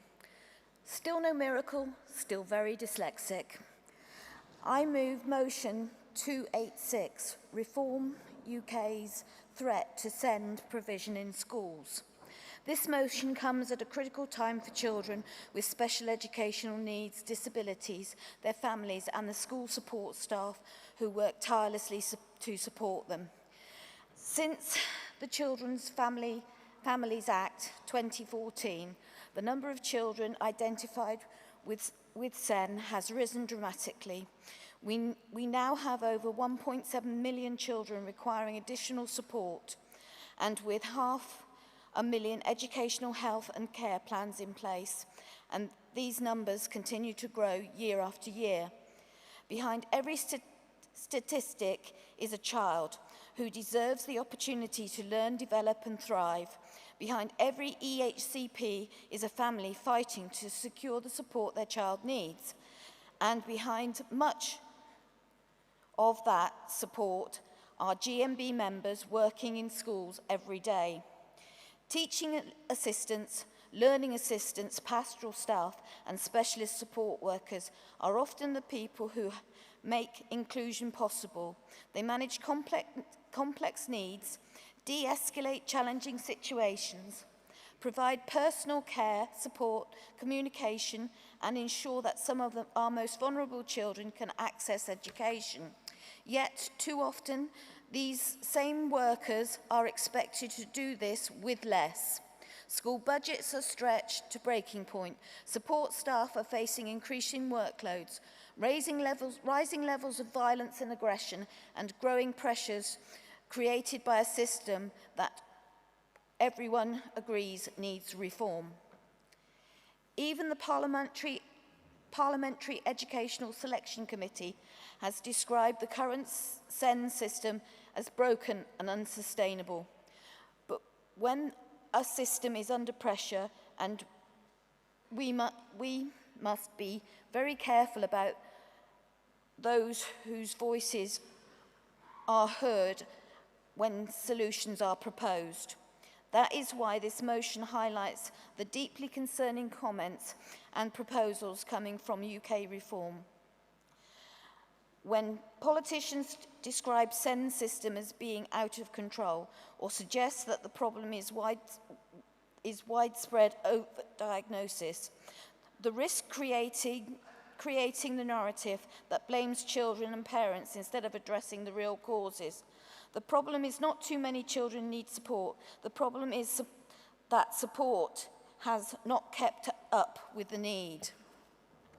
The problem is chronic underfunding, stretched local authority budgets, shortages of specialist services and years of pressure on schools. Congress, we know from our members that the reality on the ground is very different from the political soundbites. Our members see children waiting months and years for assessments. They see families battling for support. They see exhausted staff trying to provide the best possible education with insufficient resources. If reform is to happen and reform is needed, it must be informed by those who live the experience. That means listening to school support staff who deliver SEN provision every day. It means listening to the workers who understand what works and what doesn't and what children actually need. It means ensuring that any future changes, but the safety, welfare and the education outcomes of vulnerable children come first. This is why this motion calls for the special report to Congress, gathering evidence directly from school support staff and ensuring that the GMB is at the forefront of shaping the debate on SEN reform. Congress, we must not allow the future SEN provision to be dictated by political rhetoric and misinformation. We must champion evidence, fairness and inclusion.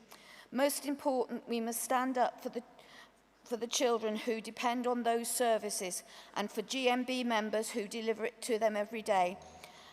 I ask Congress to support this motion. Please support. Can we have the seconder, please?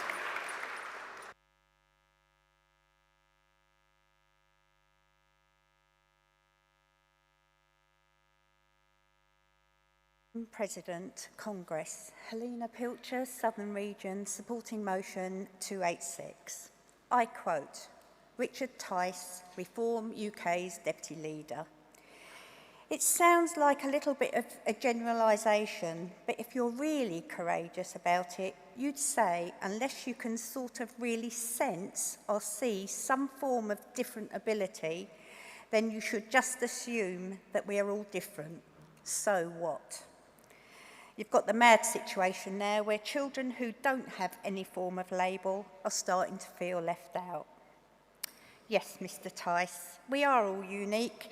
Many parents and children do not want a label. They need help and support. This is why we at Congress implore Bridget Phillipson, our Education Secretary, to step up now and make the positive changes and get the right agenda in place for support staff and schools to ensure that Reform UK's proposed policies for SEND provision are not given a chance to be implemented. Their comments and attitude regarding SEND are insulting, arrogant, and only stigmatises autistic children and will make theirs and their families' lives harder than they already are. Reform UK, you are looking at SEND provision through the wrong end of the telescope. I have seen firsthand the problems and the distress these families and children face. Perhaps before making these sweeping statements, Mr. Tice should walk a day in their shoes. We need to ensure vulnerable children are safeguarded and their needs met. We need consultation with GMB school support staff members who are on the front line every day, often experiencing negative behaviours. They are at risk of physical violence, verbal abuse or worse. Reform UK intend providing more alternative provision units which would segregate children and are not inclusive. Yes, the SEND system and conditions for support staff does need reforming, but certainly not under Reform UK's proposals, which oversimplify complex medical and developmental needs, writing them off as naughty children. Helena, can you finish up, please? I will. Mr. Tice, you send your child to a private boarding school. Perhaps you should actually go to a modern primary or secondary school and see how the support staff and parents who work day in and day out with SEND children feel about Reform UK's proposals. I second. Thank you. Can I have the mover for motion 285, please?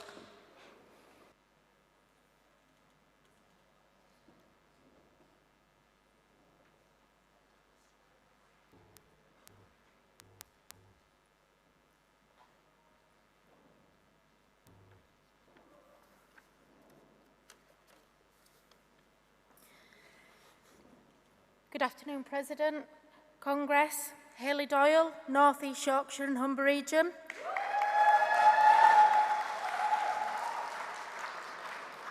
I stand before you as a voice for the early years workforce that is exhausted, overlooked and still showing up every single day.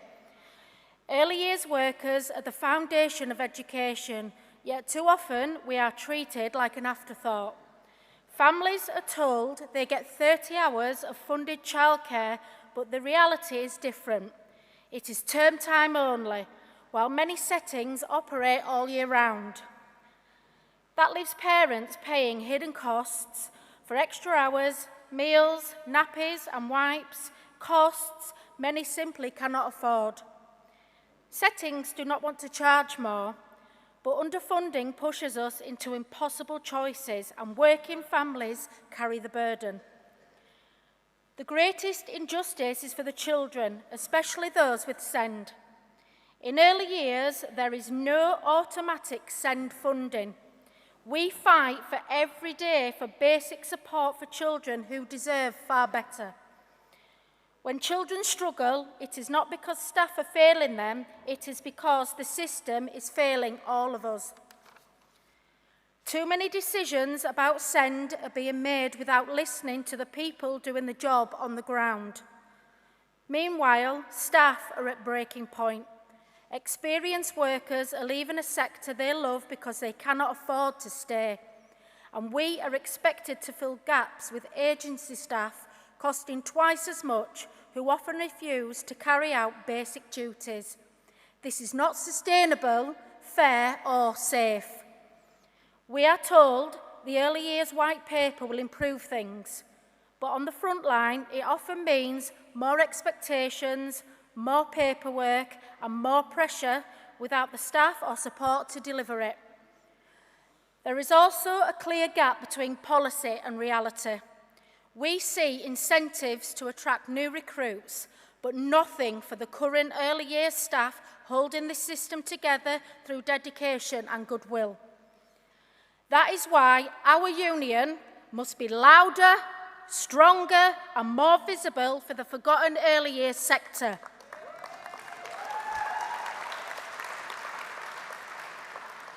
We are not babysitters. We are highly skilled professionals shaping children's lives and futures, and it is long overdue that we are recognised and valued as such.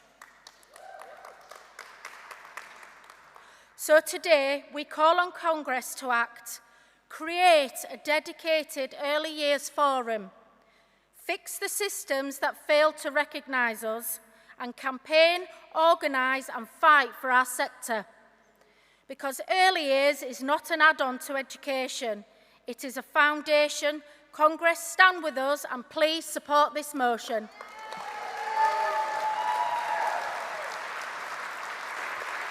Can I have the seconder, please?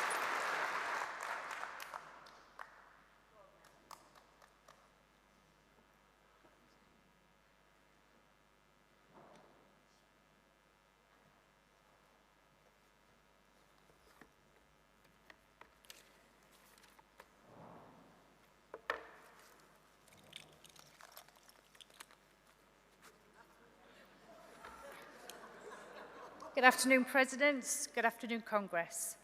Melanie Feasby from North East Yorkshire and Humberside. Seconding motion 285, early aid matters. First time at Congress, first time delegate, first time speaking. I rise to second this motion because everything you've just heard is not exaggerated. It's reality. Early years staff are not just stretched, they are holding a broken system together. Every day they fill the gaps left by underfunding, unclear policies, decisions made far away from the front line. We see it, the hidden costs pushed into families. We see it in the fight for basic sense support, and we see it in a workforce that is exhausted, undervalued, and walking away. This is not sustainable, it's not fair, and it's not safe. Congress, early years is not an add-on.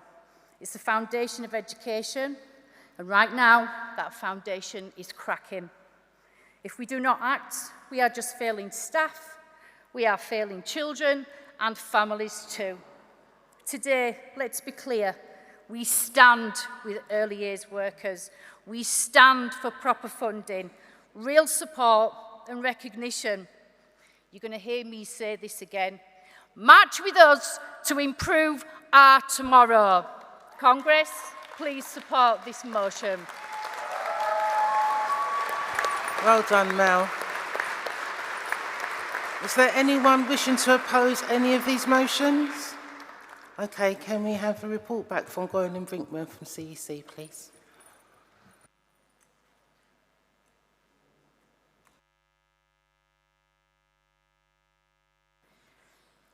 Vice President, Congress, Golan Brinkworth speaking on behalf of the CEC in response to motion 286. The CEC is supporting this motion with a qualification. We recognise the serious concerns raised in this motion regarding SEND provision in schools and the potential impact of what Reform UK have put forward. This is a critical issue for many of our members working in education and for the children and families they support every day. GMB has already undertaken significant work in this area, including our Schools Special Report in 2024, which set out our position and priorities for education and support staff.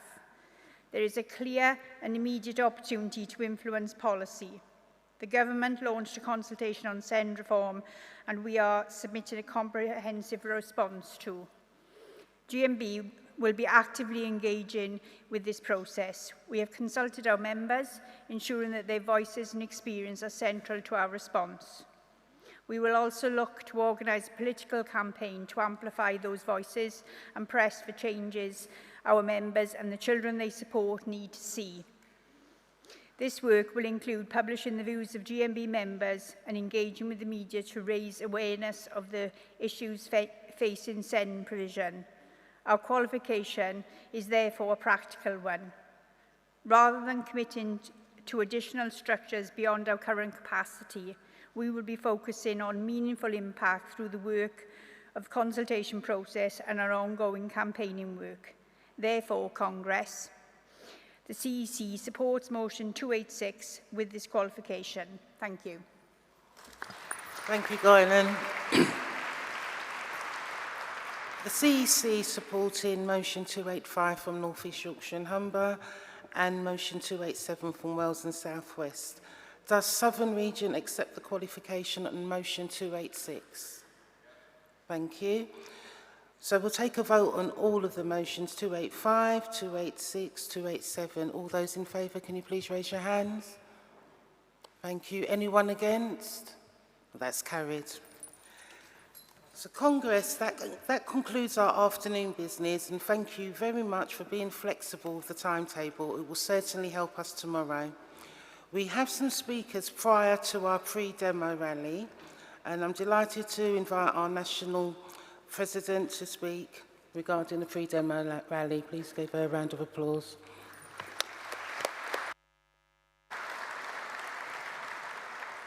Congress, Vice President, it really does give me great pleasure to open this section of business to explain the purpose of this afternoon's demo and introduce 3 school activists who will tell you about the reality of their working lives. As a former teaching assistant, I know that school support staff are overworked, undervalued and underpaid.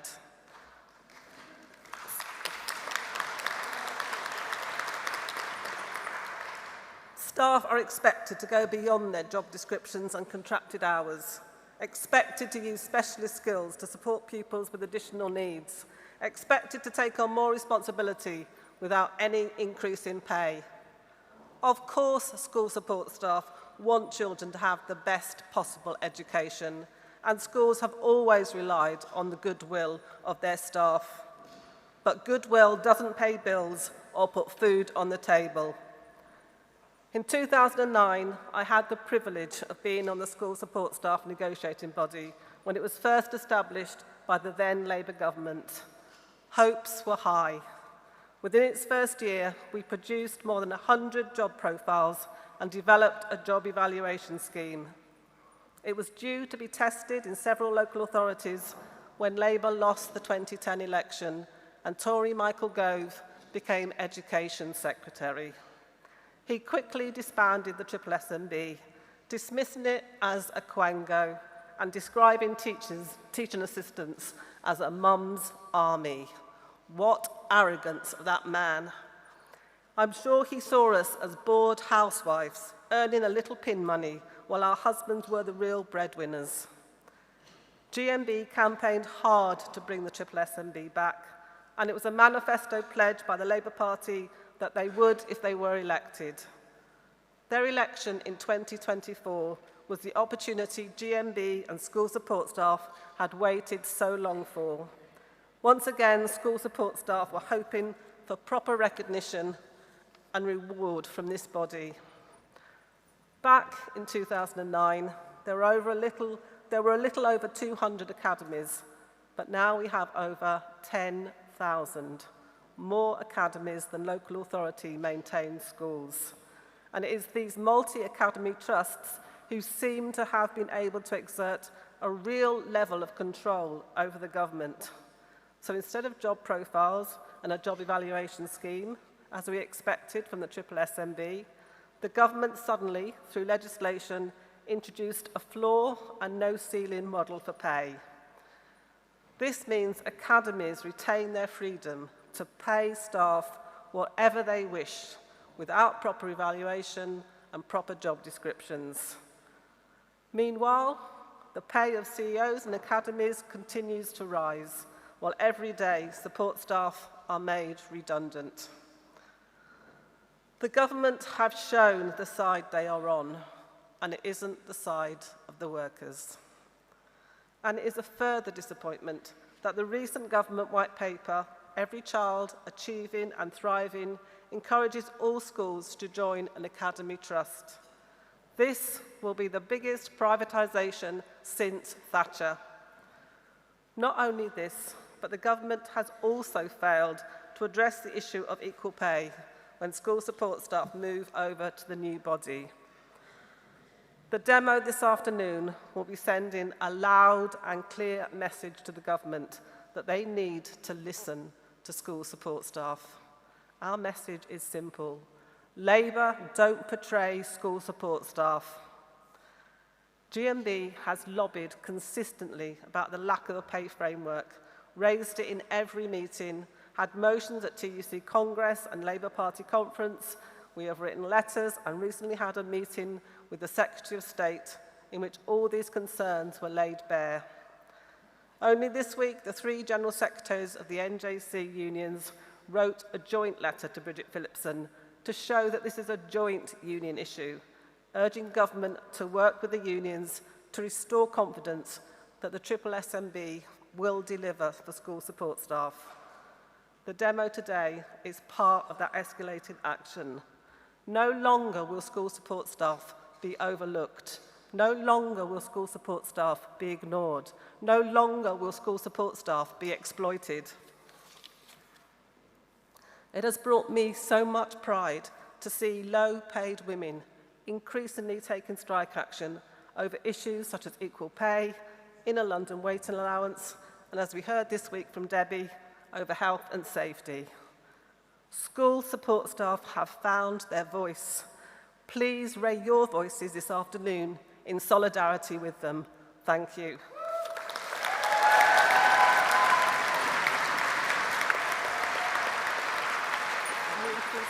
Can Coral come up to speak, please?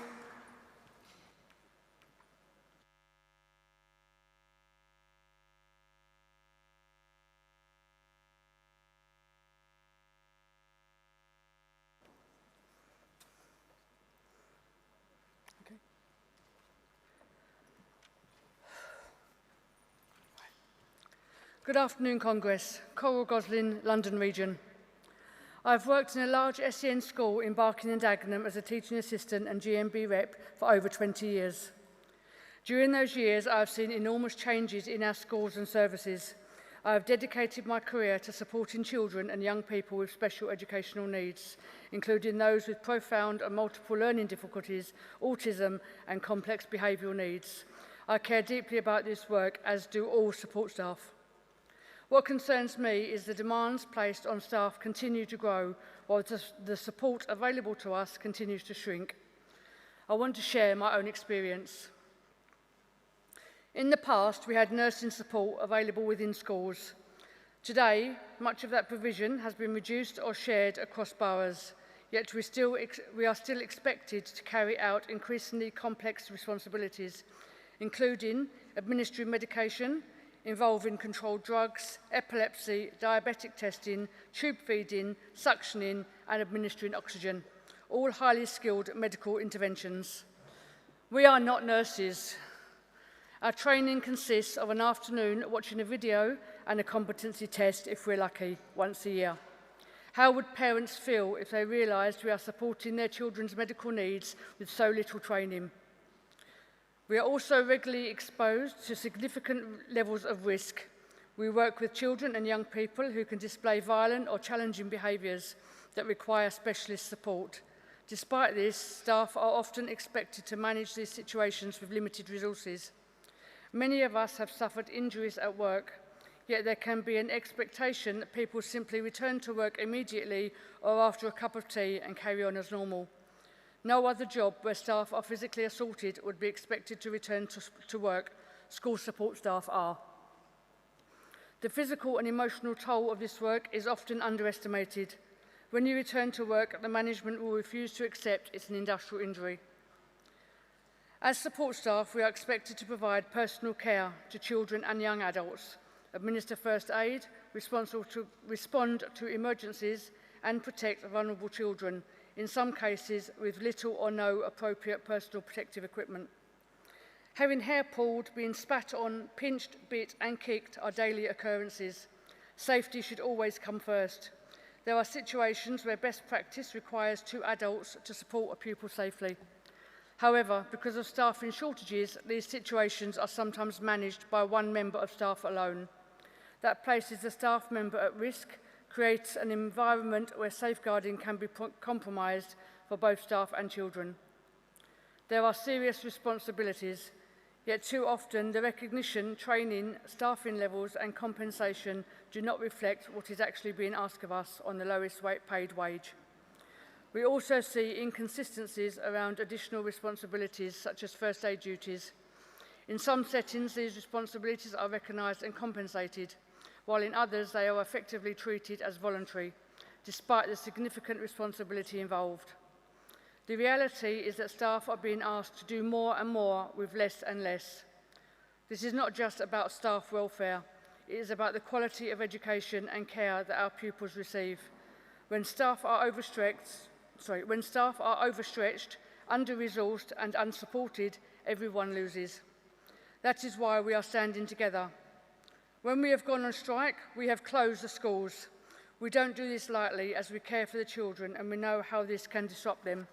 We want safer staffing levels, proper training and support, job evaluation that reflects what we do, a working environment where staff are protected, a national pay framework and SEN allowance.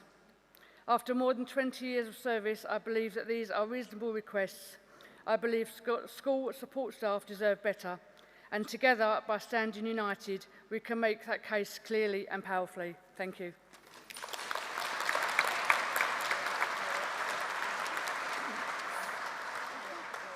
I, Kim Marshall, Southern Region. Sisters and brothers, I stand today to speak about something that I and many school support staff find deeply insulting and disrespectful. On the surface, it sounds like a pay issue, but for thousands of school support staff, it's about respect, it's about recognition, and above all, it's about equality.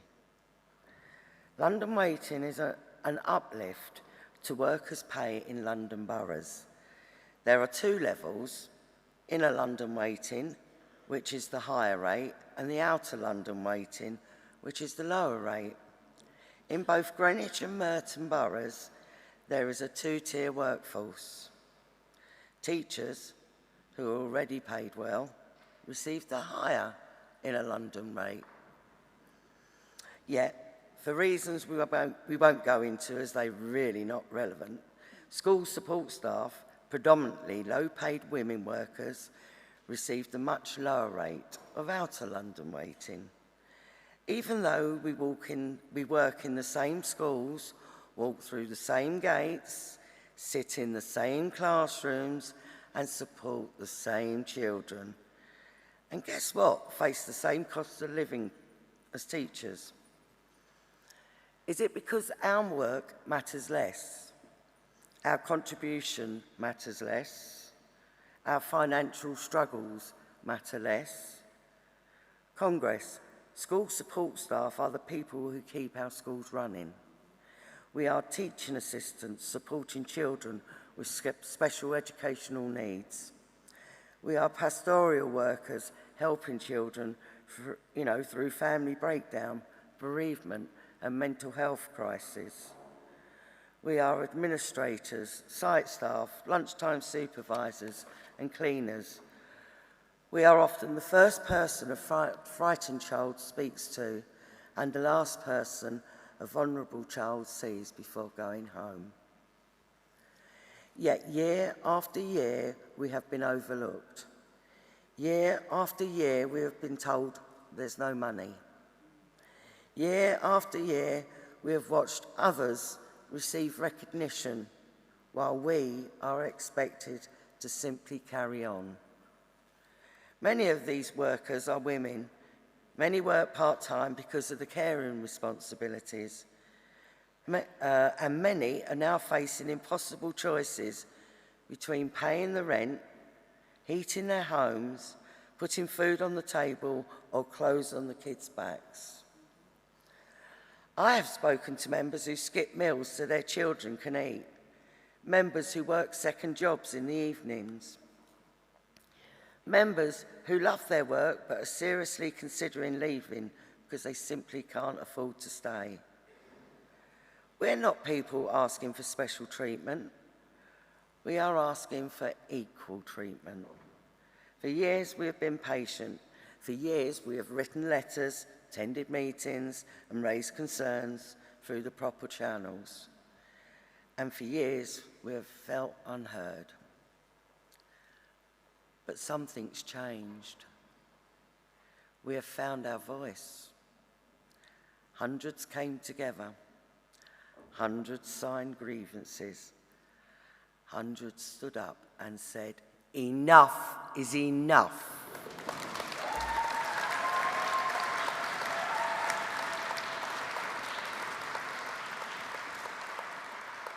In Greenwich and Merton, we came in our hundreds and took industrial action. More than 25 schools and nearly 1,000 school support staff across both boroughs walked out, closed schools for the day on May the 1st, International Workers' Day.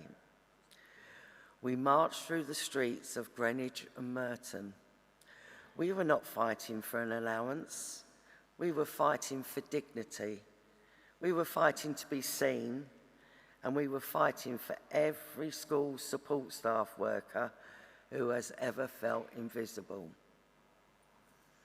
I spoke to members who had never taken part in union activity before, people who were nervous, people who didn't think anyone would listen. Yet there they were, standing together because they knew this issue mattered. And that solidarity has been one of the most inspiring things I ever witnessed. Sorry.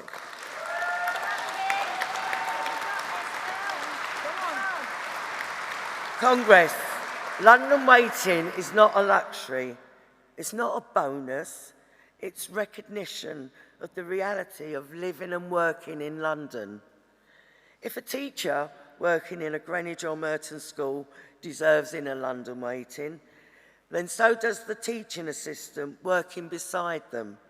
So does the administrator supporting the school office. So does the cleaner opening the building at dawn. So does every support worker who helps our schools function every single day. This campaign is not about challenging, this campaign is about challenging a long-standing injustice. It is about saying that support staff are not second-class workers. It is saying that equal value deserves equal recognition. And it is about ensuring that the people who care for our children are treated with the dignity they deserve. Congress, our members have waited long enough. We have been patient long enough, and we have been ignored long enough. Today, I asked you to stand with us, stand with the teaching assistants, stand with the administrators, stand with the cleaners, caretakers and support workers, stand with the workers who have spent years being underpaid, undervalued and unheard. Because when support staff stand together and when our union stands with us, change becomes possible. More schools are being balloted, with another day of action being planned for the autumn term. Our members have said enough is enough. We want the same payment and won't give up until we get it. So let us shout it clearly and with one voice. London waiting needs inflating.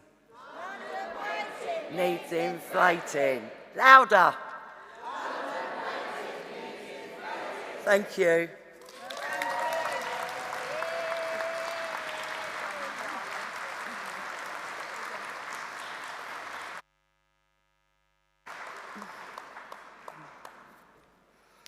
Congress, can I ask, if you are support staff, please stand. Please stand now. Look around, everybody.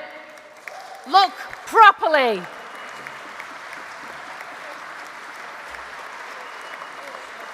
Thank you. Did you notice that there are very few of us here today, and yet we are the largest membership in GMB? We are the backbone of schools. We are the ones who keep everything going, but we are too busy, too stretched, too under pressure to even be in rooms like this. I'm only standing here today because GMB paid for someone to come and cover me. Think about that. Because funding in education is being cut again, and again, and again. So being here, this opportunity means everything to me. So where do I begin? Do I begin with the cost of living crisis? Do I begin with the constant exhaustion, anxiety, the choice I have every single week?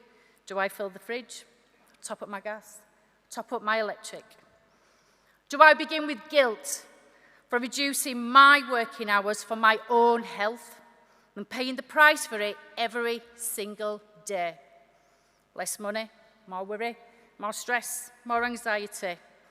Sit there and ask yourself over and over again, is there a way out of this? For a brief moment, we thought there was hope because Leeds City Council admitted something. They admitted they owed us wages. They admitted it. And just for a moment, I believe things might change. But when you're told something else, and then we got told, you're only worth 25 pence in every pound that you are owed. 25 pence. And just like that, the glimmer of hope had gone. Gone. And I mean gone. Replaced with something heavier. Debt, doubt, struggle, sacrifice. But this just isn't numbers. This just isn't figures on paper. This is my life. I thought finally I might be able to pay my parents back every single penny that I owe them for feeding me, my children, picking me up when I hit breaking point, and when enough was enough. So let me ask you this. Leeds City Council, are you going to accept 25 pence in every pound that I owe you? Because that's what we are being told to accept. Money, money, money. Worry, worry, worry. It's constant. It's relentless. So what helps? What actually changes things for people like me and people like us? The answer is simple, and it's fair. As school support staff, we're only paid term time only, not in the holidays. That's salary. We're paid 39 weeks. And then that 39 weeks is divided into 12 monthly payments. Reduced pay. It's a pittance. And then that pay disappears during your school holidays. Yet your work doesn't disappear. And your responsibilities do not stop. So what do we need? It's simple. A salary. A year-round pay structure that recognises the reality of our work, that gives us the financial stability we deserve, because we are the cleaners, we are the caretakers, we are the catering staff, we are the teaching assistants, we are the nursery assistants, we are the office admin, and we are the school patrol officers. We're not part-time in value, and we're not taking 25p. We are essential. Congress, this is about respect. It's about fairness. It's about being valued properly. So I'm asking you, stand with us and stand with the people who hold schools together every single day. I've said this once, said I'll say it again. March with us today and improve our tomorrow.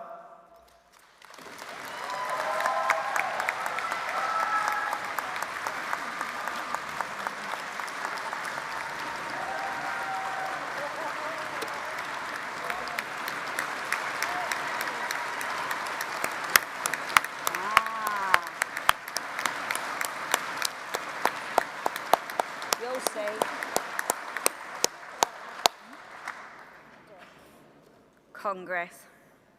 Donna Spicer, speaking as the chair of GMB National Schools Committee and on behalf of every GMB school support staff member across our regions. Please, put your hands together.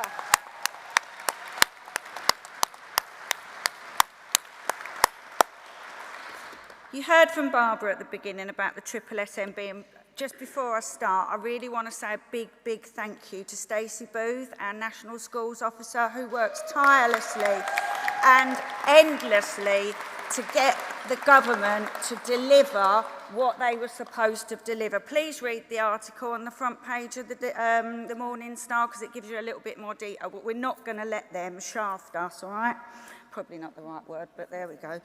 Okay, you've just heard three very personal, very powerful stories from 3 school members. Yet, their stories are the stories of most school support staff up and down the country. Stories from every day of working in a school. Injury, unsafe working conditions, low pay, inequality and undervalued. That's what school support staff are. Congress. This is the story of school support staff in our schools. Stories of being poorly treated after an injury, first to be let go when the budgets are cut. School support staff are the GMB's largest membership, that they are often overlooked. This must stop.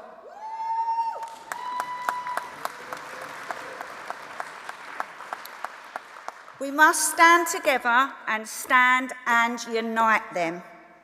It's often said that school support staff won't strike, but this is changing. Greenwich and Merton staff out over London waiting, school staff in Orchard School in Sandwell over unsafe working conditions, school support staff in Birmingham and Leeds over equal pay. Congress, the tide is turning.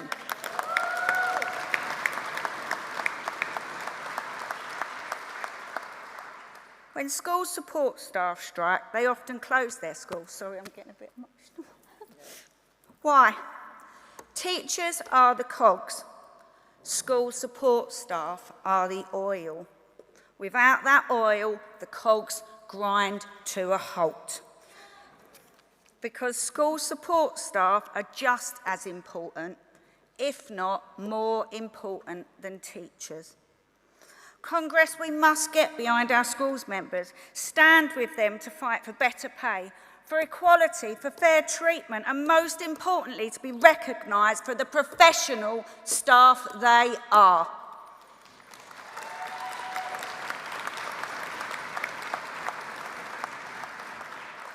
Congress, let's get behind our 100,000 schools members and show them by marching on the streets of Blackpool and letting them know GMB is the one for me! I call upon you to march with us. Let's get this demo started.